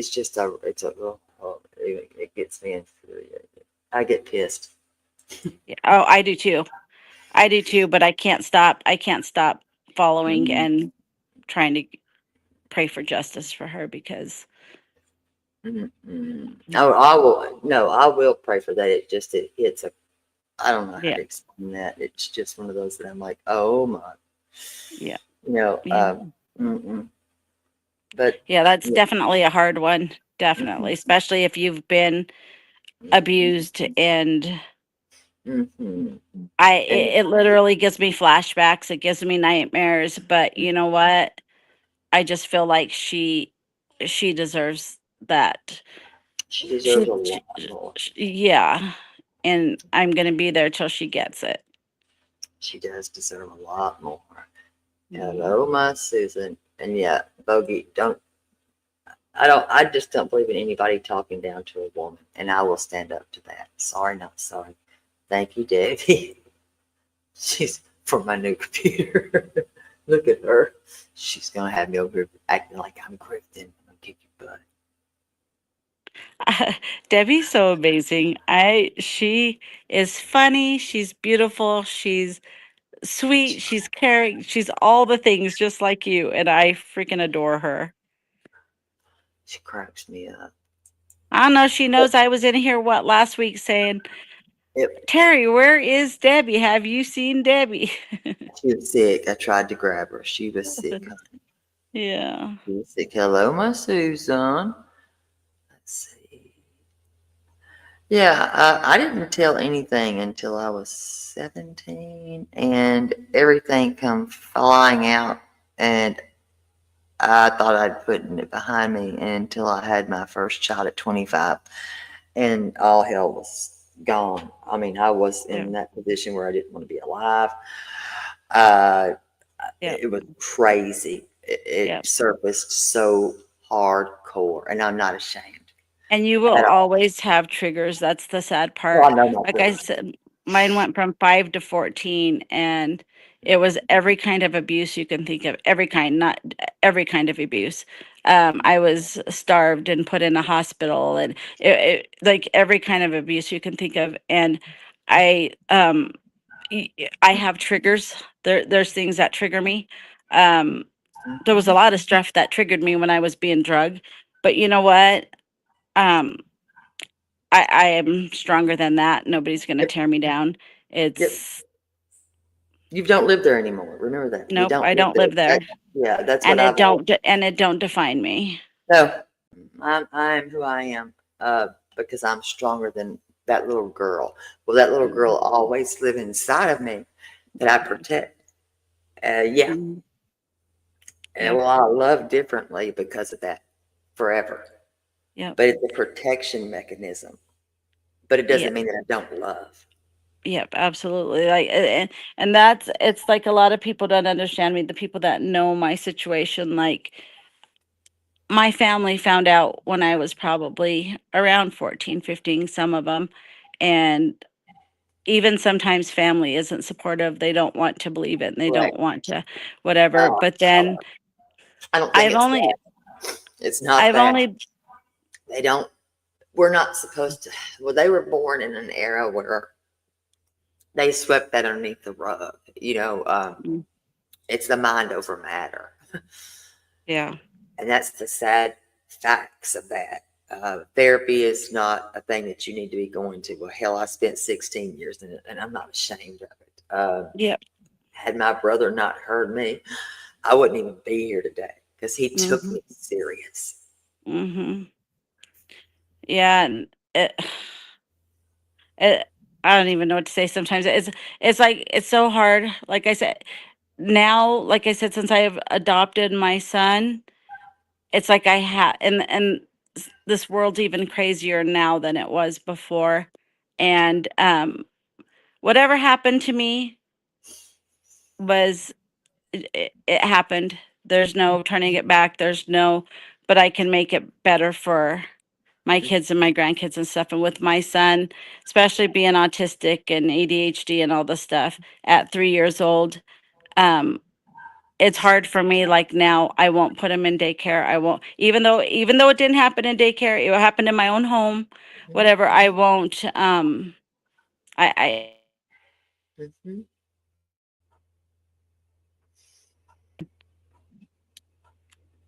and that really sucks because you should be able to like. And that's why I surround myself with these affirmations. And those are my things daily. I don't care what anybody says. Those are what I go to daily. And usually you make people earn your story. I mean, I'm not ashamed. I'm not. I've told it. I'm not ashamed of it. And Here's yeah, and you know, like I said, some of my family found out around that after my abuser had left and stuff. But then it still, even after that, took all of these years. Like I said, I just turned 57, and it took all of these years. I've been on YouTube for maybe almost a year now, and this is where I first started speaking, especially because of the cases, and especially because of somebody needs to speak up. And it, it's I at first I was embarrassed and I was scared because I don't, you know, if your own family could think differently, sometimes it's like scary to know what other people think. And but I'm trying. I'm still we're all a work in progress. crazy. My life has been crazy, but it's what makes me who I am. That's what made me adopt my son to protect another child, and that's what makes me get out there and do stolen spirits to protect these other females and babies. And I'm going to keep going no matter who laughs at me, no matter who believes me, no matter what. I'm just going to keep doing me, boo boo. Forget those people. I mean, Yeah. that doesn't, yeah. Is he on? I think he is. Hold on. Let's see. I think he's on. Patrick's on. Oh, he's live. Yes. I did sub to him. Me too. He's got a long battle, and he went from being his mom's caregiver and caretaker to I don't know how this is going to work out, and that does worry me. Yeah, that takes a lot. But we're all strong in our own ways, and God always gives you that strength when you need it the most to be strong. And he sounds like a strong, amazing human. And I believe strongly in the power of prayer. And we're all praying for him. And, you know, we don't know what's going to happen, but we can still pray for him and love him and want nothing but the best for him. So, God's got this. yep. I'll say God's got this. God's got this. You know, I think he's a tough one. And I think that we have a lot of people that are battling stuff within this chat. I mean, every day. Yes. And nobody knows secretly what anybody's battling because maybe they don't feel comfortable telling it. Like I said, it took me 57 years to start talking about my life. That's a long time. So I totally get it's not an easy thing to do. It's not. And now you're correct. My mom typically does come into my chat, but I'm glad she doesn't come in. I know why she does not come in during conversations like these right here. Yeah. Definitely. That's for her. And you know what? That's okay. Yeah. That is okay because it's not always mind over matter. Yeah. It's not. And I'm sorry when I come up here, I'm always like just flapping my lips. I'm sorry, Terry. You're having a good thing, and then I come in and just kind of. No, listen. Are you kidding me? I like to chat. I mean, sometimes I don't answer the phone. I'm honest. Sometimes I don't. And this is sometimes my communication. Yeah. Yeah. This is sometimes my communication. Hello, my Lindsay. Yeah. It is. Sometimes it is. And you have such an amazing group. I love these people, you know, and that's what I keep saying. People want to talk about it's the quantity of how many can you get in here. I don't want that. I like the quality of the people that you know are real and they're not fake. Yep, 100%. Because I'll say this, when I had those 4,000 and 5,000 that were coming in here, I said, shit, I can't keep up with all this. I'm screwed. I can't do it. Even though I love people. And then that's the more people I have to hit over the head with my wrench to when they're out of line. Well, I just can't do it. Yeah. But that's when I invert, I kind of just I just kind of just have to do that. It's just, I don't even know what you call it. I don't know. I never have been able to figure out what I'm doing when I do. Well, the people that are here, But and I'm in here, sometimes I don't talk because I'm doing other things or whatever, but when I'm here and I see a lot of the same names and I've met some amazing people in here, but the people that are in here are like awesome. They all are, it's a lot of the same people. They're all supportive, they're all loving, they're all kind. You don't you, in here, this is probably, I'm a mod for uh quite a few people, and this is the only place I don't usually have to do much because you got a good group that loves you and supports you, and I'm here for it.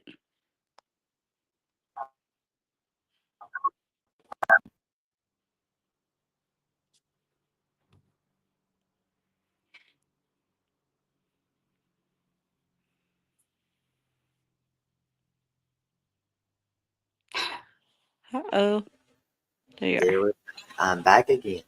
It, see, I can't stand it. That's why I said it's got to be. I got.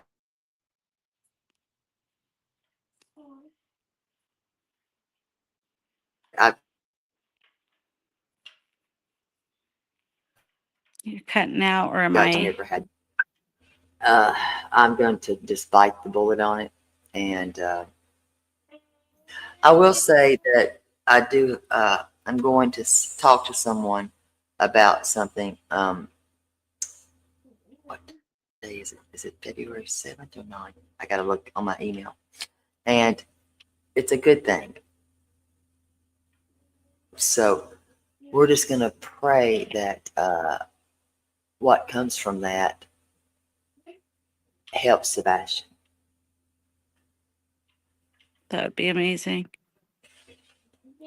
And feel the love in the chat. If you ever need to talk or whatever, please feel free to reach out to me. I mean, I've I I've got a good ear and a good shoulder, and I hate the thought that anybody would ever feel like they can't talk to somebody, because I've been there, done that. And thank you, Bubby. Thank you, Bubby. What got deleted, Margaret? It couldn't have got deleted. You're a mod. Oh, what the hell? It can't delete it. You're a mod. Am I crazy?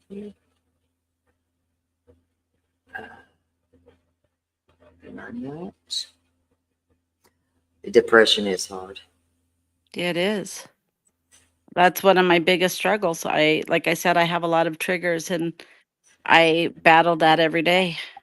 It's not easy. I get it. I promise you, I get it.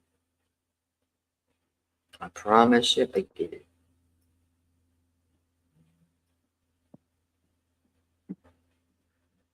Nano, you quit that crap before you get spanked. I'm not about to have this.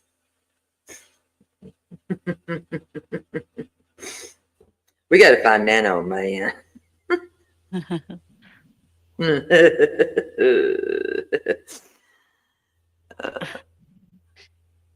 And no, wait, I was about to say Debbie, but I'm lying.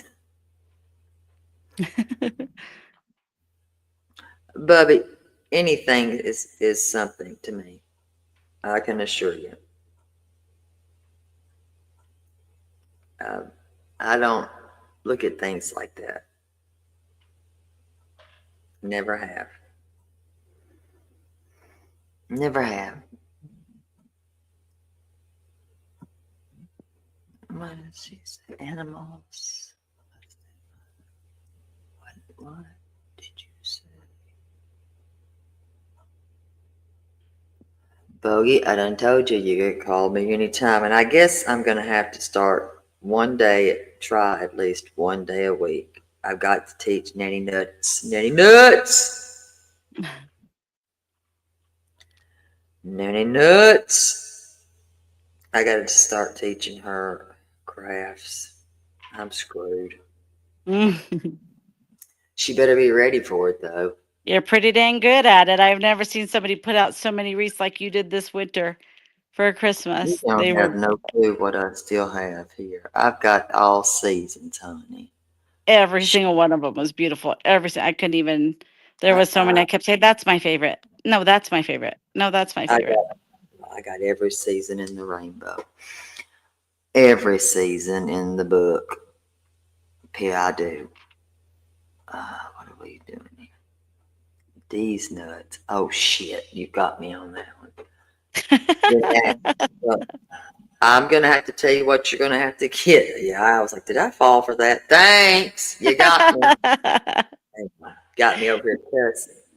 These nuts. Yes, she's got me cussing. Can't be cussing. It's bad language.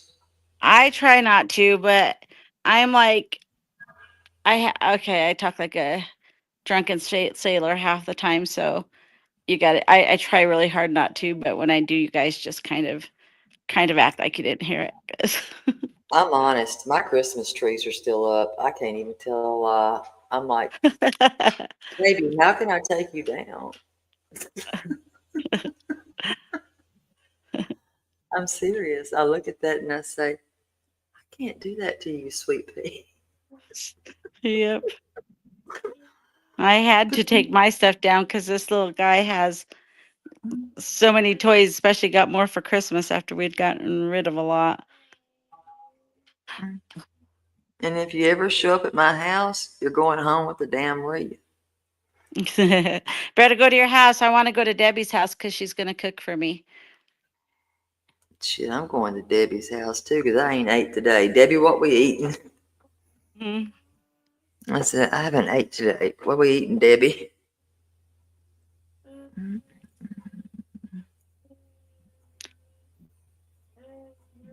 Okay, I'm not the only person. Thank you, Jesus. I don't know.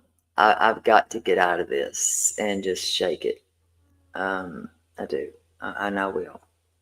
You feeling better with your pain?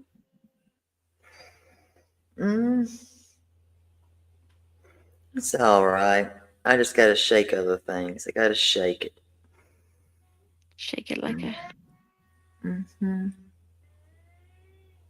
Got to shake it.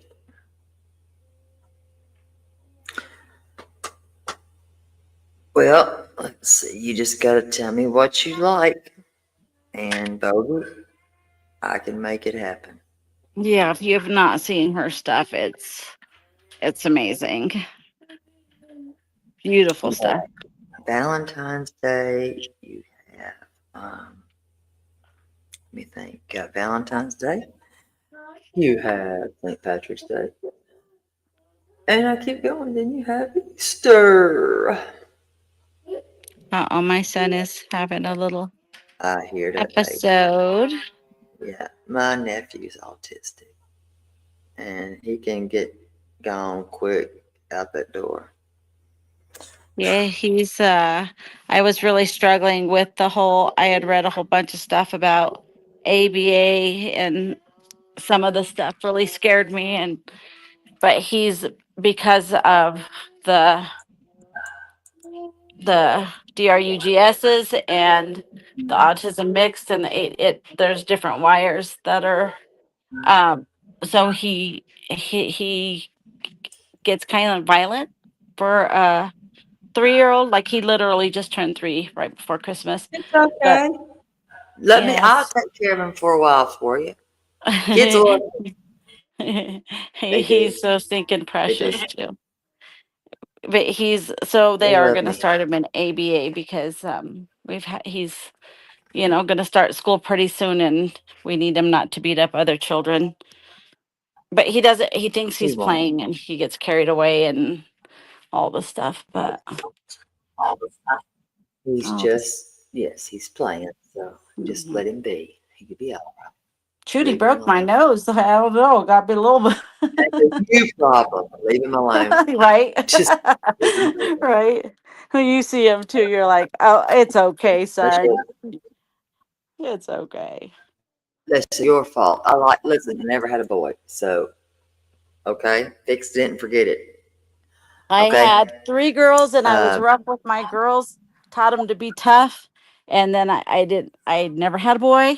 Now I have a boy and I'm like, there's a huge difference in boys and girls. well, just forget it because it is what it is. You would love him. Chicken and waffle. What is that? I've never had that. I'll take the potato salad. I've never heard of chicken with waffles. I'm I'm confused. A lot of people love that. I've never tried it though. Tried what? Chicken and waffles. Chicken with waffle? Never heard of it. It's a thing. Mm-mm. No, it's not. That don't sound Not in my book. with waffle. I don't think so. I appreciate it, but I don't know about that. Gumbo and potato salad. Blackberry jam? Hell no. My stomach is too not good right now. Lord help me. Mm-mm. Mm-mm. What the hell?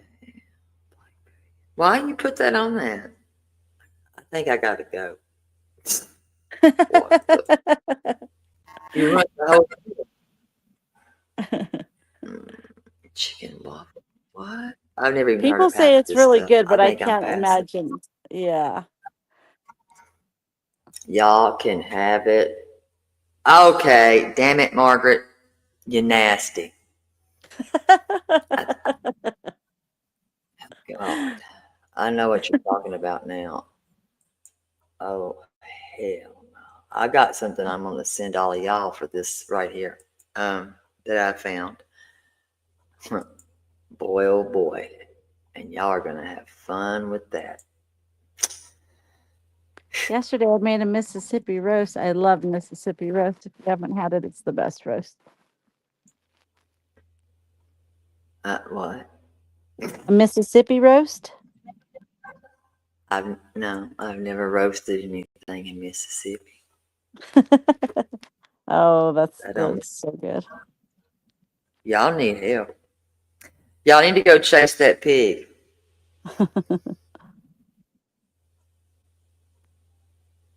Welcome back. Y'all need to go chase that pig. It's got a wig on and some draws. It's close to you, Lindsay. Go find that pig, girl. I'm for real. Go find that pig. It needed Jesus a long time ago. All right, y'all. I'm going to have to get out of here. I'm feeling a little pain that some of us women would know about Sunday nights. Well, thanks for having me, and I'll drop down so you can say goodbye. But thanks everybody in chat. I've read a lot of the comments and they're very sweet. And I love you all. I love you, Terry. I love you, Debbie, so much. But whenever you want to send me those links and whenever you're bored on panel, let me know and I'll come in. You can come anytime. All right. You guys. anytime. All right. Love you all. Love you, Terry. Bye. Love you too, baby. Bye, babies. And don't forget, I think Patrick is on. Let me make sure I put that link out there. Oh, don't say you don't eat pig. Okay, there's hers. And then I've got to go find Patrick's real quick. I got to go find Patrick's. Thank you, my Susan. Thank all of y'all. And Bogey, I will be needing to have a talk with you because I don't like anybody being mean to y'all. I don't like that.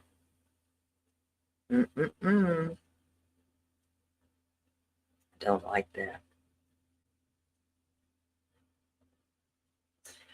But thank y'all for being here and protect your babies. Protect your babies. Because this could happen anytime. So, nanny nuts. Nanny nuts. Make sure you get all the stuff that you're going to be needing. Nanny nuts. And thank y'all for everything. I appreciate it. I really do. And I love y'all. If y'all want to leave a comment after this, y'all are more than welcome to. If you don't have to. But know that I love you all. And if I do come back, I'll try to do them on maybe in members. I don't know. I like my members. And that's why I said, Brady, we're going to get you in there. We're going to get you in there. So with saying that, I'm going to go over and give Patrick a view and listen, because cancer is real. And I think that that's a struggle that is real. And he's going to need a lot of support. So I love y'all. Love you. And I appreciate every one of y'all. I really do. And I hope that y'all have a good evening. And I'm hoping that I will be back and we will have another live. I like our lives. What can I say? Just saying. I don't like what happened earlier at a school. No. But I love our lives. And I love y'all. Thank you. Yes, that's, if I'm on the right side of history, then I'm on the side of Sebastian. And I stand on that. People may not always agree with me, and I've said that. They don't have to. But that's just how I feel.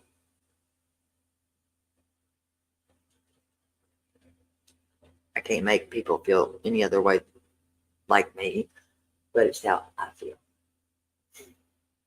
And I'll always speak about things that I don't agree with or I see that could harm a person or get someone really harmed.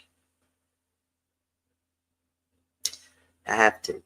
So I love y'all, and I will see y'all hopefully soon. So love y'all. Love you. Hello, Miss Ann.